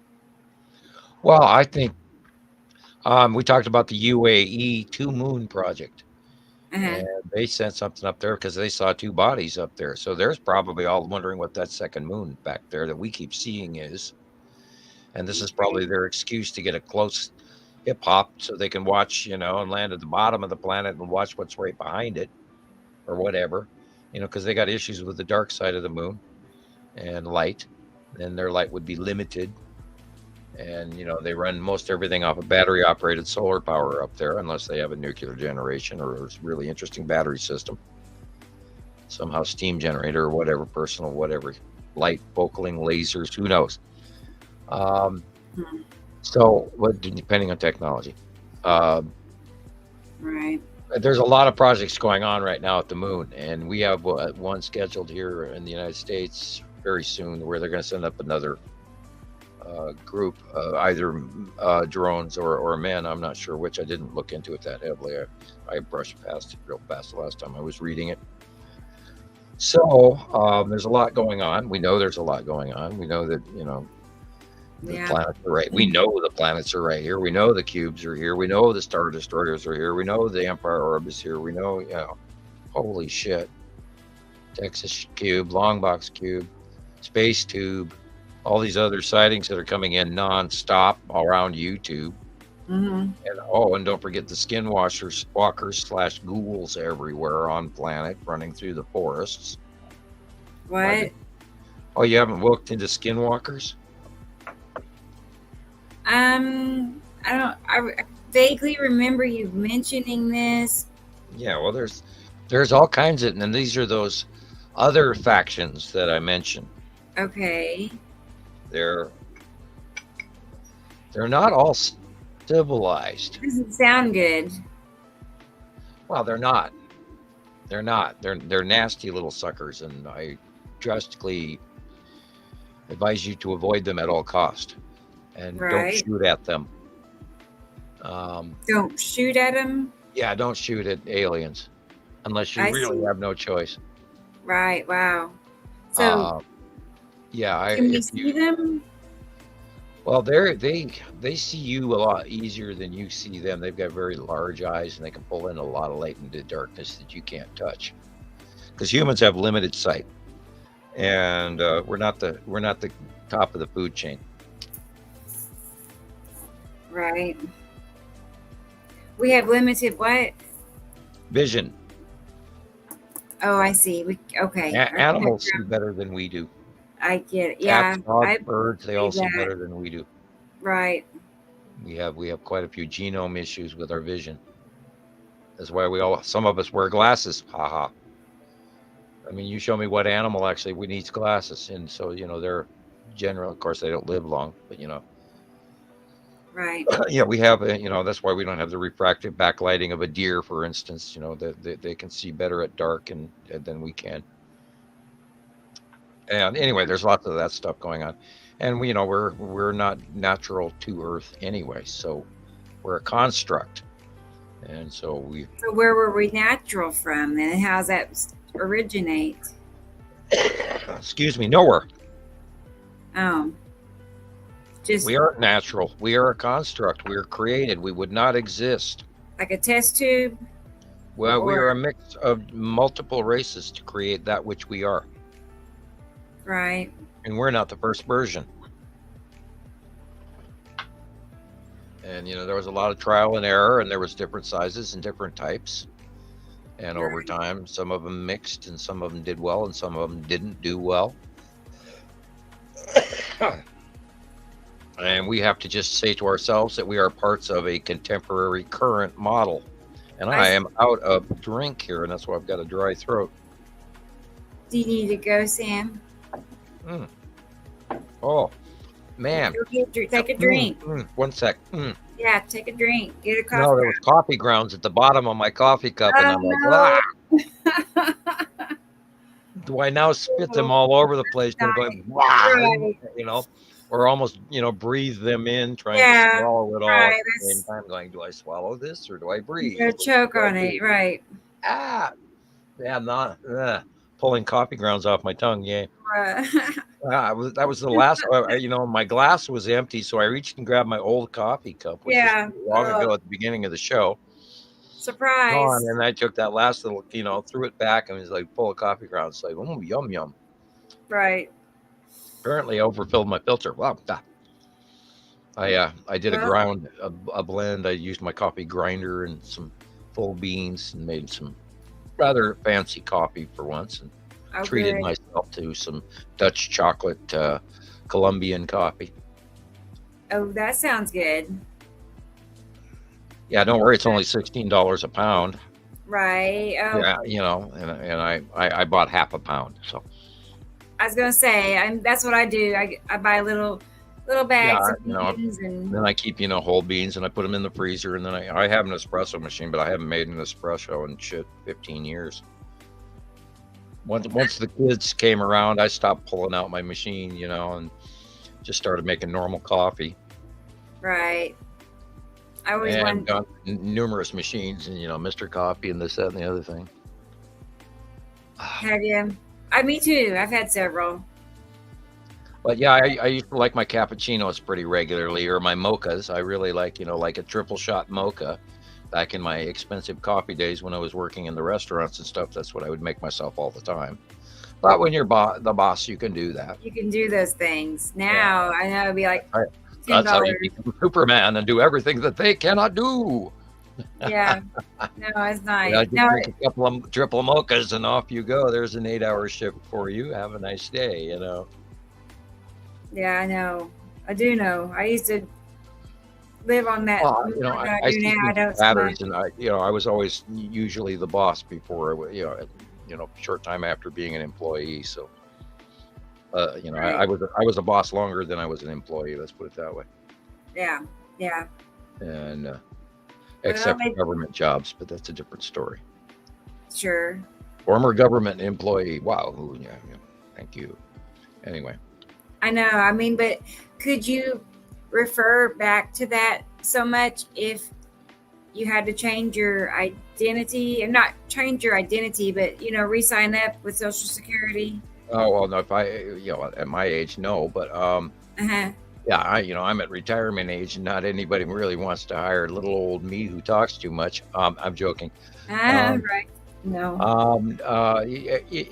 I'm sure that my GS level still counts to a level. Yeah.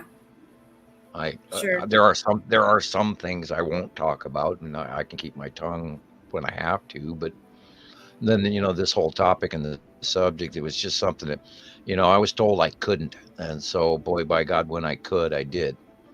And I think it's important. I really think that people have a right to know this. I don't want this just to sort of skirt past us and everybody wonder what the hell just wiped out their house, and why their sister or daughter or grandmother or whatever just watched down the street. or got swallowed up by that sinkhole, or electrocuted, like 50 cows in the field all of a sudden get shit zapped out of them because due to the climatary changes and planetary passings and all this shit. It's quite real. We've been watching it, and we can't ignore it. It's real, it's real, it's real, and we've documented and cataloged it and captured it and shared it, and just got to keep going. The only way to change our information base to make it larger is by doing it. You can't just say, well, we need it, but without doing it. We have to get up and put the time in. And that's what we've done for the last decade in collecting all of this information and laying together, as Jesus was reminding us, is the information base, this huge amounts of volumes and volumes of information that we've stacked up that's available for anyone to learn if they follow the proper path, because it is available in the shows and in the sites and in the collection of drawings and stuff and files. So it's a hard subject to find all the information you want the moment you want it. And I have to tell people at Montana Skywatcher 2, you go to the files section, look the stuff up, the links are there. Lucinda spent months, years putting it together. I rarely ever use it. I have my files, and that's where I know everything is, and I go to my YouTube and Rebecca's YouTube and Jesus's YouTube and other people's YouTube, and then we all trade information and share it, and there's an occasional debate, like, is the and I'm occasionally wrong, and from I have to be reminded my mistakes too. And that's part of what our apparent troll, our favorite troll, has an issue with and doesn't even get, because I'm supposed to apparently be absolutely correct or I'm completely wrong. I'm not sure there's any gray area in between there, but I occasionally do make mistakes. I have miscalled stuff in the past. I have. Me too. And it's because I wasn't there taking the picture. I get fooled too. It's quite all right too. Or I've had a bad day and 3 hours of sleep. Right. But then people try to use the nitpickiest shit they can get under your craw because they get off on downing people, I guess, or that's the other extreme of the situation where people just. Well, I don't see them really accomplishing anything, really. What are they doing that with their skills? I've seen some of the generated materials. I don't go watch it, but I've seen the thumbnails on it, and there's talent there. I just wish they would focus it on something productive rather than mischievous or intentionally negative.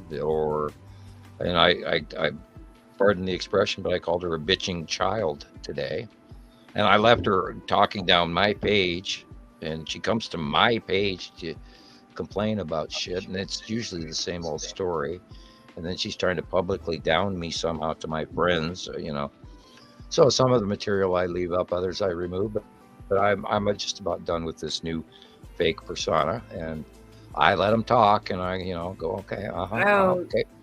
Well, I don't play along. I've heard her opinion. I don't have any retort for her because I'm not going to agree with any of her negativity. I'm sorry, that's not what I'm doing. I'm here to share this shit with people, and it's always the complaints about every time I want to have a fundraiser. And then she was going on and complaining about why my children should bother to want what they want for Christmas, and then she's sitting here judging that, and it's like, excuse me, like who made you judge? So I just look at that as the negative, and I've let that person go. I think it's better to block people like that. Really, I think it's better part of her major rant and rave, which keeps feeding her YouTube page, is that he'll immediately block. So this time, I let her talk for a couple of weeks again. Not the first time, not the second time, not the third time. Like you once you know. block them, then it's just kind of like out of your thoughts. Oh, and You then they don't come back on some other see page and it. bother you. So what's the difference? So I just let her vent, and then Yeah, I try to read what her complaints are. I haven't quite understood them yeah, I yet. don't. It's from a point of view where I'm supposedly Just- doing something wrong against society because right. I'm doing what I'm doing. That's I said this and then I said that, and I was wrong, and because I had said that, I'm a con artist, and I was like, okay, and I can't quite get through that part where I'm being insulted and trying to follow the story at the same time. I Yeah, I just, know. I'm not being insulted. I'm just sitting here wondering Because where they get it from. I just think there's never going to be a time Yeah, I that can't please everybody. they're going to change their mind and see it your way. Yeah, It's you'd always think going by to now be, she would have at least looked at some of the because facts. you can't, I know, it doesn't matter what proof there is, even. So it's just like, to me, it seems not very, like I got so much more to do with my time and energy than to Yeah, worry yeah. about something like that. Well, it's becoming almost part of my, like I go through these routines. A Yeah. lot, I checked the geology. I check the buoys, the oceanic buoys. I check the weather. I check, weather in some of my friends' locations. Then I check other stuff. Then I go to a different kind of news. And then I go, and then I go through some of the science pages that I watch, and then I look up, and then I go to Montana Skywatcher 1, 2, and then our page, and then your page. And when I go to my page, my personal wall, at the end of that, I always scroll down and look for my troll or one of, because I know it's going to be there, and it's become Yeah. part of my normal routine. So sometimes it's like a cat playing with a mouse, or me putting a hair and tying up a string on a fly and watching it fly above your head like a balloon. I don't take it personally. There's all of these complainers that complain about shit, and they don't even know me. So I kind of like, okay, go ahead, clown, talk. Tell me what you got, and it still blows me away how they Yeah. spin shit. It's just like, wow. On one hand, that's really tiny and feeble-minded, but I like the twist that you added to it at the end there. A little sprig of parsley on the plate was kind See, of cool. yeah, I think you could kick up, playing around with them a little bit, but That's the toying that's with okay. the troll, and I mean, I've had so many trolls now I that I know don't you. take it personally. I just go, okay, speak your piece, dude. Let's hear it. I know. Go ahead. Let's give it your best shot, Skippy. Jillian would want me to say it that way. She likes it when I call trolls Skippy. Skippy. And she'll tell you the dog when she was a little kid story. Anyway, yeah, and I've had many of them. I leave one or two of them to play with from time to time, and I'll talk, and I'll try to calmly talk to them and give them reason. It's kind of hard to give reason to nondescript, non-facts that these people. One guy was last week when we were on the show. He was saying how I'm a liar and I don't do any real contemporary science and I have nothing to prove. I've proven nothing. And, Right. And he's spinning and spinning. And finally I said, who cares? And then he went off, well, somebody ought to care because you're doing this. And I said, well, if you'd have taken 5 minutes to check the facts, maybe you would have proven that you What care. about the thousands and thousands of comparisons I've made that perfectly match your drawings? Yeah, That's really exactly. that. So why is it all that right? How can't did you connect draw to those this? drawings in advance? Yeah, Tell me. Yeah, and I know. I don't think they want to hear that part. That's what I'm saying. Pull those pictures out because there's so many. There was one the other day. I was looking at it and I was like, if I had to just prove it, everything that you have said with one picture, it could probably be this one picture. I have to find it. I could show everybody, but it was the lead object under Atu's moon.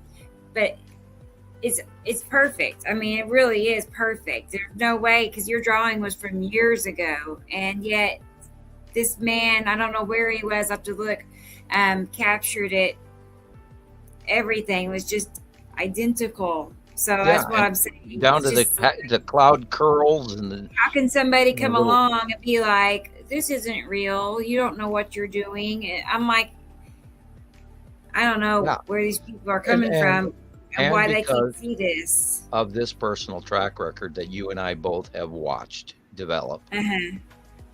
and everybody else that's Let pretty me much on see if I board with can this. find it real Because fast. of that, I've gotten to the level where it's time proven long enough that I don't let their negativity even touch the fact that we know that Right. this is here and happening and No. real, because the drawings wouldn't match year after year.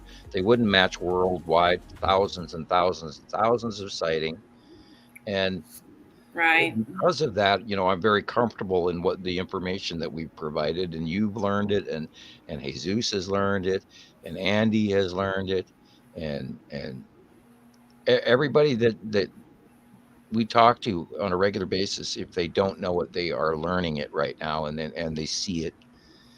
And otherwise, we'd have nothing but people running down our page going, "Oh, you're so full of shit," And we don't have that. We have thousands and thousands of members that are just waiting for the next 15th of the month to happen. And then tomorrow I'm going to have 150 messages going, "Yay, thank you," because that's Right. that one does when every month when I put out a new drawing, everybody does. It's true. I know. They do right. It is tomorrow. Well, actually, later today. Yes. Well, Yeah. It's 12:40. Yeah, it's my 11:40 here, so it's not past midnight. But yes, Yeah. within a few hours, I have to sit down and draw the monthly drawing, because I Right. usually do it when I get up in the morning, which is usually way before dawn. And I don't sleep much, and I've had a couple of good days to rest here recently. Could be better, but Right. I I know. I had some weird dreams lately, but I haven't been clicking on my pillow, which is a good thing, because at least my brain is turning off from being online all the time, talking to you folks out there trying to get this out. Right. And of course, That's- we've expanded to a new format, so we're doing the talking rather than the typing.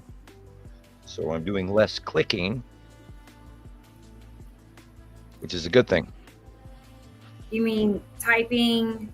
As in, me typing and going through my keyboards and clicking on my mouse and click and drag and Right. cut and paste and That's running true.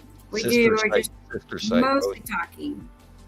Well, there's days that I think that I overpost, and I get a little wound up, and then I start throwing music at everybody all day long, and love my music. It's a great metaphor. I know probably people frown at it, but I'm always trying to tag a metaphoric song along with a lot of my posts to emphasize certain things.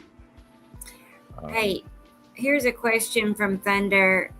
I forgot to ask it earlier, but they're asking, do you think the world's, like the higher ups, the elites, are they aware of this system, and are they building like spacecraft to leave Earth? I do believe that we have a space wheel that is probably classified. I don't know, so I'm not telling classified information that I would know. We've had examples of it. We've had photographs of it. I still have them, but it is so far away. It's so tiny. It's impossible to prove. But I believe there's a lot of missing money, and so I believe there's a lot of things going on underground as well as in outer space that we are not aware of. And I believe the elitists have all the money in the world to do so, because they could make their own air out of parts if they wanted to. So I think a bunch of that is going on. And of course, we know about the underground bases, and ignore most of the rumors that are going on with them. They're highly secure. They're absolutely impossible to get into. You could take 3 armies to get into one of them. So I don't think anybody's going to break into them and break their system, because that won't happen. I've personally been in one, and it is one hell of a long elevator ride down. Wow. Yeah, there's a lot of there's a lot of out there, and money buys just about everything. What was that last thing you said? I said, out there is out there, and money buys just about anything. You Money can buy, buys it. I get you know, it. I'm sure there's a few space containers out there that some people are probably doing some things in that we don't know about, including a possible military force that could be Yeah. occupying small stations. Who knows?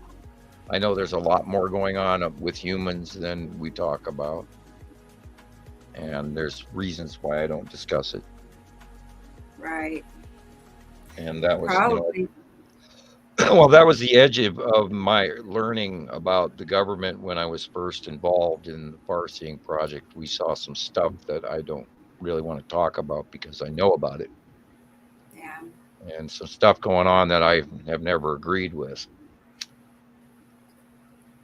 So I try to avoid that. I think people are frightened enough. I can tell you there are not necessarily great factions out there, although there are some good ones. And I was going to say this when we were talking to Zane and Jesus at the same time when we were talking about stuff coming in or rogue asteroids from being brought in from the Kuiper Belt. I believe if it was a drastically serious situation and not planned for a devastating hit on Earth, meaning too big of a hit, you know, just Earth destruction, period. I don't think they would allow that. Depending on point of view, it could be part of the normal cycle to have something like that occur. So, to a degree, because there is the idea that there's the culling of the herd, and I hate to discuss that part of the factory planet issue, but every cycle there's a reduction in the human populace. And I don't like to discuss that. That happens because of destructive events. Is that what you're saying? Well, look, we're already overtaxing everything. We know that. We've already polluted the shit out of it, and we don't want to. You know, they don't want that. They don't want their factory to be ruined beyond repair. Yeah. And then it's also part of the catastrophic I feel like events that are necessary to reboot for next cycle. yeah. But the ones that are in control are the ones that are really in charge of making it more polluted. They're doing Not necessarily. it. Well, when if they have start high technology, they can break things down in the subatomic to break it down and transcend any particle, molecule, whatever. If they can move time and space and they can travel through time, they can go before a problem happens. And that depends on which faction you're talking about. And that's part of how I do what I do. I know Right. I've already done it from a certain point of view. Right. That's kind of Yeah. how it works. If you know you already have, then you have a level of ease that lets you just do it. I can't explain it any other way, but it's sort of kind of like knowing that, you know, this is that deja vu precog thing that happens to me all the time lately, especially since like 2020, where all of a sudden precog just started. You start seeing scenarios and then it happens, and you go, "Wow, that's the second time I saw that," you know. Yeah. And it's sort of like, you know, and this is where when I sit down to do the drawings, I just kind of remind myself that I've already done this and I'm the one doing it and it's okay. And then it flows. You just let go and do it. And then if it looks right when you draw it, you know you've done it. If it doesn't look right, you crunch it up and start over. I mean, you make it look so easy, though.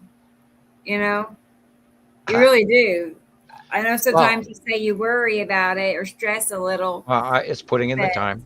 You know, a week beforehand, perfect. I try to go outside. I look around to see what it's doing. I let it argue with my head. I am going to play Star Wars tonight because I'm probably not going to have any other chance. And I'll get to that level on that one planet. I can't even think of the name of this planet in a level of Star Wars game from PlayStation 2 Battlefront. Oh boy, and cool. I get to that level, and all of a sudden things. And the trick is, I'm banking. On that level, I'm banking grenades at enemies that I can't see. But I have learned the game so heavily well by watching the radar and knowing the angle bank points on this platform I'm standing on, and I sit and throw grenades on these guys all day long. While I'm standing next to the grenade dispenser, and it just keeps handing me more grenades. And during that process of that level, because I've learned it so well, it's a computer program, it's a pattern. I've learned the patterns so well that I can do things in advance. And I know a guy I see on the radar, this guy's running, he's running, and it's like, okay, I can lob this thing way high over to here, and I know it's going to land, and he'll be there by the time he gets there. And boom, and do these long distance, immensely Luke Skywalker events in this game, because I've played it so long that I know what I can do. And in that same, and I thought about it the other day because I kept talking about this stupid game. And I thought it's because I'm doing something and I'm angling a bank at something I can't see. And that's the whole moral to the story. And I know that I can do it because I've done it, and I know that I've done it. That's why I can do it. I get it. I'm angling a bank at something I can't see, and yet there it is. And it fell right in place. It. Do it because obviously you can do it because you're doing it. It works. It flows. It fits. It's I wrote my paper when I was 17 because it fit. This is what I could see. This is what I thought. I knew we had to have 2 stars and 2 sets of planets because the positive proton count was much higher than just 9 planets, 8 planets, including the planet X rogue planet, And I knew we had to have 2 stars. It just knew it. So I wrote my paper, and then lo and behold, I got the government stepping in to intervene, and that was a victim of stupidity. And I didn't really know what I was doing. That was just a paper, it was a paper on my opinion, and I didn't know the ramifications of it. Right. I didn't know the immensity of it. Blows my mind every time you talk about that. It's just you write a paper as a class assignment, right? Not ever matching because I was joking about taking on Einstein, and then I took on the whole, solar system gravity Einstein-Newton equation, and because it just grew and grew and grew, and then there it was, There it was. There was, and this is my opinion. We have to have 2 stars. We have to have 2 solar systems of planets. Period. It just has to be that way. Because I couldn't work it out in my mind how this thing would orbit with an oblong orbitation with a jig at the end of Uranus. And they were, that was where the whole theory behind Planet X came from. And I, of course, was up in sciences as a teenager, and off the rest is history. Right. And yes, I was, naive enough to believe that my opinion counted, and even today it doesn't, because I don't have that. Sometimes I feel like they don't mess with us really because it's only opinion. We're not too much of a threat. Yeah, I don't have that piece of paper on the wall that says I'm a theoretical physicist because I went to Harvard for 5 years. Whatever. Yeah.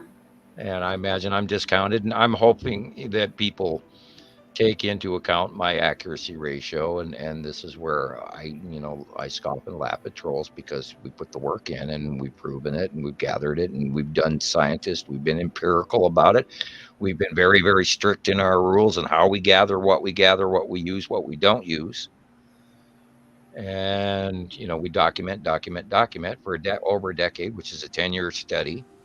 So therefore, we can actually account for our science, and that's what we're doing. And whether they like it or not is not the issue. We're doing our own projects, and we're doing our citizen science project, and this is it. And we've studied and we've gathered. Now if I was handing you 50 pictures. Yeah, I got 50 pictures. I think the sky is this. No, this isn't what we're running off of. We're talking millions of pictures in 14 years. I don't know how many we've looked at. I could be bragging. I could be overestimating. Hundreds of thousands, certainly. I mean, hell, we've saved that many. I have oodles of pictures on this hard drive alone. So, and then going back through the Montana Skywatcher files, I can't even imagine you could ever get to the end scrolling back through it. Take you Of all the pictures. Oh, wow. of all the pictures in that 13, 14-year-old Facebook page, because they're all there.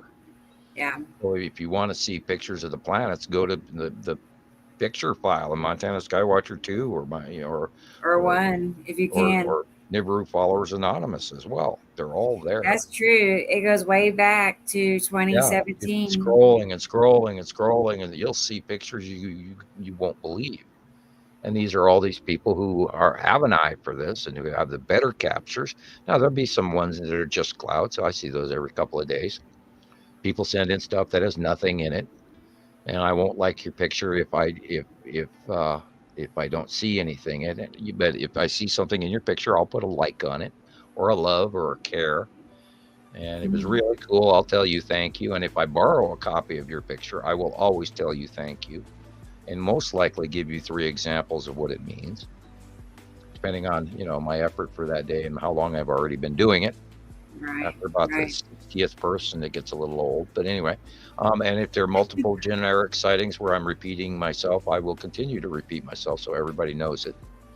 And that's how we do this. We gather all this information and we match the drawings, and you do the comparatives, and then I pick up the stuff you send me, and then I use it and reuse it and reuse it. And this is how we teach everyone.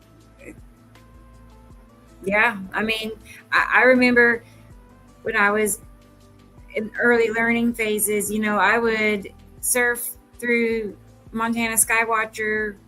I was in both, 1 and 2, but just specifically looking for your comments, like you just explained how you drop your comments in 2 or 3 pictures. I mean, that's how I slowly learned all of this, finding your comments and putting it all together just piece by piece. Avengers Captain at 11:53 2 minutes ago asked, is it true astronomers discovered the binary system in 1983 because that's when that Washington Post article came out about it? The Harrington SETI Alpha group in Australia set up down on the south part of the planet because that's where they came from, and they would get their first arrival pictures of it. Found out about it, but I talked about it to the government in 1978, 79, 78. Excuse me, dry throat, and I do need a drink. I might have to dash for a Coke, but no, the Greeks knew we had 2 stars. Perhaps the Romans did as well, because it's in some of their hieroglyphs, as well as the Egyptians, as well as some of the Druidical Norse early religions. Man has known about the 2 stars for a long time. Just look at some of the hieroglyphics. The Colburn Bible discusses the 2 solar systems. Once you take that into account, that there is a binary solar system, and you reread the translation of the Colburn Bible, all of a sudden it makes sense. So no, they didn't discover it. And if you were going to give that discovery away to anybody, I'm before they were. So nanner. Yeah. There are other people in India and Asia who also know about it and have known about it, but depends on who gets a claim via WOM, word of mouth. So we tried to clarify discovered. You can't say discovered. In modern day, we talked about this a couple of shows ago. In modern day, recently discovered, it was me or somebody before me, that we don't know about. So as far as we know, it's just you in this particular time frame. I mean, right? Well, I got closed off for what I wrote in 1978. Yeah. Fully count non-disclosure from like 80 on. I don't even really know the official date on. But I don't remember the day I signed that stupid piece of paper. And they had me sign it before I ever even knew what the job they were offering me was or would be. So I was sort of roped into that non-disclosure no matter what. And then, of course, once I was told that there were other life forms on these other planets, that's when, the whole topic of discussion changed from openly discussing freely my opinion to I better not say what I think. So, Yeah. I'll come back to that one, but this Avengers is asking about Carlos Ferrada. Sorry. yeah, he looked Ferrada. up a whole bunch of the early stuff that was printed about it from other histories and current 1970s dogma science, and he talked about Imaru as Hercubus and that sort of thing, but most of his example and modeling got it completely wrong. So no, you can't even attribute it to him. I'm sorry, he's inaccurate. I've had so many people send me his work, and I could never get past the first 3 to 5 minutes of it. I was just so, oh boy, are you wrong? And then I got to that immediately, and I try not to be closed-minded and say that I'm only right, but there was so much that was, it goes back to that single pass orbit model crap. And I'm sorry, we didn't have a single pass orbit. They've been here for a decade. So we didn't have a single pass orbit. And then, they start naming the planets that don't match anything I know about. Right. And then we found the planet names through a couple of different sources, which I cross-referenced, coming from the Sumerians. Whoever made that video. Off-world information. Yeah, you know what I mean? Whoever made that video.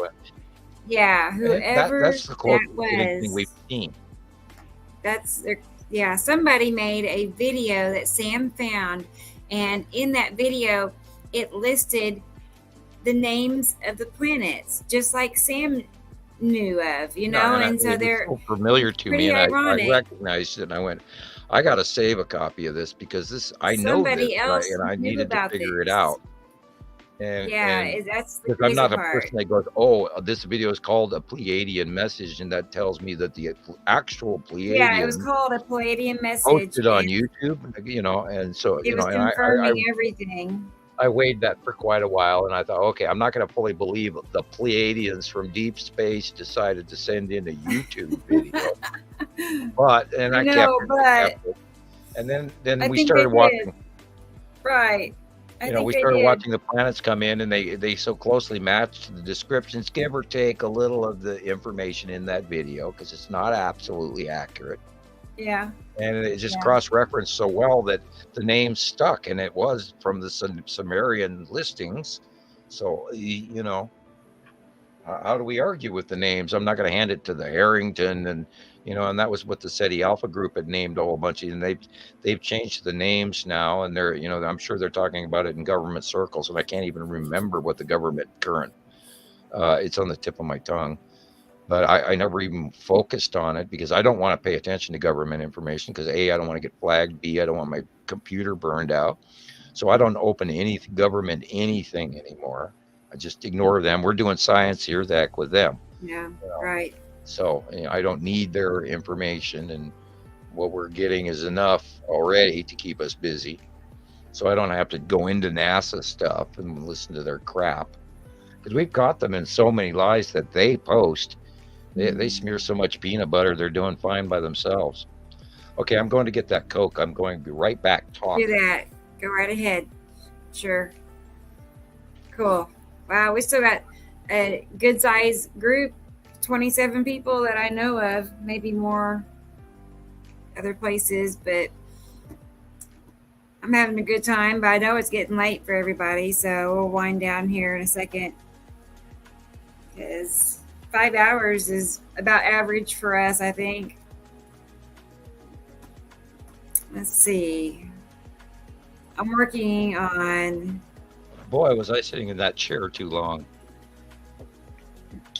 I know. I do know. You get up and you go, oh boy, I sat No, I down know. too long. I hurt my back yesterday just bending over. It was just, it's always something like that when you're not even doing anything. I just bent over to pick something up and I stood back up and didn't make it all the way straight up again. So I don't know what. 5 hours. Yeah, Dun, but dun. I know that's our usual time frame. Well, it's all too easy to do because we just, carry on one conversation and then a couple of people are there and we share a story or two amongst each other. And then we try to catch up on what we saw last week. Thank you, Thunder. And before you know it, the time is gone. Thank you. Yeah, I got. Well, I appreciate your gratitude. That's why I just found out my screen isn't scrolling by itself. Everything really. Because I know people really appreciate this little show we got going here. I know Avengers does. They're always here. So a lot of people. The Harrington names are out there. She's always here. Carol. I just choose not to even go there because I don't want to venture and even dip my toe into any possible misinformation because we know that group of people has met a rather untimely lifespan issue, and I wanted to avoid that. As I said, I try to avoid any government information, or even if somebody sends me some, I won't open it. Yeah, no, I wouldn't either. Nope. Been there, done that, ain't doing it again. I'm not, from you name it to spammers. I'm actually very careful what people send me in PM. If they post it, on page, it's a different story. But I've actually been hacked by opening crap in PM, and unfortunately, some very close friends are the ones that usually send it, and I chuckle over that. And people send you stuff that's got a virus attached to it, and they don't know it. Because they're using a phone, and then they'll send it to a computer user, and they'll end up with a virus. Yeah, I'm very careful what I open. Me too. I don't do anything like that. I don't want, because I've been there before, and I've had computers virused up, bug out, and then you get locked out. It doesn't help when you have kids, downloading games and stuff. Yeah, that's control. So, I don't. What do you know? It's 32 degrees outside and mostly cloudy. It means it's freezing out tonight. That's chilly. Yeah, that's pretty chilly. Well, that's good. Well, sort of. Sort of. Get all those leaves off the trees. Oh my gosh. This room I'm in, it doesn't have central heat and air. So, I don't know. We'll see how cold it gets in this room. I'm going to try to keep it warm. It's an older house. It's got hot areas and cold areas. So yeah, insulation issues. So that's true. So you're messing with something. What are you messing with? What? What were you looking up? What was I looking up? Nothing, was I? I don't know. Or were you scrolling down and looking at the comments? Oh, I was looking at the comments. Okay. Yes. Thank you for educating us and teaching us how to see the sky. Well, I just share what we all learned together when we started doing this, and I was seeing Nibiru in the sky, and it was much smaller originally, and I kept seeing the full round, and there it is, and it's just behind the regular clouds, and you just got to look and see, and nobody would listen. And it was like, you got to be kidding me. You don't see that. And then, I've spent a lifetime looking at clouds because I paint, and I'm a landscape painter, and in landscapes you have clouds. And so I've looked at clouds, from both sides. Yeah, really bad song. But anyway, I've watched clouds all my life. And when I saw this shit starting, I just knew, and I had to share it. And I never expected they would be this close. I always thought there would be little dots out there someplace. Right, that looked like a star or something. Right. Yeah. Okay. There's Jupiter with its rings or whatever. You look through a telescope and there it is. But not. Yeah, not the sky going over the top of us and changing everything under our ground and our feet, and this is way bigger. Yeah, way bigger than that. World, Iceland, and all of those folks up there, and that one 3,700 people living in that one village, Grinvik or whatever. Yeah, I think it's Grinvik. Avengers is asking about your music taste. Do you listen to any punk rock? Not many years. I'm a hardcore Led Zeppelin rock fan, and I'm also an overeducated Mozart through every opera that unfortunately my parents ever played for me. And yeah, I listen to a lot of classical music. I listen to a lot of Asian techno, meaning sitar techno. I listen to a lot of Om chant, Buddhist and Hindu and Taoist music. And no, I don't do punk rock very often. I do have a like for a good heavy metal. And believe it or not, I am a Nickelback fan, and people hate that, and I don't care. I do lots of techno music. I used to run a hip hop nightclub, and when I got the job as the bar manager, I did not like hip hop, and then I learned to, appreciate it in some of it. I don't like rap, but punk rock, I've heard a lot of punk rock. Don't necessarily. There's some of it's good, but I'm a hardcore Led Zeppelin fan all the way through the Moody Blues to Pink Floyd to Klaatu to bunch of that's what I listen to, and then of course I listen to a lot of European rock and German music and Dutch music and Swedish music, and even we occasionally send the hue, which is Mongolian heavy rock. I listen to that a lot, and I share that around with people. So I mean, if you have a good punk rock song, send it, but not a major fan. The punk era, the goth thing, Yeah, I never was either. I can never understand mosh pits and all of that. Right. Wow, that was, fortunately an era after my teenagership. I was no longer a teenager when a lot of that stuff started. I'm I'm 80s rock and hair band. I, as you can see in the picture above, I have long hair usually. Most of my life I've been a very long-haired person. I'm currently growing mine out again. Yeah. But yeah, I used to have a really big, 80s hairdo. Robert Plant style kind of thing, but anyway, curly and blonde and all of that. You said it was turning blonde again. Yeah, my hair has gone blonde again. Every time going I look from at gray to blonde, shiny and blonde, and it's like, wow, look at that, cool, healthy hair. What do you know? Yeah, cool. Yeah, strange. There's far less of it than there used to be, but getting thin up top, Before you know it, I won't even be able to do a comb. Do a comb over. I'm kidding. I don't care.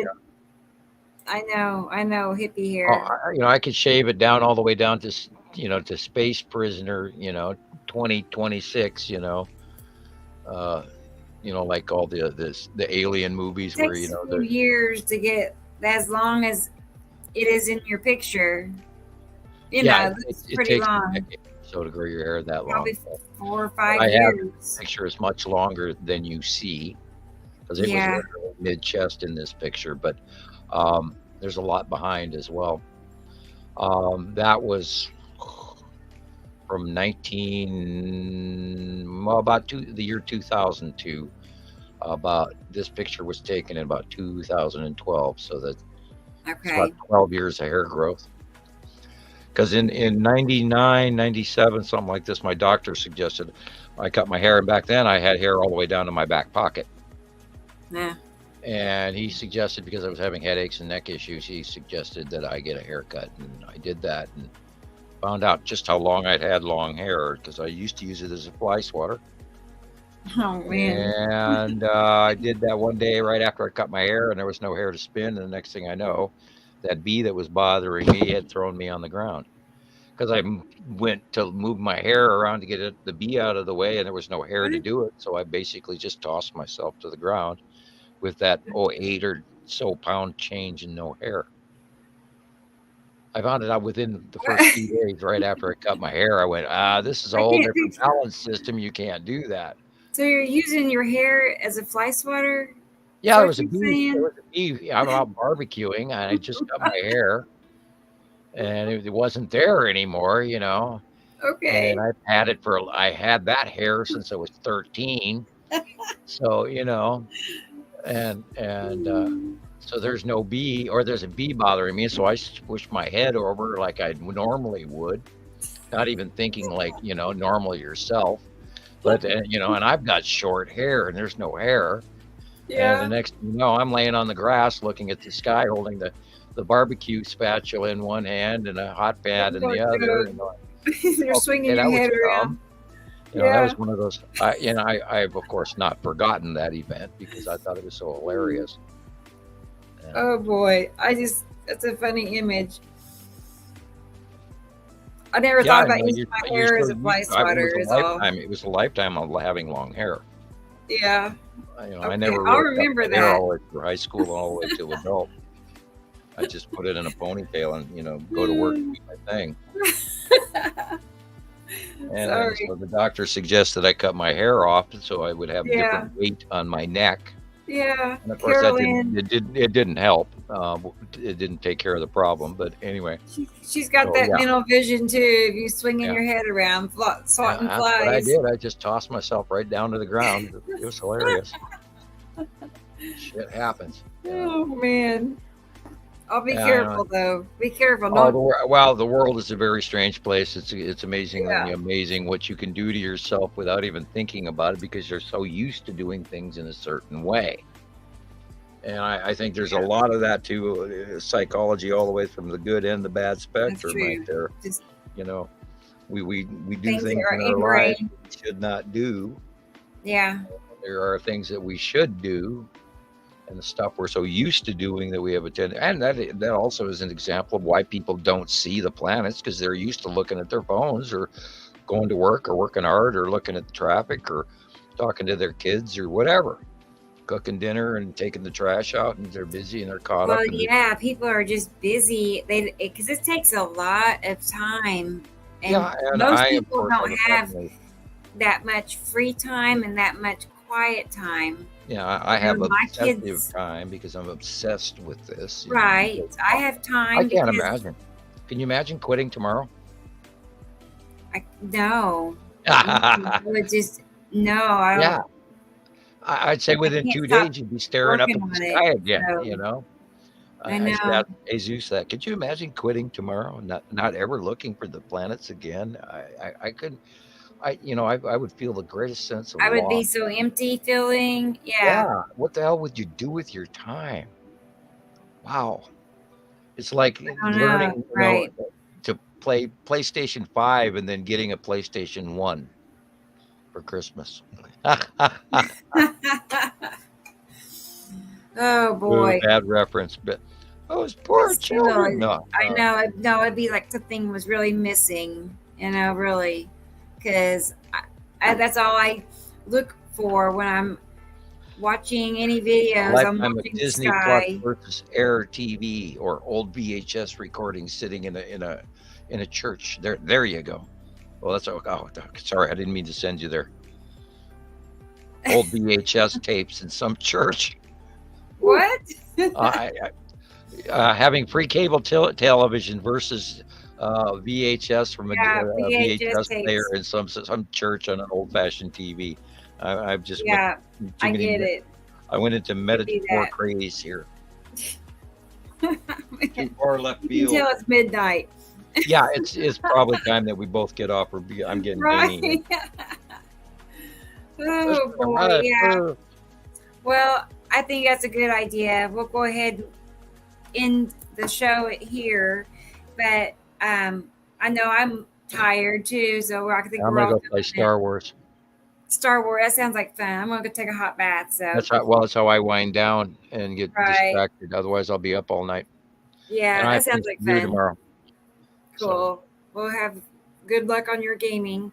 Why? But okay, well, we will be back Saturday, 2:00 regular time, Central Time. So, and we'll have Sam, and as far as I know, Julian will be with us. And I'm working on a guest, so hopefully that will work out for them. So, Good night, Avengers Captain and Kaylee and yes, good night for Carolyn all of and you. Yes, everybody. Carolyn, everybody. There's Thunder. Got Kaylee, Carolyn, And I'll check Avengers. you count right away. Man, they just hang in there for every last drop. I love it every time. So I appreciate you guys, really. So we'll do it again here in just a few days. So we'll meet up and go at it again. So, okay. Good night, Sam. Thank you. Good night. Okay. Bye-bye, everybody. Bye.